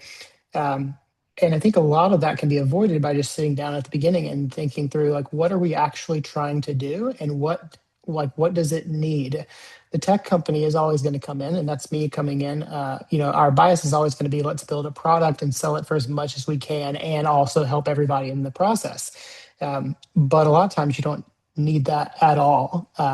But you can deliver a valuable solution if you just slow down and think, like, what tech can support this? A practical example of this, when we started work in Atlanta with public hospital down in Atlanta, we're working with the psych department, and psych is just decades behind in basic tech, a lot of tax incentives in EHR adoption and all kinds of things. One of the solutions was what they were looking for is just there's this complex hierarchy of supervision and sign off and diagnostic rendering, who can and cannot render a diagnosis in mental health depending on which state you're in. And so when you have this multi-specialty EHR, something like who is this clinician's actual caseload is a really difficult question to answer. And so we had people sit down and think about, like, okay, what would you actually see in an EHR for someone who is my patient? You would see, I'm going to be clicking into their file more than other people. I'm going to be spending more time scrolling in their file more than other people. There's going to be a procedure code associated with my name that's going to be entered into the line item first. And all those require that the clinicians or whoever's trying to solve this problem have a basic comprehension of engineering principles and how data tables exist and how to communicate with each other. And so I think most disciplines have built within them this concept of continuing education. And I think thinking beyond just in your immediate remit of your skill, what you're responsible for. But if you're engaged in these cross-functional initiatives, which I think creating these learning health systems requires, then your continuing education needs to be cross-functional. That's where we've seen the best progress and really practical solutions. Yeah, thank you, Alex. Any other thoughts to that question? Again, thinking about ways to bridge the divide, or at least the incentives divide between health system operations versus research operations, aligning their goals. I think it expands beyond that even. And I think that it's even within, unless you're referring operations as being also the qualitative improvement pieces of that. I mean, I think that there's probably about five or six different entities within individual systems that all have to interplay to be engaged in, and they tend to not cross paths sometimes. And so, I mean, I echo one of the points that Alex mentioned is you really have to come together as a group to maximize even the efficiencies. Because if you don't know what you're trying to ask and you don't know what this is going to be when it grows up, you really don't know how to create the systems that you're doing. So like each party has a role to play, but if they're not connected, it just becomes dysfunctional. Like give you an example. Say if the quality improvement people in a hospital create their benchmarks and their strategy, but the clinicians don't understand that. And they're coding in a way that may not reflect the sensitivity that's needed. It just becomes disconnected. And if the researchers are trying to create something that's built around an initiative that then suddenly causes them to restructure things without communicating to the quality people are like, oh, what happened here? And then if the data people who don't understand the same thing is like, what happened to the Cerner or the Epic programmer? Why did this suddenly all change? There's no understanding of why you see an inflection because of decided to use a case report form. I mean, and so I think that's really, really important here when you're doing these things because there's a lot of lost potential and a lot of difficulty in how you'd interpret the findings that could be had in those situations. And like I said, I've seen that happen a lot in other organizations. Yeah. Well, we are right at time. I want to spend the last minute to 30 seconds that we have thanking each of you for being here. This was a fantastic discussion. I want to emphasize the importance of it. A lot of time spent within our real world evidence collaborative and with our external collaborators is time spent on parsing through, again, the difference between research and health system operations, because as we think about real world data and where it comes from within the health system, whether it's through electronic health record or claims data, we think about the fact that, the data generated there is intended for care delivery. It's not always intended for research. And so the more we think about ways to bridge the divide, I think the better off we leave the next generation, hopefully. We leave them in a better position to carry our vision for a learning health system forward. So thank you again to all of you for being here. And actually, we're going to move into our next session, which is, I think, a perfect segue. A perfect segue for the conversation, thinking about, again, health system players and the data they generate and the standards that they have for real world data. Our next session is session 4, which will focus on real world evidence and coverage, payment, and drug pricing decisions. So I'll be moderating this session as well, and I'm happy to do so. Essentially, we're going to discuss the expanding role of real-world data and evidence in policy decisions for payment coverage and drug pricing, a growing research topic at Duke-Margolis and also within the Real-World Evidence Collaborative. So for this session, we're going to hear cross-disciplinary perspectives on how real-world data and evidence can inform evidence-based payer decision-making. And I'm going to introduce each of our panelists. As I do, please come on camera if you're not already on camera. So our first panelist is Kate Lockhart, who is the Chief Science Officer at the Academy of Managed Care Pharmacy. Next, we have Ashley Jaxa, who is the Principal for Research Partnerships at Pedestal Health. Next, we'll hear from Pat Arena, who is the Senior Director at Datavant. And last but not least, our fourth panelist is Mark Marsico, who is the Senior Director of Global Evidence and Regulatory Policy at Merck. So each of our panelists are going to provide opening remarks, as did our previous panelists in the prior session. And first offering or providing opening remarks is Kate Lockhart. So Kate, if you are ready, I will turn it to you.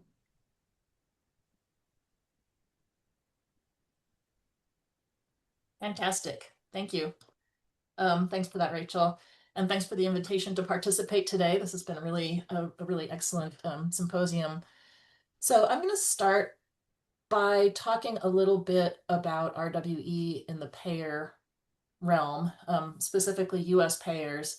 And we know that real world evidence has been growing in favor over the last few decades across the healthcare continuum, including among payers. And so for the past few years, I've been hearing from our payer members and partners that they're interested in real world evidence to use that as part of their decision-making process and reimbursement and coverage decisions.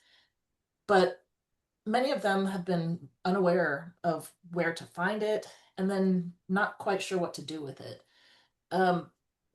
Payers are very skilled in assessing clinical trial data, but they don't have as much experience with other kinds of trial designs and data sources. But there's clearly an interest. And at the same time, our pharma partners were coming to us and saying, well, we have all of this RWE, but nobody's asking for it, nobody's using it.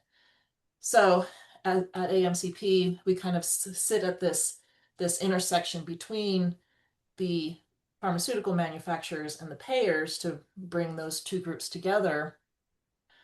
And so we thought, well, we can play a role here to help bridge that communication gap between the RWE producers, in this case, pharmaceutical manufacturers, but it doesn't have to be limited to that, and the RWE users, who we want to be the US payers. So we convened the RWE initiative at AMCP to bring all of these perspectives together and figure out what to do. So in early focus groups, we learned one major barrier was the lack of payer-specific guidelines or standards. And we heard in an earlier session about there's a lot of guidelines and standards out there, and they all have value for their particular purpose. And we looked at all the existing ones, and there weren't really any that were designed to inform the decision with US payers. So that was one of our early goals was, let's take this group together, and this multi-stakeholder group of manufacturers and payers, and get them in a room, and let's build a set of standards that are geared towards helping our RWE producers, our pharma manufacturers, to helping them to design their RWE strategy and their studies so that they are answering questions and providing information in a way that the payers actually want to use, that they will find useful. And then similarly, the standards were to help our payers understand a little bit more about what to do with real world evidence, and that there's a role for RWE across the product life cycle, from pre-approval to launch to post-approval, and understanding what the strengths and weaknesses are there. So there's a lot of education involved. But we wanted to create this framework so that to establish some consistent expectations across that whole communication bridge. We've also developed an e-learning training program to help payers specifically, but also their pharma counterparts, to understand real world data and real world evidence, and to learn how to apply it. We've had several education sessions at our AMCP national meetings, but we still didn't really understand the nuances of how payers really think about different kinds of data and how that can influence their coverage and reimbursement decisions. So Ashley and I, she's coming up next, we designed a workshop that we held at the AMCP meeting next year to get some insight into this. to help understand how payers especially could use the framework, the standards and the checklist that we've developed, but then also to help us understand a little bit more about what kind of information it is really important and how do payers use the information that's given to them. So Ashley's going to give a little bit more program detail about that program and some of what we learned. Wonderful. We'll turn it to you, Ashley. Thank you, Kate. Oh, I think you're on mute, Ashley. Sorry about that. Appreciate the invite to chat today, and thanks, Kate, for kind of teeing it up. So obviously, as you heard from Kate, RWE is being used, right, by regulators, by HTA agencies, by payers. They value it, and they want to see RWE being submitted. But right now, those agency evaluations, of course, are based on the totality of evidence, right? And so they're publishing their rationales around why they made a particular decision, what evidence they evaluated, but they're never really isolating a particular single piece of evidence and telling us how that contributed to their decision making. So we don't necessarily know the exact impact that RWE has on payer, HTA, regulator, and so forth decision making. And this is, of course, a challenge for manufacturers because they always are having to justify investments into things like RWE. And so if you don't necessarily know the ROI of RWE, it could be hard to fight for that type of evidence generation within constrained budgets. So as Kate alluded to, we did this experiment at AMCP Nexus where we tried to isolate and tease out the impact of RWE. We had essentially two groups of folks, and they got different sequences of evidence. And then after each sequence of evidence, they made a formulary decision, as well as they told us how confident they were in their decision. And they got this evidence. This evidence was kind of fictitious. We made it up. It was based on kind of real drug RCTs, real RWE studies, but it was masked so that we didn't go down the rabbit hole of one particular disease area or one particular drug and so forth. But what our design allowed us to do is really kind of tease out the individual contribution of RWE. So everybody got the randomized control trial evidence first. Then one group got the RCT evidence followed by real world evidence, followed by patient reported outcome evidence. And then the other group got the exact opposite order. They got the RCT evidence, followed by the PRO evidence, and then last, the RWE evidence. And so we can compare across the groups to really tease out how RWE and how PROs impacted the formulary. And our findings, which we're currently in the process of writing up, but as a sneak peek, really, of course, RWE and PROs impacted formulary decisions. What was really cool is that it really impacted the confidence in the participants' decision making. So, for example, even when the RWE or the PRO evidence didn't necessarily help the drug, it wasn't necessarily in favor of the drug, it still improved confidence in formulary decision, in their formulary decision making. RWE was most impactful when it filled an evidence gap, as opposed to being more confirmatory evidence, which I think is relatively self-explanatory or kind of a no-brainer, but we thought that was pretty interesting. And then also what was interesting is because both groups got the exact same evidence, just in slightly different orders, you would expect that both groups made their formulary placement at the end of the exercise was very similar across both groups because again, they've gotten the totality of evidence. They just got it in slightly different order. What was interesting is that the order mattered in one of our case studies. And this really kind of brings up the kind of behavioral psychology and behavioral economics around how people make decisions and update their beliefs based on new evidence. And of course, we know that biases can impact decision making. So for example, you're anchoring to a particular idea and then it's harder to change that idea. So I think this is kind of a topic that was relatively novel that we didn't really expect, but it brings up this idea that we don't necessarily discuss how the evidence is presented to these groups, regulators, HTAs, payers, and how that order may matter based on biases and how people make decisions. So overall, I think transparency from the agencies on how they're using this evidence and how they're making decisions would be very helpful. But I also think that's kind of one finding. The other big finding is, of course, RWE is impactful. PRO data is impactful. It's definitely most impactful when it fills some sort of evidence gap. And I'll turn it back to you, Rachel.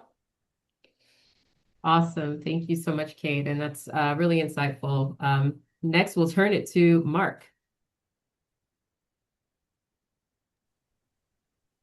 Thanks, Rachel. Hopefully you can hear me okay. Yeah, all good. Well, thank you. Thanks to Duke-Margolis and for the invitation to this panel today. It's really, really a pleasure to be here. And congratulations to Rachel and Matt and Alyssa and team for really sort of pulling together and pulling off a really terrific program. And thanks to my fellow panelists for the lead-in conversations and learnings. I'll begin with the obligatory recognition that the views that I share today are my own and do not reflect the views, opinions, or positions of my company, Merck. So now, I'm going to take somewhat of a different and perhaps a little less tangible approach to opening comments than my fellow panelists, but hopefully it helps frame the discussion and the questions that Rachel will ask thereafter. She doesn't know what I'm about to say, so she's probably wondering why she invited me, but nonetheless, indulge me here. So it struck me in preparing for today that despite the tremendous progress that we made in the world of real-world data analytics and evidence generation, that many of the most important questions about how RWE influences coverage payment pricing decisions remain surprisingly difficult to answer. I think Ashley describing her and Kate's sort of scenario hypothetical alludes exactly to that, right? We're trying to gain insights to an area that we just don't really understand well. So I decided to sort of swim up lane a little bit, and apologies if this is a little bit elementary, but really to apply a blunt and very simple first order framework, much like we would with any question.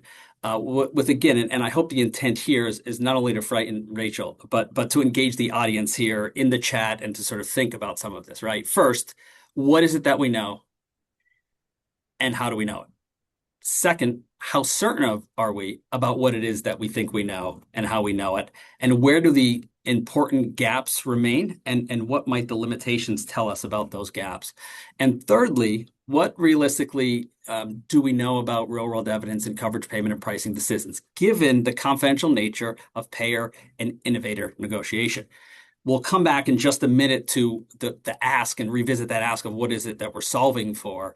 But again, some of what we really want to know may never be feasible to know. So now, admittedly, there's a sort of applying a first order thinking lens can really be a double-edged sword, right? It's somewhat of a shortcut to say, like, what questions are we really considering? And at times, it really masks the complexity of the underpinning really what it is that we're trying to solve for. So to that end, I'm going to talk a little bit about the complexity. Again, I think we're aware of this, but might be important in sort of thinking a bit more deeply as we get into the discussion part of the panel. So payer, highly context specific. They come in many shapes and sizes. Are we talking about CMS, Medicare, Medicaid state plans, commercial plans, Blues, PBMs, self-insured employers, integrated delivery systems? You get the idea. Further complicating this is that each operates under its own mandate, incentive, review process, transparency requirements, time horizons, budgets. In terms of medicines, what are we thinking about? Are we talking about rare disease therapies, potentially curative? Ashley said something really important, where gaps exist. I would beg, gaps exist everywhere. They never don't exist. RCTs are the best yet worst way of understanding the way drugs will work in the real world. They're an exercise in internal validity. So again, are we talking about oncology, cell and gene therapies, chronic disease management, specialty, non-specialty innovations, or some combination thereof? In terms of the evidence sources, ranging from RCTs all the way through real-world data and evidence synthesis. We heard a great conversation earlier today about synthetic data. Is it a health technology assessment? I know Pat will get to that. Economic evaluations. So I don't need with this audience to get into the real world data types, but we're not even into the sort of real world data types. And hopefully sort of I'm making a bit of sense here, right? But we have we have many definitions of real world evidence. We have endless data sources in terms of real world data types, evolving analytic approaches. We layer on AI. We have structured, unstructured, pharmacy, medical, imaging. And then we think about the application of the decision. What is the decision being made? Kate really beautifully articulated what it is she's solving for in her organization. But is it formulary design? Is it a prior authorization, step therapy, coverage, pricing? What is it? The evidence, the gap that Ashley spoke about is only relevant within that context. So again, I think we know this, but we tend to sort of oversimplify. So if we're keeping score, we have heterogeneity in the payer, in the data source, in the real world evidence, in the application, in the standards, in the stakeholder, in the transparency, in the medicines, in the variation of the decision being made. So lastly, then, what do we know?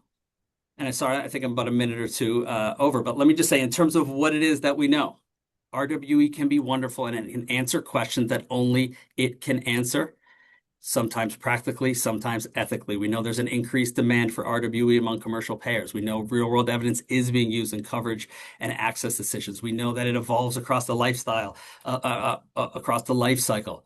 Decision-making varies substantially across organizations, and the same data organizations could arrive at a different decision. However, what we do know is that visibility in the way data is interpreted, weighed within the totality of the evidence, as Ashley mentioned, is surprisingly limited. So hopefully we can work through some of that in the discussion. The very last point I want to recognize is the variety of stakeholders: patients, caregivers, clinicians, health systems, payers, employers, innovators, regulators. You get the idea, policymakers.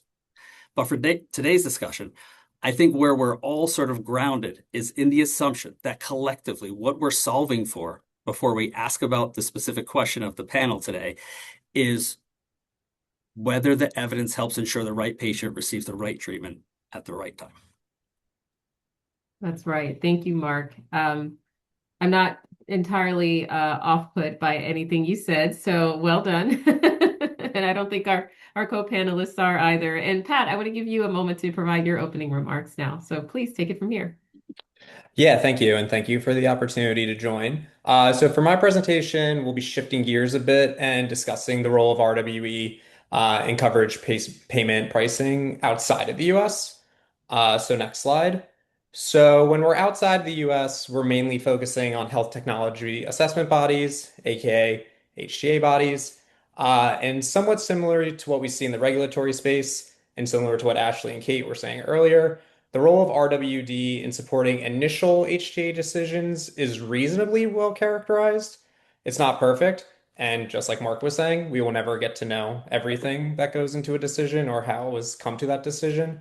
But as we see with some of the publications I pulled here, there's been a decent amount of research investigating how RWD influences initial HTA decisions. But if we go to the next slide, we will see for reassessments, which I will be calling HTARs, much less is known. And so this motivated us to look into the role of RWE in these HTARs across 6 HTA bodies to try and learn more.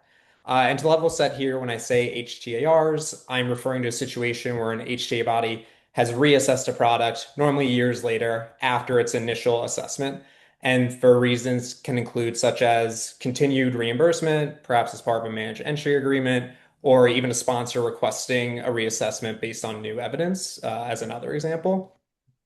We can go to the next slide. But since I only have about 5 minutes, for our study at a very high level, we collected documentation for HTARs from 2018 to 2023 across 6 agencies in Europe, Canada, and Australia. Once we had them reviewed, we extracted key variables like drug characteristics, as well as the role and the nature of the RWE, and then also analyzed whether uncertainties were considered clinical or economic and how they were addressed.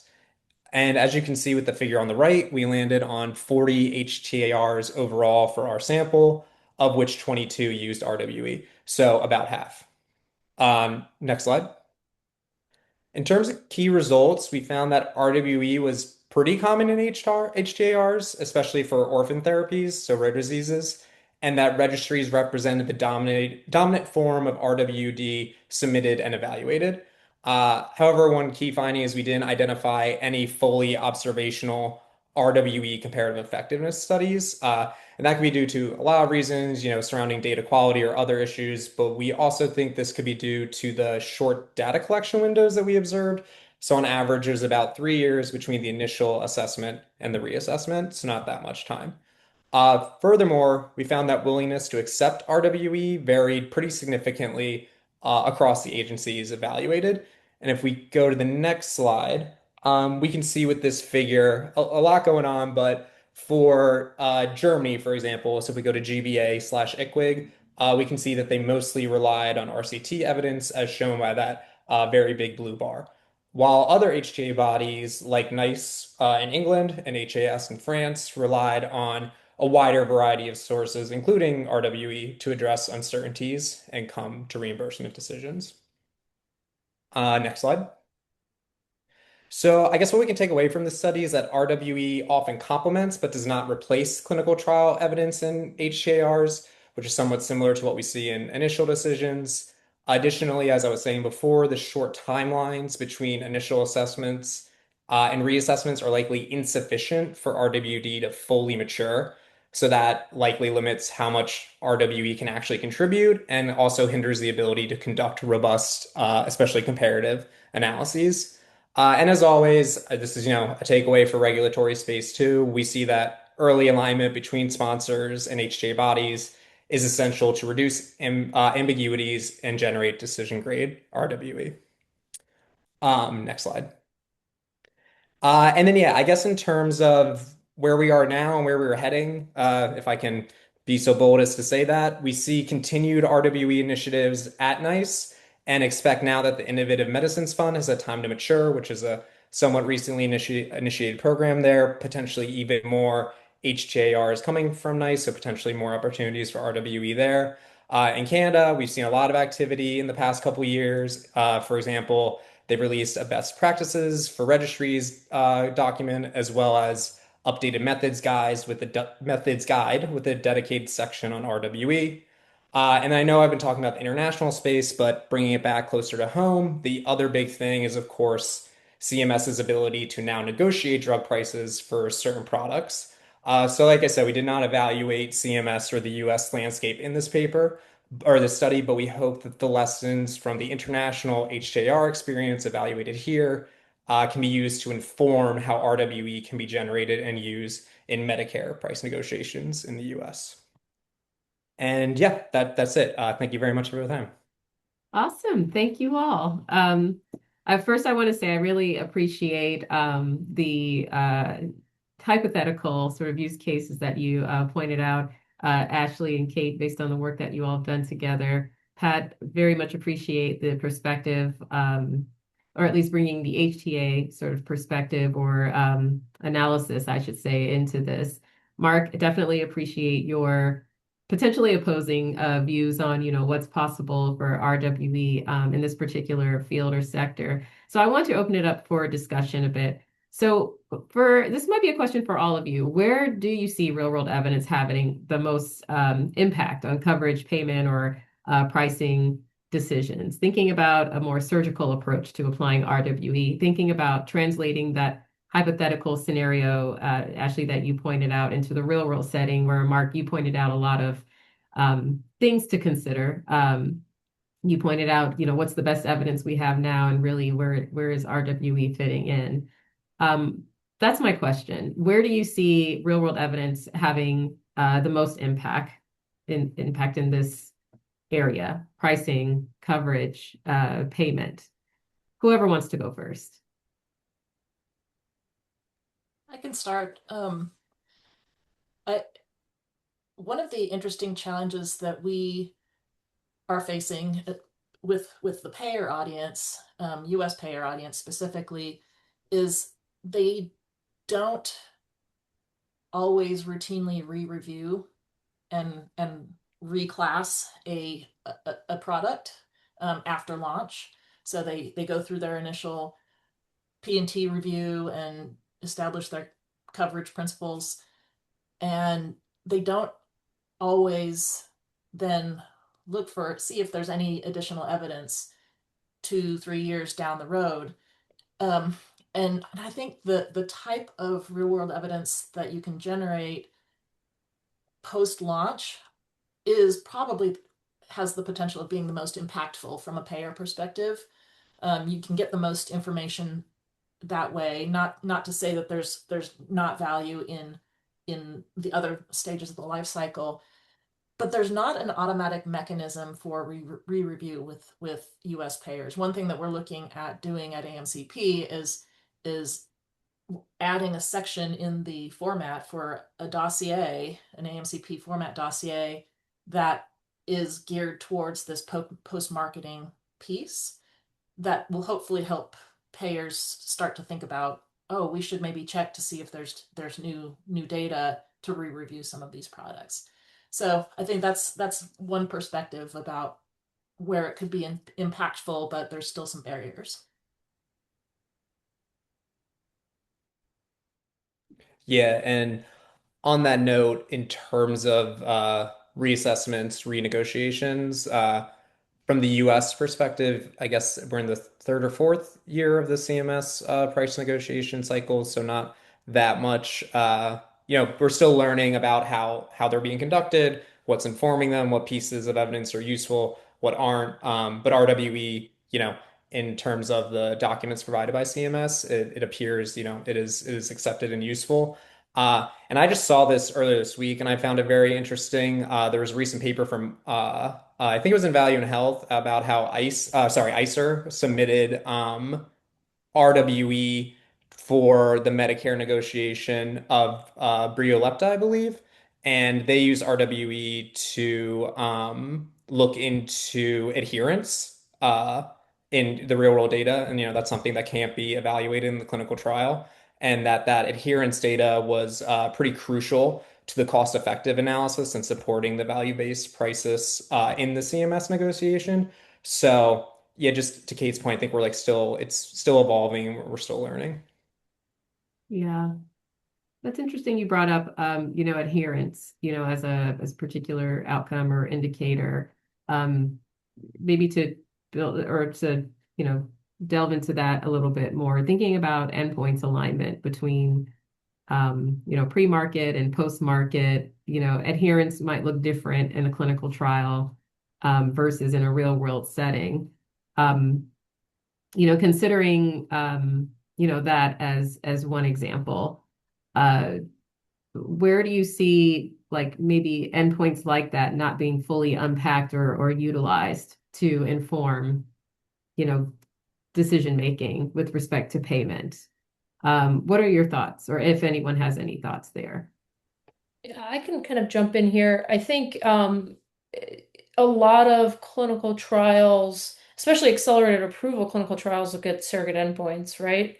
And so the longer term endpoints that payers really care about aren't necessarily always captured in those clinical trials. So that's kind of one area where, to Kate's point and Pat's kind of paper, where reassessment would be really interesting, right? To look at kind of longer term endpoints and how the drug performs in the real world as opposed to kind of the clinical trial, because we all know that patient populations are going to be slightly different and so forth. So yeah, I think that's probably one area.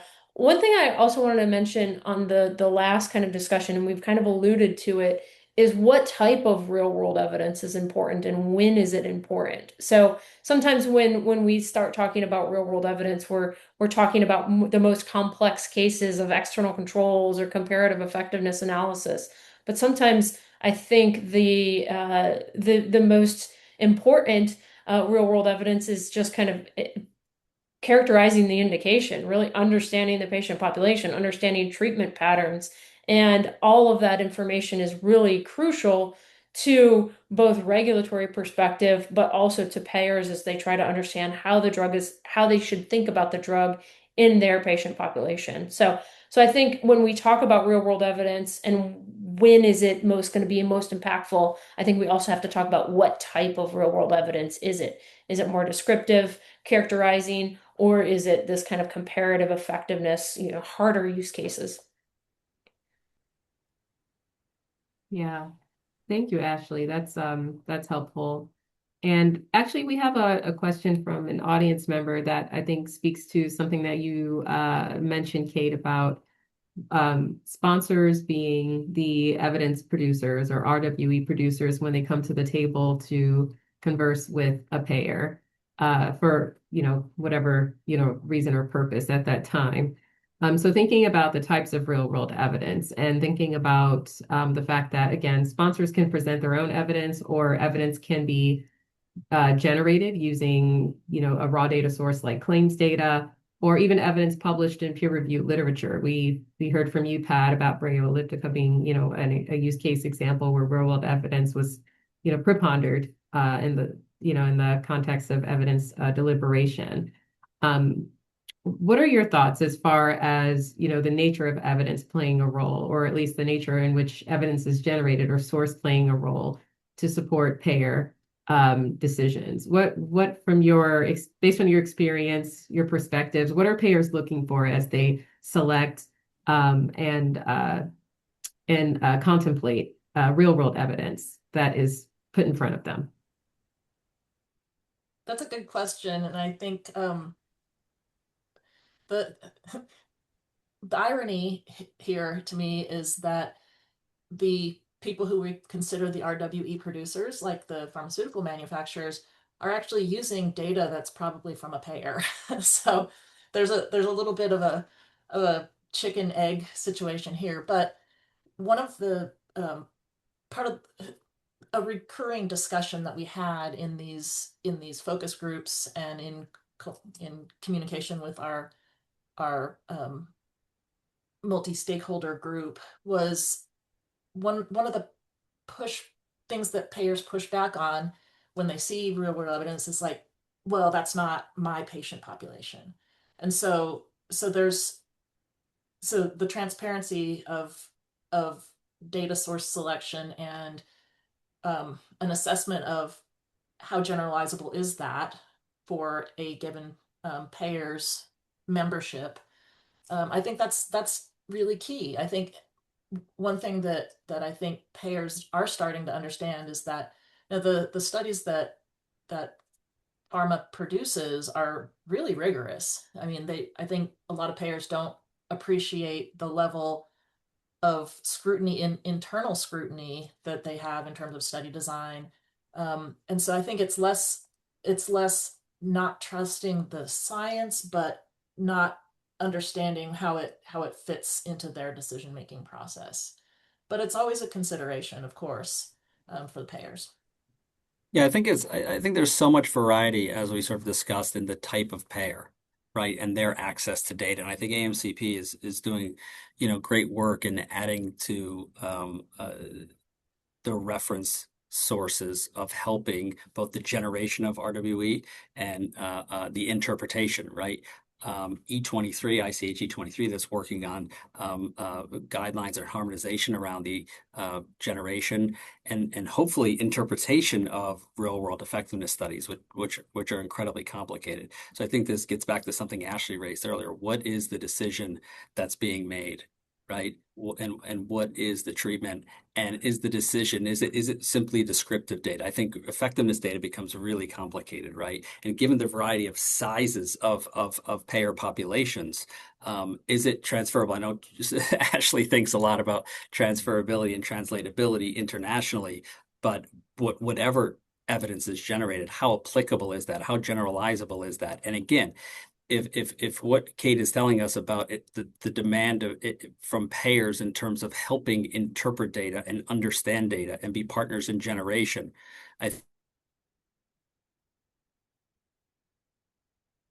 not necessarily the flip side, but to sort of facilitate us is really the transparency around the decision to be made.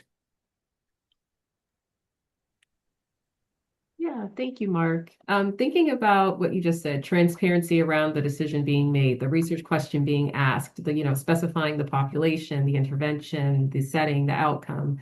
Um, and thinking about ways in which RWE can, supply information along, along those parameters to address that question. Um, we have a couple of questions from the audience that I think may or may not tie into this, but someone brought up the question of linking RCT data to real world data to evaluate perhaps longitudinally outcomes along that research question. And also even in instances where real world evidence is partially used.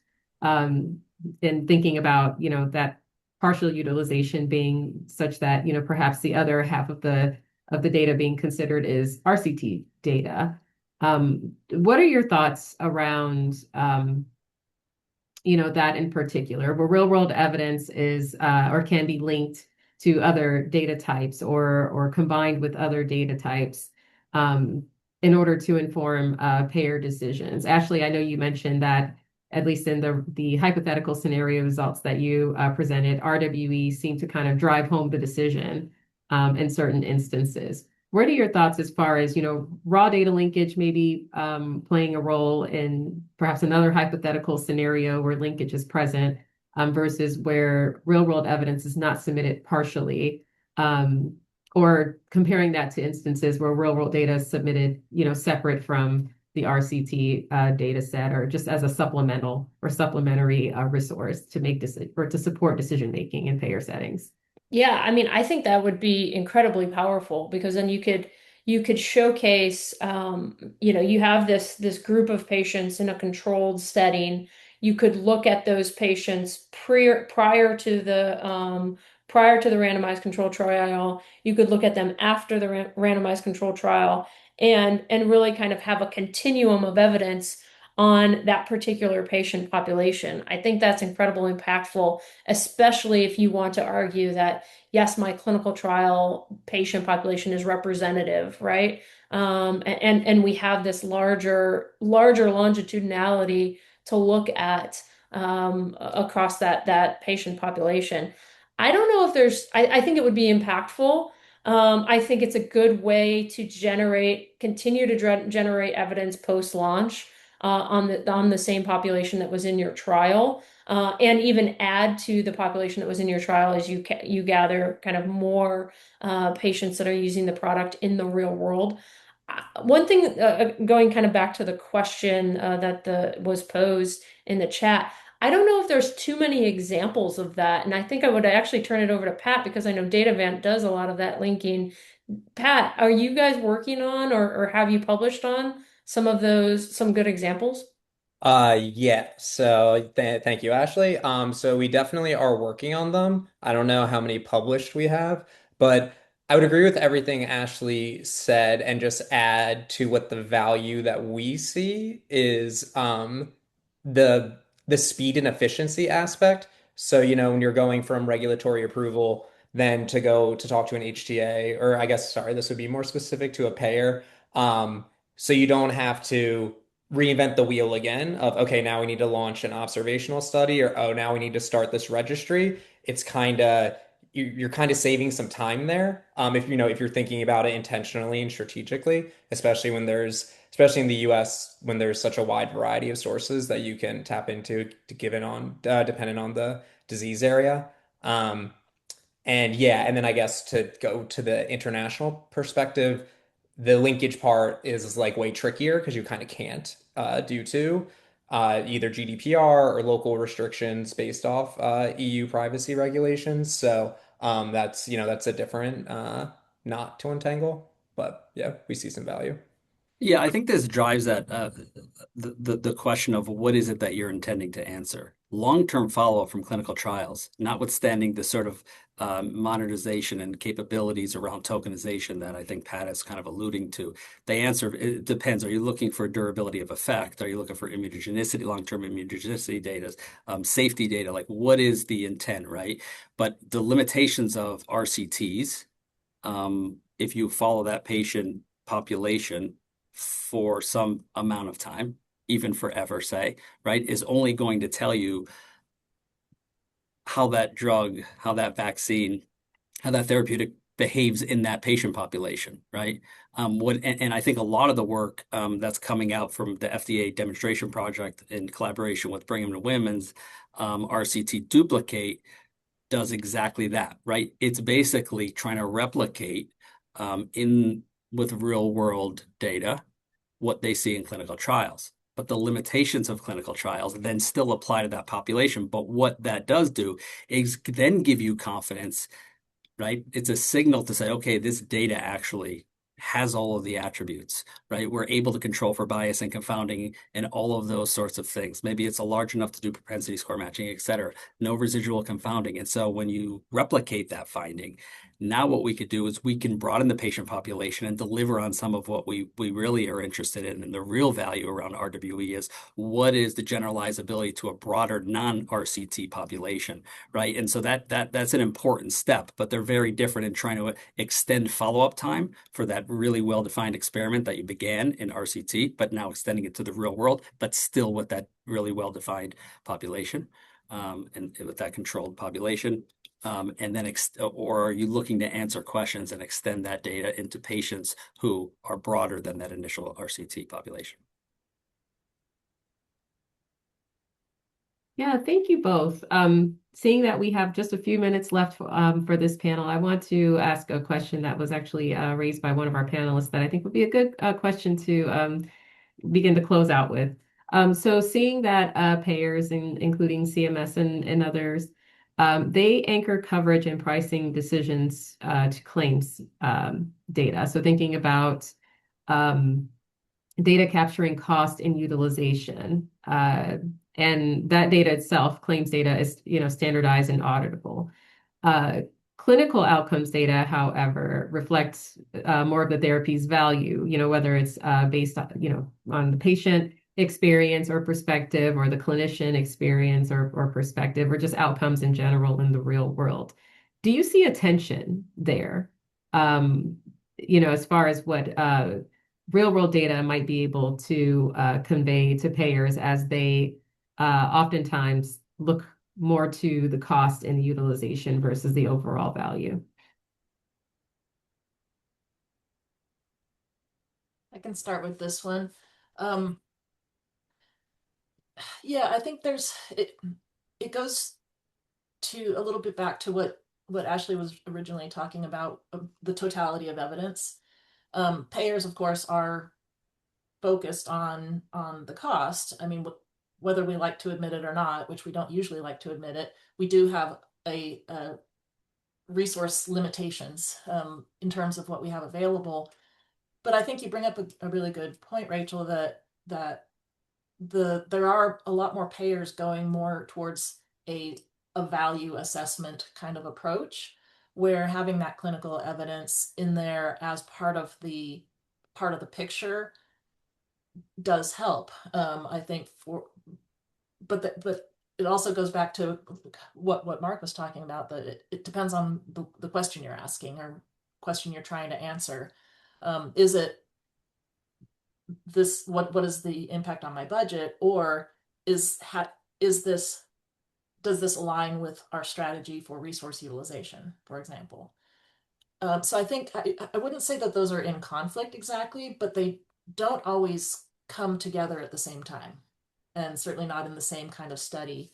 And so I think and honestly, doing the more cost related piece with claims data is a lot more straightforward than doing some sort of more complex clinical assessment that may require different types of data that isn't going to show up in claims. And so it also goes to the strengths and limitations of different types of data sources. Yeah, and that's actually when you said tension, Rachel, that what Kate just landed on was where my brain was going with the tension of, we have all these claims. They're great, obviously, for certain questions and for understanding certain uncertainties or addressing certain uncertainties, but they do have limitations in and of themselves, so we can't expect them to be to be able to answer every question. So I find that's the tension where when we're talking about the payer space, we tend to think claims immediately, and they're very useful and everywhere there, but they're not gonna save us from everything. We need these other data sources or other designs as well. Yeah, and I think it starts with the uncertainty. Where are the evidence gaps and how do you and I think that's a conversation between payers, regulators, HTA bodies, and manufacturers. Where are the evidence gaps? Where are the most impactful gaps? Because Mark says there's always gaps and there's thousands and millions of them, but everything's a gap. But where are the most impactful gaps that are actually going to move the needle and help us make decisions? And what is the best fit for purpose data source to address that gap? Sometimes it will be claims, sometimes it will be EHR, sometimes it will be prospective study collection. We won't be able to do the analysis retrospectively because the patient reported outcome, for example, isn't collected. So I think it all goes back to what is the evidence gap. Yeah, Yeah. and I'll just add, all evidence is not all gaps are not created equal, right? And the value of filling those gaps, it's like beauty, it's in the eye of the beholder value. But Aaron said earlier, right, that we're just trying to get the right answer. And I think the quality of the data actually hit the nail on the head. So I won't really add much to it, as did Pat, around the ability. And we could stay here all night and talk about like different data sources and their strengths and their weaknesses, and then delve into sort of the value proposition and how payers might address those. But I think ultimately, Kate said earlier that payers don't necessarily revisit, right, their at launch determination. That's kind of alarming in the sense that, right, none of this is static, right? Patient journeys change, competition in the market, new innovations, right? Subpopulation, not only driven by real world evidence, but expansion of indication, et cetera. And so I think, I think partnership, collaboration, and transparency. I think we're in a very similar place with this conversation as we were maybe with the regulatory conversation, Rachel, right? 5 or 6 or 7 years ago. And what ultimately sort of facilitated that trust? It was transparency. It was clarity around expectations, right? It was clarity in decision making. It was rigor. It was a flywheel of sorts, right? As we sort of had more data, more capabilities, we had greater transparency, and it sort of, right, feeds itself. And I think this conversation is very similar to that one, and that we need sort of always decision grade sort of evidence and transparency, and the idea that the evidence needs to be reproducible, or the transparency needs to lead to reproducibility. That's right. Yeah. Well, we are at time, and so I want to thank you all so much. I agree, we could talk about this all day long, especially connecting it to other areas that we've touched on throughout the day. So thank you all for being here. Thank you so much for your willingness to serve on this panel and for engaging our audience members today. Like I said, this is all the time we have for this session, but we have another session after this one. And I'm going to pass it next to our session moderator, who is Motir Rahman, Senior Epidemiologist and Policy Advisor in Real World Evidence Analytics within the Office of Medical Policy at CDER within the FDA. Motir, I will pass it to you. Thank you very much, Rachel. Can somebody and then nod me that you can hear me well? Yes, we can hear you just fine. And see you. It looks like you're with us in a way to optimize both your audio and visuals, so you're good to go. Okay, good. Thanks. Good evening, everyone. As Rachel mentioned, I'm a senior epidemiologist within the CDER and FDA, and I lead the CDER review activities for the real world data study submissions, lead the international regulatory collaboration, including the ICH E23, and I joined FDA about 5 years ago after working in the industry. I'm a pharmacist by training and a pharmacoepidemiologist with a master's in statistics. I have my standard disclaimers, so opinions are mine, not those of the US FDA or the HHS, and I do not have any conflicts of interest related to today's discussion. and mention of any commercial product is not an endorsement, just for educational purposes. As you have heard throughout the today's sessions that our colleagues mentioned about the field in RWE, our session primarily focuses on the regulatory policy around the real-world evidence, especially the industry's perspective. All right. So to wrap up our afternoon, and I think you'll agree, we have saved something really practical for the last end. We are going to shift our focus to the regulatory guidance landscape for medical product development. And I don't mean to deep dive into the fine print of every guideline. What we really want to get as is that what does actually look like in practice. So our panelists are going to walk us through some real on-the-ground lessons from industry, how you take these guidelines off the shelf and actually operationalize them to put together the RW submissions that are, as we like to say, fit for purpose or fit for use, because there's a real difference between knowing what a guidance says and knowing how to make it work for you. When you're sitting across the table from a regulator. We'll also open it up to talk about where the regulatory conversation stands right now, and frankly, what topics industry wants to see move to the front line in the coming year. So if there's something on your mind, this is the room to say it. So let's get into it. So I'll introduce the panelists now. As I introduce the panelists, ask them to turn on their cameras, please. So in the screen, have Gracie Crane. Gracie is a cancer biologist by training with a master's in biomedical research and the PhD in cancer biology. Currently, she is the real world data and pragmatic trials policy lead and chapter lead within the global regulatory science team at Roche. Welcome, Gracie. Then you have Carol Coro. She's Vice President and Head of Global Epidemiology and Real World Evidence at GSK with over 24 years of experience in pharmacoepidemiologic research. And she's a registered pharmacist in Pennsylvania with a PhD and MS in pharmaceutical health service research. Dr. Coro is a fellow and a board member of the International Society of Pharmacoepidemiology. Welcome, Carol. Then we have Dr. Wei Liu, the director in data and data science and artificial intelligence real-world evidence at Johnson & Johnson Innovative Medicine. He leads cross-therapeutic initiatives to advance the use of real-world data, digital health technologies, and innovative analytical approaches. Prior to joining Johnson & Johnson, he served as senior epidemiology reviewer at the U.S. Food and Drug Administration. And finally, we have Dr. Irene Nunes, heads the Global Regulatory Affairs and Policy at Genmab. She was head of the Regulatory Affairs at Flatiron Health, as well as the Pharmacovigilance at TG Therapeutics. Before her long tenure in the pharmaceutical industry, Irene was an NIH-funded neuroscientist, leading a research program in brain and retinal development at Columbia University. Okay, as we start, I want to start with something that I think gets lost sometimes in these conversations.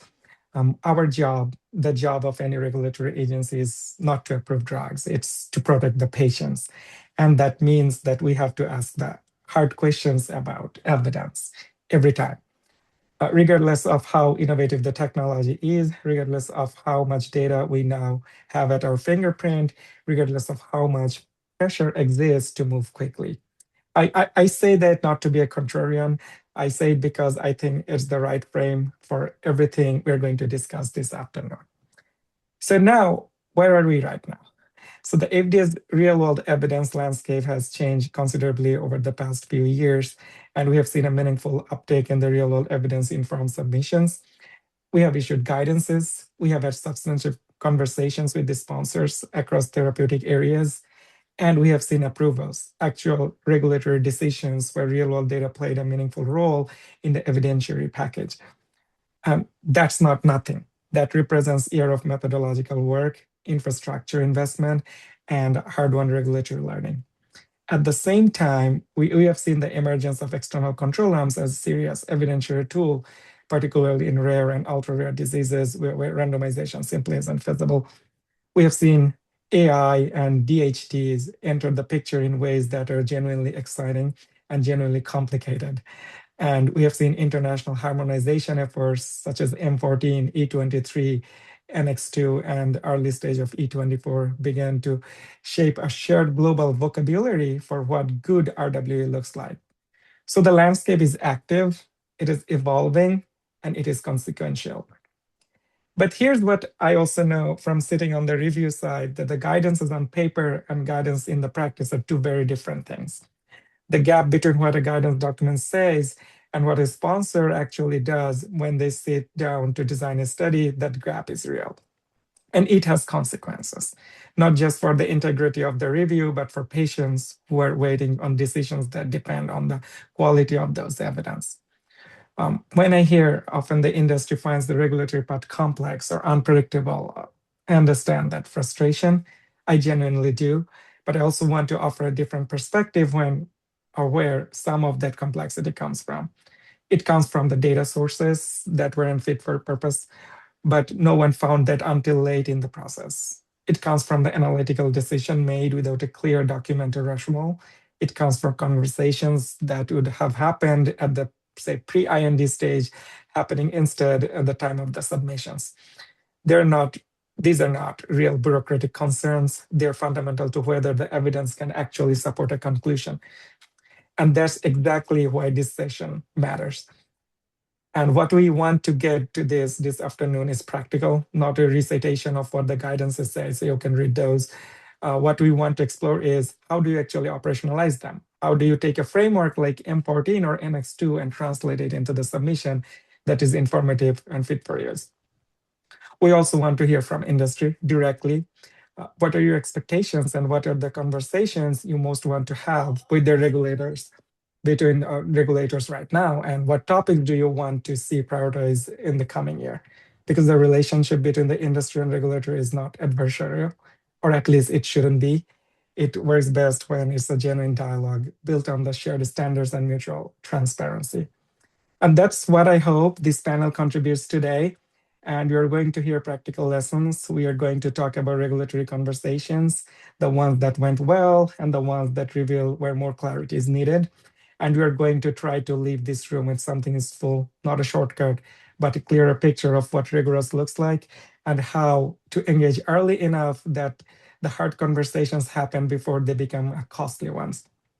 And I'm looking forward to this candid discussion.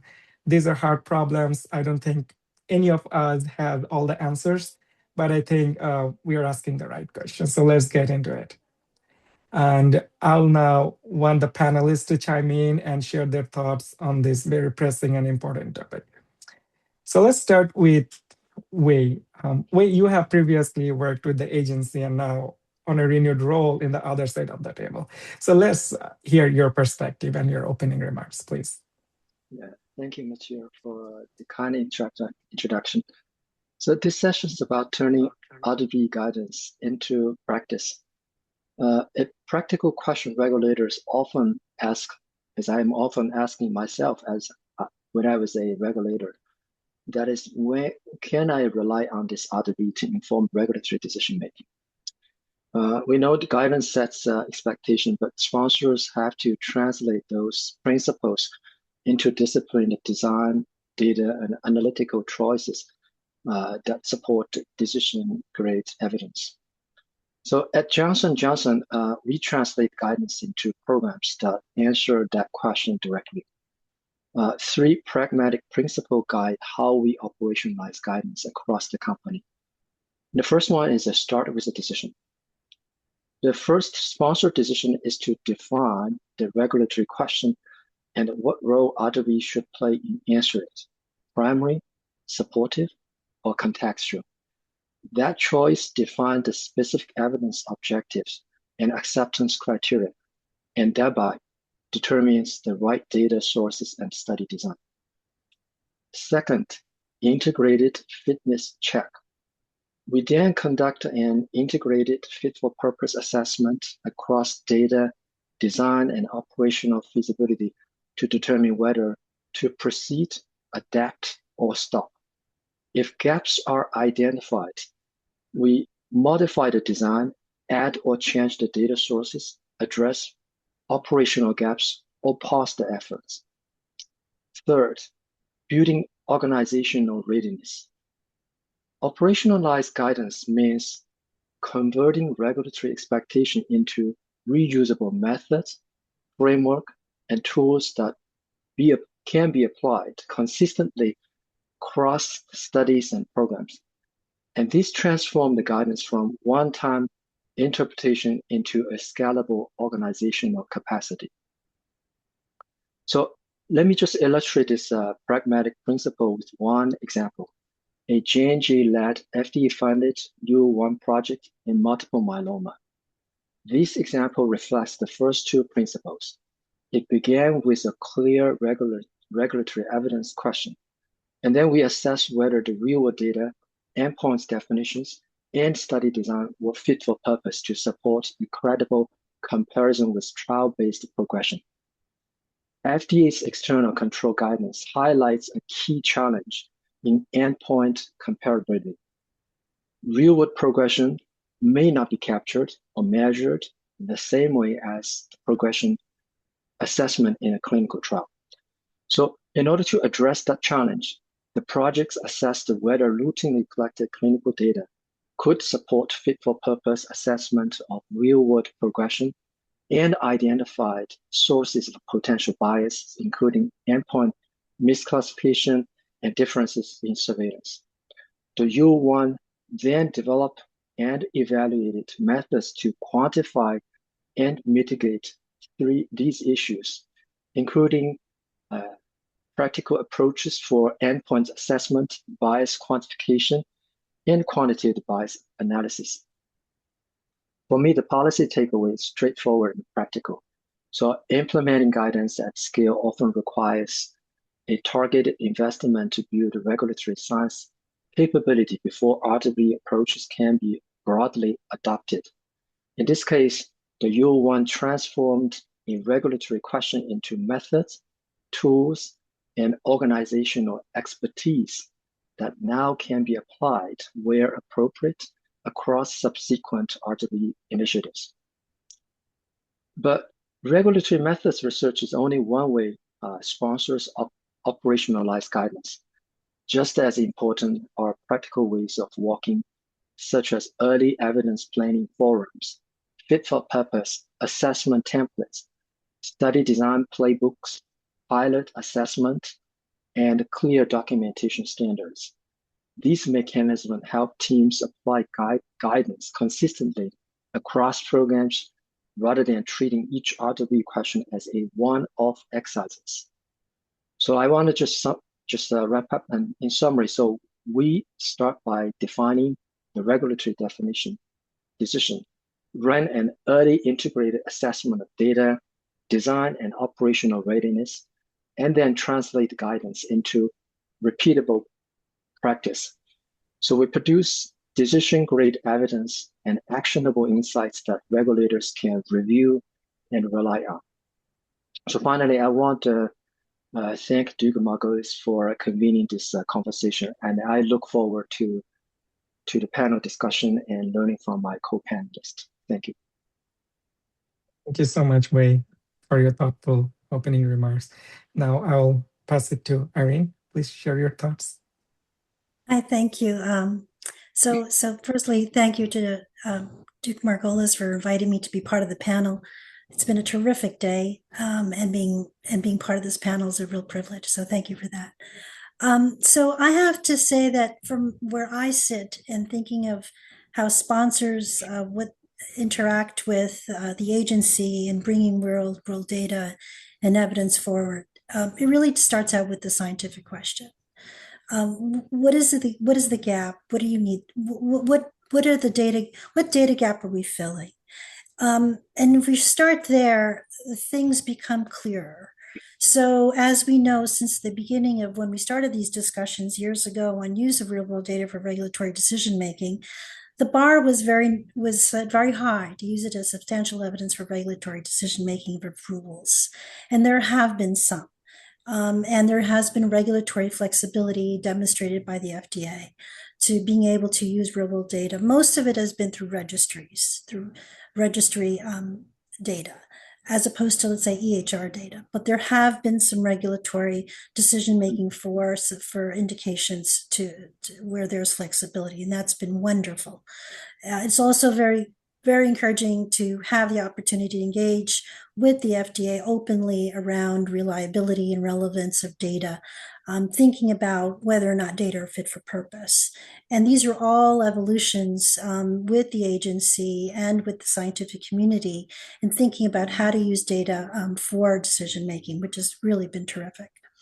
But we think about where we are today, not really much has changed in the sense that the bar for the data for substantial evidence has not changed, and rightfully so.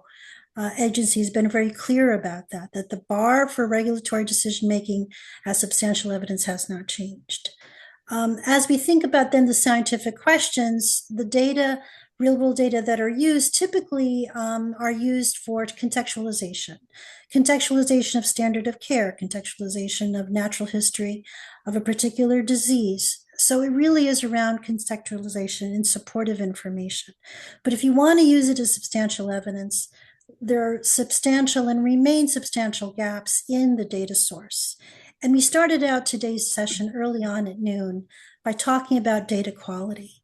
And in the end, it's the data quality that really remains the biggest gap to be able to advance real-world evidence for regulatory decision-making as substantial evidence. And a lot of it has to do, there's been terrific discussions today about what provenance and transparency and governance and just inherent issues with, let's say, EHR data missingness in particular. And so as we think about how to solve that, the original discussion at 12 o'clock today with the opening of this webinar was around how do we think about improving data quality? So I think that there's interesting opportunities as the community can think about that, and maybe we can talk about that later. But what I wanted to raise is there's another opportunity for, in oncology specifically, about how we can think about using real-world data. So contextualization, as we have been using it, remains. Using it as substantial evidence remains our North Star. And perhaps what we can use it is for I don't want to say qualifying certainly, but for characterizing novel endpoints for oncology. And the reason why I'm raising this is because as oncology therapeutics advance, which is wonderful obviously to see that there are now oncology disease states where the progress of our therapies are such that our patients are living longer and longer, which is awesome. What that also means, though, is that our traditional endpoints for our standard of care, comparing our standard of care to new therapies, become less sensitive. In fact, you hit a ceiling. And so what it calls upon is the innovation of novel endpoints. And there has been quite a bit done in the field on this. ctDNA, for instance, other endpoints for MRD, minimal residual disease. But these are endpoints that remain still in the research realm, if you will. They're not being used for regulatory decision making. We have very recently FDA guidance and MRD that talks about how we can use it for regulatory decision making. And what has become obvious to those who are at the forefront of moving forward therapies in oncology is how can we leverage and define and characterize novel endpoints beyond response, beyond OS, overall survival, beyond progression-free survival, to either make early decisions around dose, making early decisions, even for accelerated approval. How can we advance these endpoints? So maybe real-world data, constellations of evidence that we can pull together in conjunction with the agency can start to characterize these new endpoints so that we can start moving that aspect of research forward, because it's proven historically to take over 10 years to move an endpoint for regulatory decision, a new endpoint for regulatory decision making. So that would be my call to action, if you will, is to think about how we can use real world data to help characterize these new endpoints for oncology. and then thinking about how do we do that in our communities. I kind of see it as three different sort of avenues, if you will. One is the avenue, of course, with academics and working with the agency and sponsors, and even within the scientific community.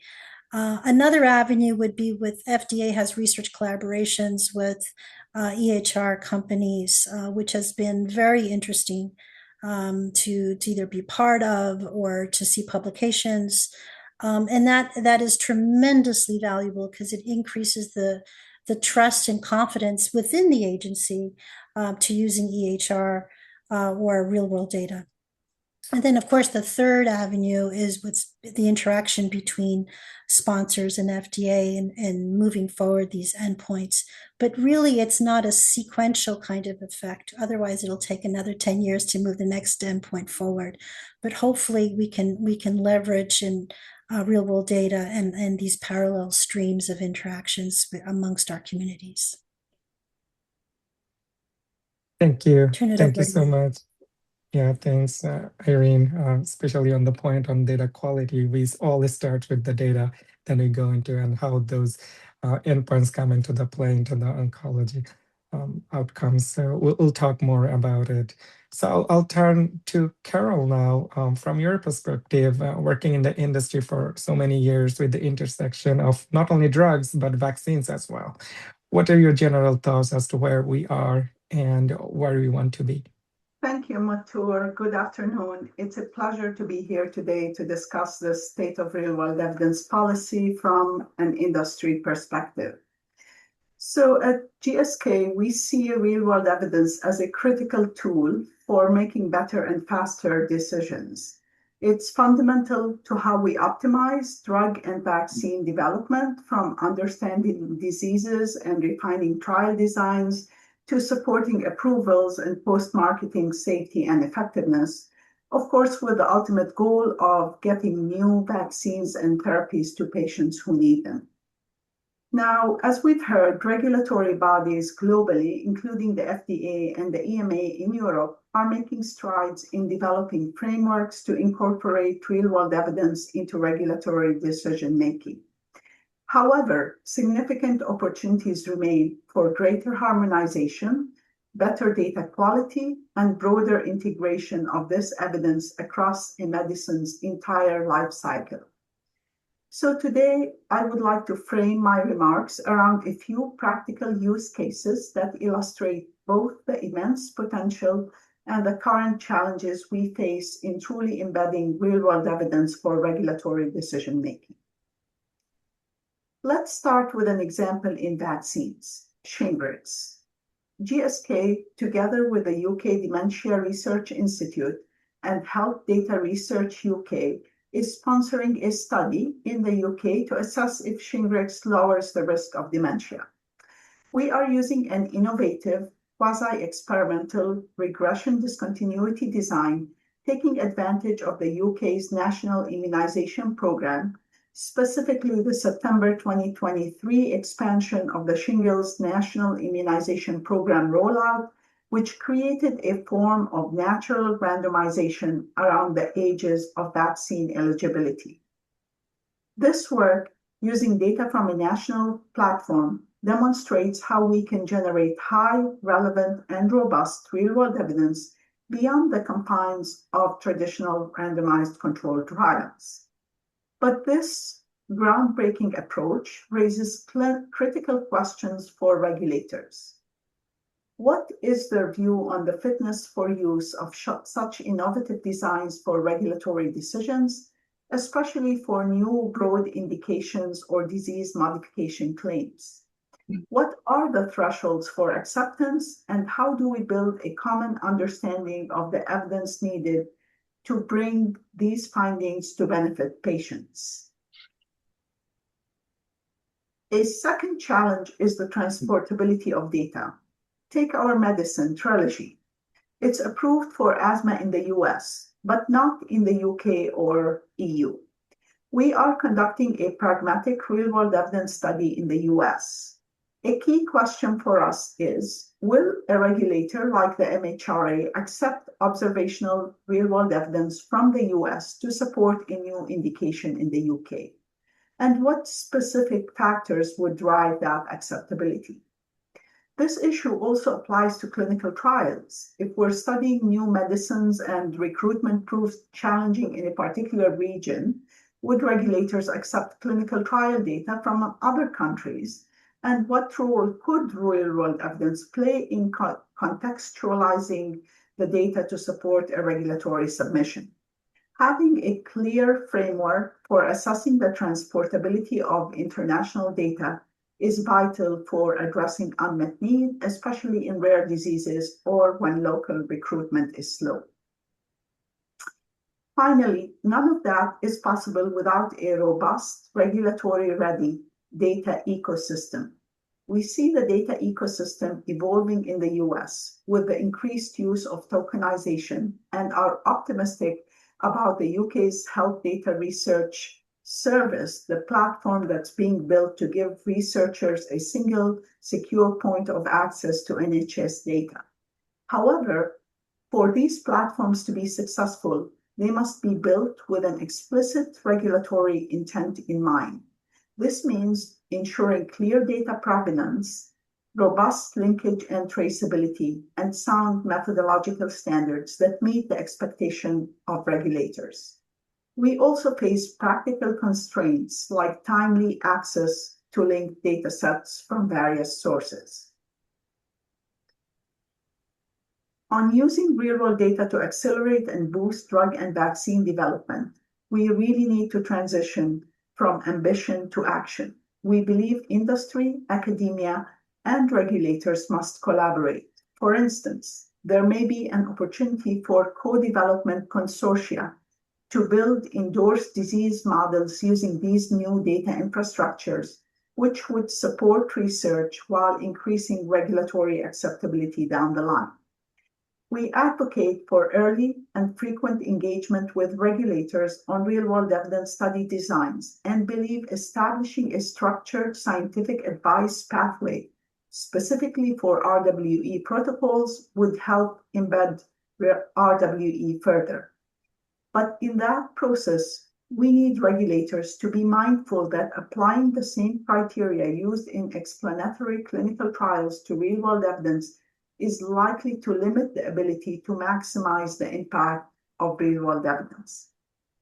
It's crucial to understand that study populations may be different in the real world compared to clinical trials. Outcomes captured in the real world via electronic health records, for example, may be different than those captured in explanatory clinical trials. Real-world data is intrinsically different from RCT data, as are the frameworks and analytic methods to analyze them. These are the key challenges and opportunities as we see them, and I believe they are best solved through partnership. By working together, we can build on the progress made and truly embed real-world evidence into the fabric of regulatory science for the benefit of patients everywhere. I'm very much looking forward to the discussion with my fellow panelists and hearing the perspectives from everyone. Thank you. Thank you so much, Carol. You brought up a very important point, especially how do we translate one regulator decision to another jurisdiction. I think even a more critical question would be, how do we transfer data from one jurisdiction to another? So more on that later on. And you brought another important point is the data comparability in the real world data versus in the clinical trial. Okay, so finally, Gracie, your thoughts? Thank you very much, Mature, and good evening, everyone. So really great discussion so far, and thank you to the Duke team for the invitation. And I just wanted to point out that I'm going to be talking about some practical lessons, but focusing my remarks specifically on the ICH landscape. So next slide, please. So I think hopefully you all agree that we've come to a point where it's a bit of an inflection point for real world evidence.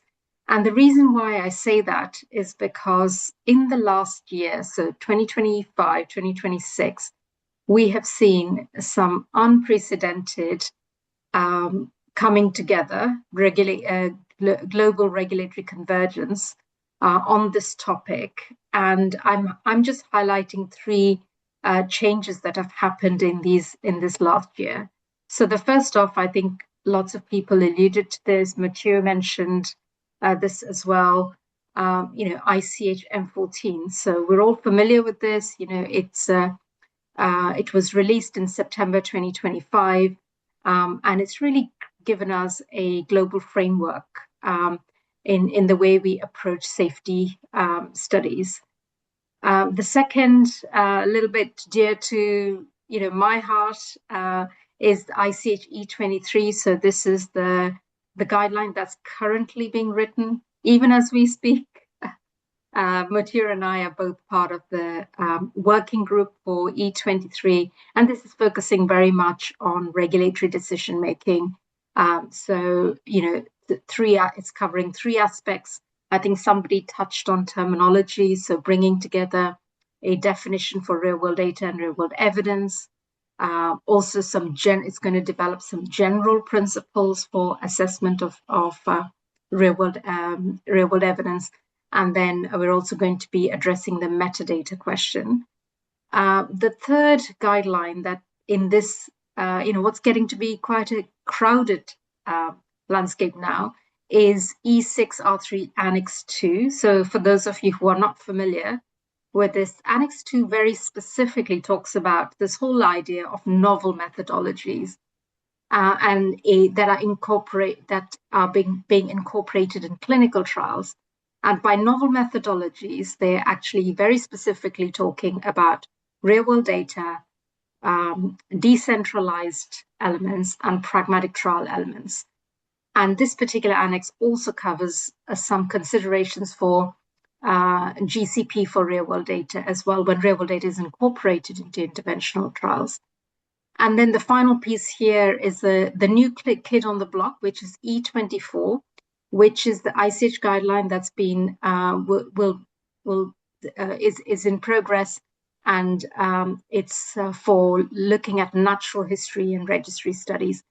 And this is not going to stop here. It's going to keep coming. So really, I think we're at the point where we're seeing that regulatory convergence. We're seeing the harmonization. We're seeing those harmonized definitions that was pointed out. So in my next couple of slides, I'm just going to touch on one example that we have that I'd like to share with all of you. So can I have the next slide, please? So here I'm going to talk about how at Roche we looked at M14. So as I mentioned earlier, M14 is the global framework that helps us design and conduct non-interventional safety studies that utilize real-world data.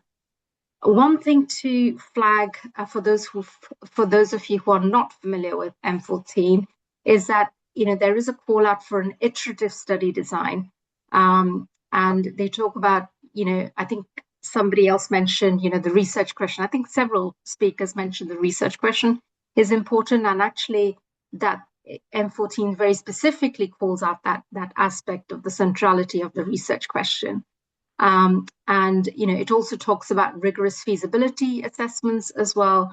And then it talks about some technical guardrails. But the reason why I'm mentioning all of this is because embedded within M14 is a very specific call out to think about standardization of the way the data is presented. So thinking about utilizing a template, a protocol template. This protocol template was developed by the ICP ISPOR Joint Task Force, and it's called HARPA. And it's mentioned twice within this guideline.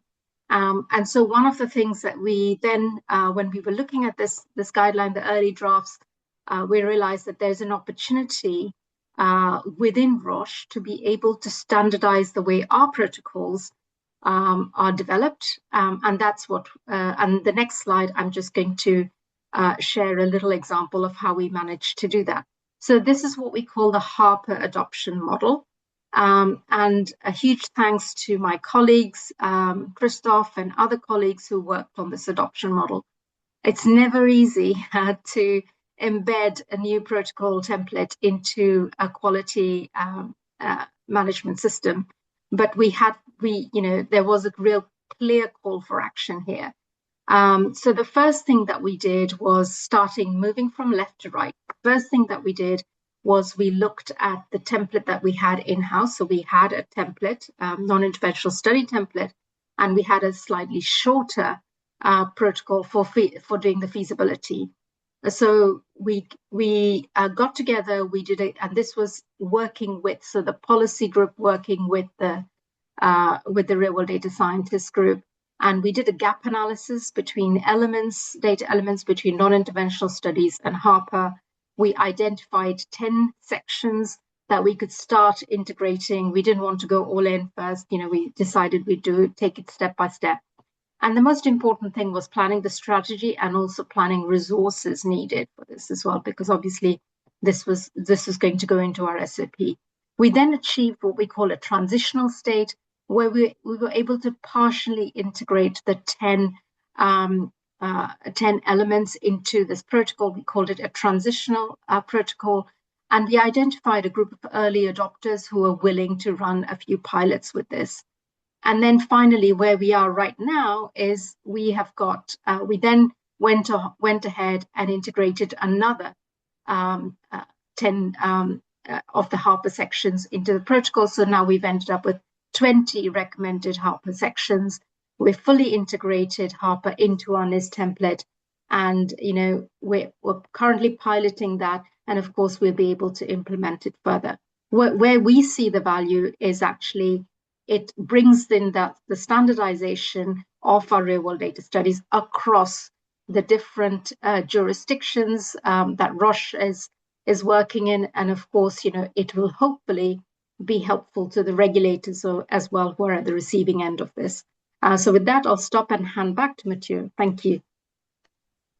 Thank you so much, Bracy, especially how you, within the organization, operationalize the Harper. And just for the audience, so the M14 is for safety, and the E23 we are working on, it would be specifically for effectiveness. So more on that. Thank you all for your thoughts. And we have heard some great remarks from our panelists so far. Now we'll have the remaining of the session for a discussion. And as a reminder to the audience, please feel free to add comments or questions to the Zoom Q&A. So let's get started. What are the recent regulatory developments have informed how medical product sponsors approach real-world evidence generation? So we have heard general thoughts. Now we are going to the very specifics of it. So where do you see the opportunities for further iterations? Who'd like to start? I'm happy to start here. So recently, FDA has issued the final device guidelines where they removed the requirement to submit patient-level data for real-world evidence. And there is some anticipation that this is going to be broadened to include medicines and biologics as well.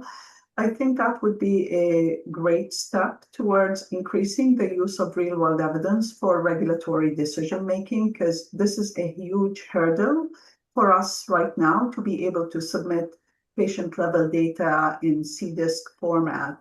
And the reason is not because we industry do not want to do it. It's because of restrictions coming from the data providers, restrictions coming from Medicare and Medicaid. So sometimes it's not possible to submit this patient-level data. So I think moving in the same direction that the devices have moved in would enable much broader use of real-world evidence for regulatory decision-making. This should not compromise on the ability of FDA to ask questions of the data. It does not affect the quality of the data. It's just access to patient-level data is not always feasible. No, thank you. That's a very great point. Before I go to our other panelists, so I know the press release that came out with the patient level data for the CDRH. So the devices have a slightly different regulations, and they actually never needed the patient level data. But for now, I understand it's a really genuine concerned how the data would come in. We have seen a lot of submissions, especially from other countries, good registry data, but we often do not get the data from it. So it's a genuine concern, and we are working towards it, how best to approach this solution. We still don't have a guidelines. Our current guidance says still the patient level data needs to come in, but where and when that but we hear it and we are trying to work around it for now. But for now, the patient level data, yes, it has to come in-house. And just to mention, it's not unique to FDA. I think the other jurisdiction, for example, EMA, they're also requiring the patient level data coming in-house. But yes, Carol brought a very important point that how we can work around it so that it does not halt our progress of using real-world data, real-world evidence for regulatory decision making. But thank you for bringing this point. Anyone else want to comment on this? Yeah, I want to just make a quick comment on one of the recent development, the FDA 2026 draft guidance on demonstrating substantial evidence of effectiveness. This guidance clarifies how one scientifically rigorous, adequate, and well-controlled clinical investigation together with confirmatory evidence may support the substantial evidence standards. So from an RWE perspective, this raises an really important practical questions. How should sponsors think about the role of RWE in the totality of evidence? So we all know that RWE may help characterize disease context, natural history, treatment patterns, expected outcomes, or external clinical context. In selected cases, it may also contribute to confirmatory evidence, but only when it is tied to a specific regulatory purpose and generated with sufficient rigor. So I really think the draft guidance points to a very broad program level shift. RWE should not be treated as a later stage add-on or a shortcut when the traditional evidence generation is difficult. It should be planned early as a part of an integrated evidence strategy. Teams need to ask what evidence gap remains, what role RWE should play, and how trial evidence, RWE, and other data sources can collectively support the regulatory decision. Now, I also want to quickly touch on a second development, the FDA's increased public transparency around RWE user cases. A few months ago, FDA published more user cases, the RWE use cases that FDA has been used to support regulatory decision making. So from that perspective, I want to give FDA credit for making selected examples more visible across CDER, CBER, and CDRH. And this is helpful because it moves the field from general policy expectation towards regulatory precedent. So at the same time, because these examples are still selected and limited, so there's a room to expand the efforts with more structured case summaries. So looking forward, I see the priority as helping sponsor move from policy principles to more confident, consistent, and clear RWE generation for regulatory assessment. For regulators, the constructive ask is to continue to this momentum through clearer expectations for RWE as a confirmatory evidence, more structured public case examples, continued support for programs such as advancing RWE programs, and broader sharing of lessons from RWE demonstration projects. And this kind of transparency would help the field understand what good evidence looks like in practice, not just in principle. No, Fantastic. Two important points we touched. One is the new guidance on the substantial evidence of effectiveness, one trial per C plus C. So a lot of time things get hidden into the bush, and but one trial and confirmatory evidence is something not new. It has been there in the practice, but with the new administration, it's been publicized, so it's well and good. And how RW can play into the role, that's definitely a good question. But RW is never meant for specific for confirmatory evidence only. The examples that we shared into the website, you can see they have been confirmatory evidence. They have been used as a pivotal evidence. We have a couple of examples in RW. RWE was the sole defining factor for the approval. And also the descriptions, yeah, we appreciate it. We take it into the note because currently in the website, what we have is the summary of it, but what really worked, going deep into the dive. These are all public information, by the way. So we have that, you know, very well. We have that integrated summary report where we have everything going in there, but in a structured way. We'll keep that into the note if that's something we can share in the website, but we do share it in the publications or different public meetings that we attend. But thank you for those suggestions.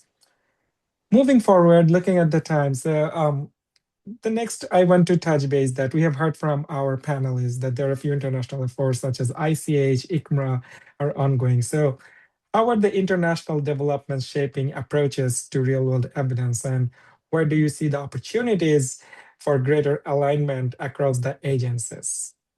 So who wants to take this question first, please?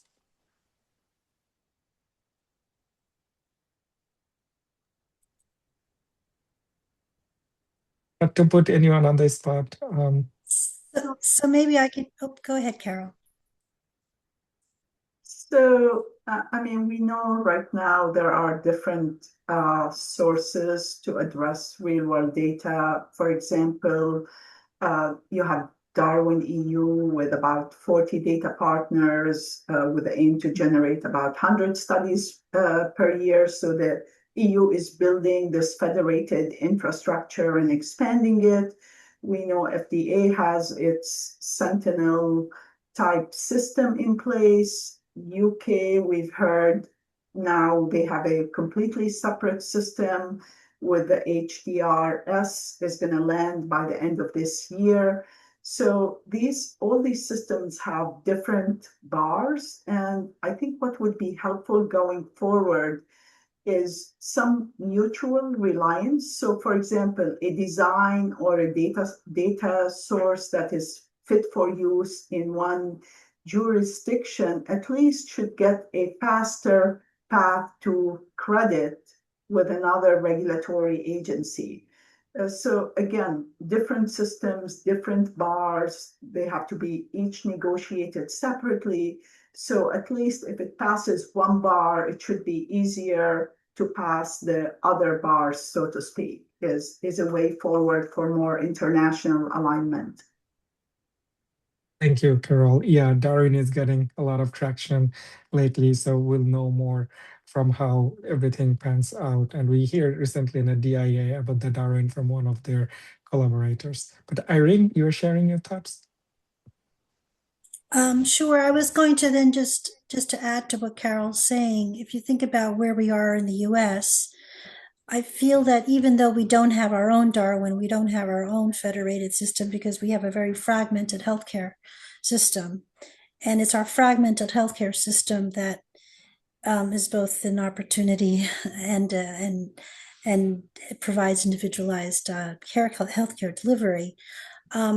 But I do think that there's initiatives that are going on that are just started with Trailblazer and now with the FDA pilot on the that's part of Trailblazer that could be quite interesting as we think about, is there an opportunity of intersection between the Qualified Research Institute network that the FDA is piloting and thinking about to expedite INDs, and if that's going to be a network, is that an opportunity to bring together, for instance, the ONC efforts to harmonize data in the United States from a variable perspective in interoperability. So I do think that there's a very interesting time for the US, even though we have a very fragmented system, that there's an intersection of activity amongst our federal agencies, FDA, and others within the ONC, within the HHA system, that could potentially be quite interesting to advance our data quality at the point of care, which is in essence what we could all benefit from in the US, to be able to, not just for patients, but for regulatory decision making, as well as even for CMS that we heard earlier. So I just wanted to add that to our discussion. But I see that Gracie has her hand up. I didn't mean to jump her over. Have we got time, Mathieu? Have we got time?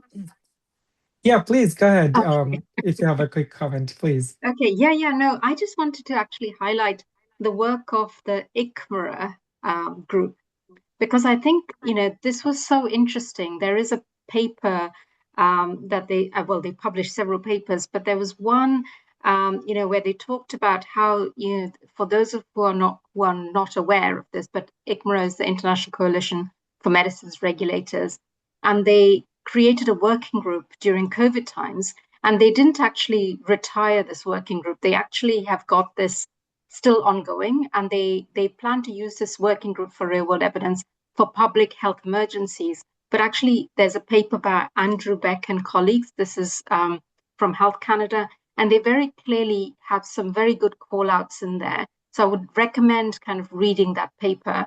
But they also talk about, this, I think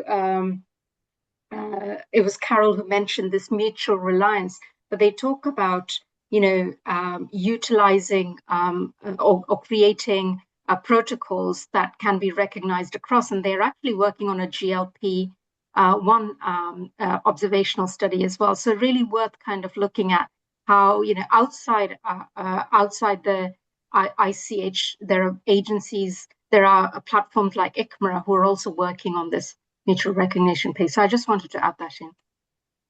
Yeah, thank you very much for chiming in. Finally, as I keep track on time, so looking ahead, so what RW policy issues or regulatory priorities will you have top of the mind in the coming year?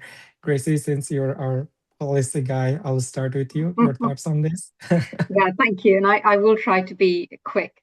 So I think, and this was a point that was mentioned again by Carol, this whole idea of in-house,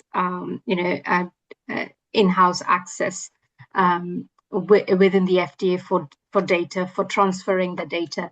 I mean, you've already articulated the problem statement, Carol, and I think, Mathieu, you've also mentioned, that you are thinking around about this. So I won't go into that, but that is like almost top of the mind, I think, for industry moving forward.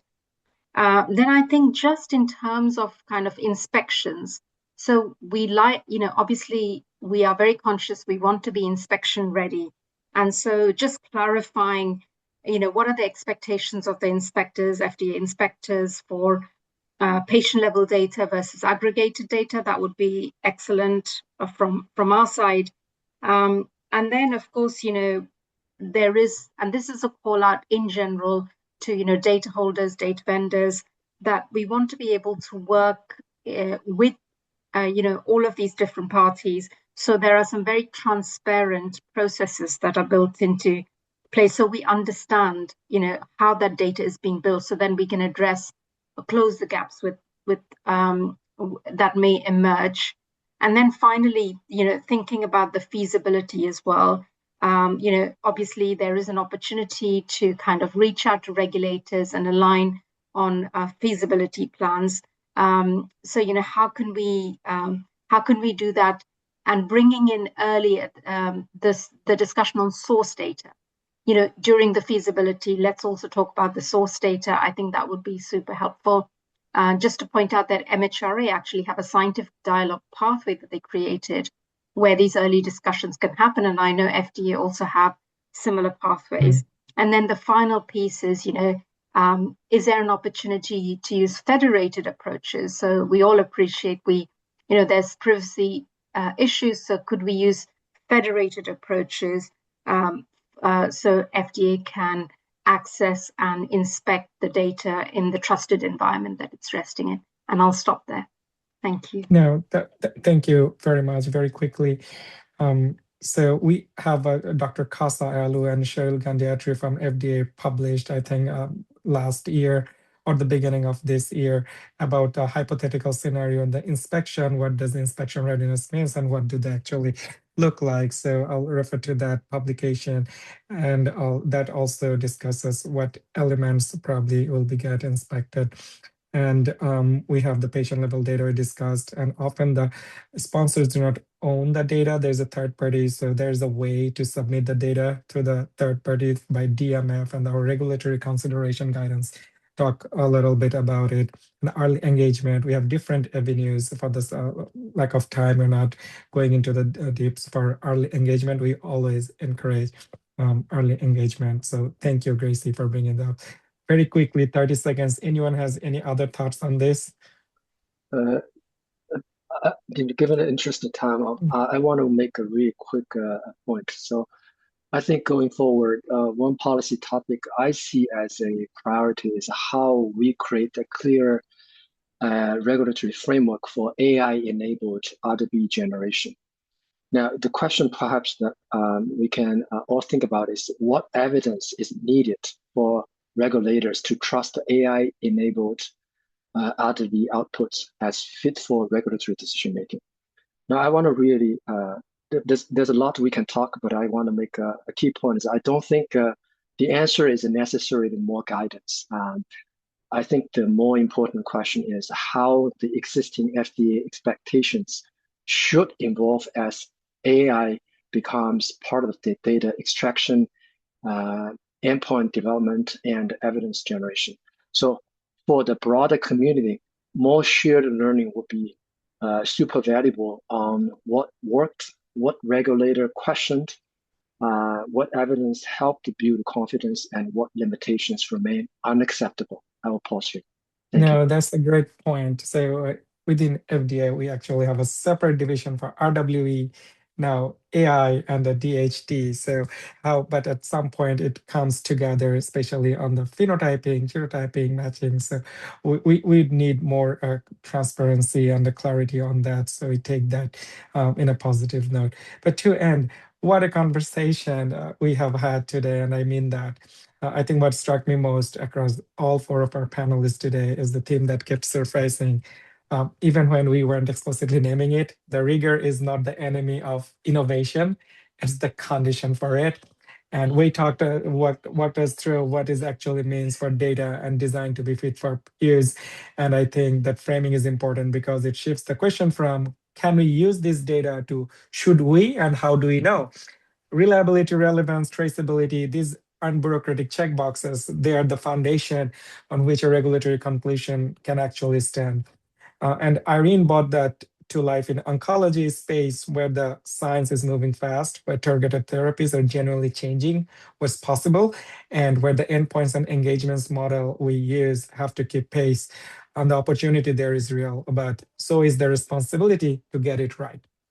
Carol's discussion of transportability using vaccines as a window into when innovative RWE study designs can look like for a new indication reminded us that the methodological frontier is still being mapped and there's still important works to do. And finally, then Gracie brought something I think is generally rare in these conversations, a concrete inside the organization view of what it actually looks like to take international guidance, in this case, the Harper and the broader ICH framework, and operationalize it into the standard operating procedure. That's not a small thing, that's the hard part. And the key message from Roche's published work on operationalizing RWD initiative, including the blockers that don't always make it to the polished presentation. So our discussion question today pointed at something I want to leave you with. We asked about the balance between scientific rigor, practical realities. And I think the honest answer is that balance doesn't come from lowering the bar. It comes from building the infrastructure, the dialogue, and the shared expectations that help sponsor reach the bar earlier and more reliably. That means early engagement, it means the international alignment, and it means industry and regulators continuing to have exactly the kind of candid operational conversations we had here today, not just about what the guidance says, but about what it takes to actually live it. So thank you, Wei, Irene, Carol, and Gracie for bringing both depth and candor to these discussions. And thank you all for all the questions and the engagements. And as we head into the coming year, I hope we carry forward not just the specific policy priorities we discussed, but the spirit behind them, that is getting the real world evidence right, is how we serve the patients. And that's always been the point. Thank you very much. And I'll now hand it over to Rachel for closing remarks. Thank you. Wonderful. Thank you, Motir. This was a very rich discussion, very robust discussion overall today. We are thrilled to have had it with you all and with our audience who have been here, throughout the entire afternoon today. So thank you all again for being here. As we wrap up, I do want to just quickly summarize what we discussed today throughout these robust session topics and discussions, as we covered a lot of ground.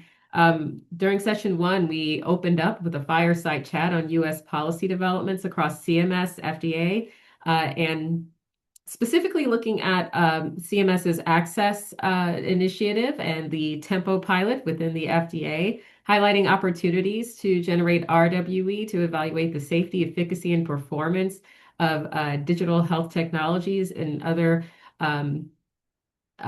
technology solutions that can be informative for the program itself to function. That is the Tempo pilot and the Access program to function together and individually, learning from one another, which is a great thing.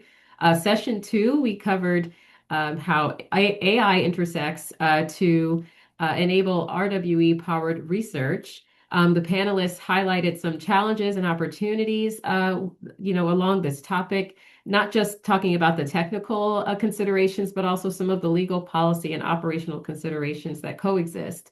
And then in our third session, we had a very robust discussion on learning health systems and the ways in which real-world evidence can be utilized, developed, generated within and shared outside of learning healthcare systems. The notion of a learning health system has been around for a long time, but given that we have lots of technology available today, including but not limited to AI and interoperability across multiple data systems, that we do have real opportunities, unprecedented really, opportunities to really enable learning health systems, enable them in ways that are scalable today, but were not so scalable before in the past. The fourth session covered real-world evidence and coverage payment and drug price decisions. The panelists talked about how payers perceive real-world evidence, either as confirmatory or supportive evidence through examining hypothetical and real-world scenarios. And then our last session, as you just heard today, talked about real-world evidence regulatory policy from the industry and regulatory perspectives of our panelists. So a recording of today's session will be available on the Duke-Margolis website. So please, if you weren't able to tune into the entirety of today's session or event, feel free to take a look at the recording and reach out to our team if you have any questions about today's topics. And so with that being said, I will begin to close us out. This does conclude our 2026 State of Real-World Evidence Policy convening. I want to thank everyone who was involved in the planning and organization of this event. That includes our speakers, that includes our audience who, again, have been with us all afternoon today. We learned a lot from all of you through the questions and answers and the panelist remarks that were shared. I want to also thank our team here at Duke-Margolis. So that includes Mark McClellan, Leslie Curtis, who served as moderators, and Chelsea Swanson, who served as a panelist. I also want to thank our real-world evidence policy team and powerhouse. That includes Matt D'Ambrosio, Alyssa Wong, Ryan Pon, Valerie Parker, Luke DeRocher, Hannah Vitello, Patrick Rodriguez, and Molly Shields, who assisted in the planning and logistics for this meeting, and really so many more things that happened backstage that are critical to ensuring the success of everything that we encountered today. I'd also like to extend my thanks to our advisory group and workstream members within our Real World Evidence Collaborative, many of whom have supported this engagement within the Institute for many years, and more to come, as real world evidence remains as a critical topic area in health policy. Your support and input are vital to this work. And it's crucial and vital even to ensure that real world evidence moves in a direction that brings us together so we can go far. And finally, and again, thank you all who have been here in attendance to this event. Please take good care, and thank you all again for joining.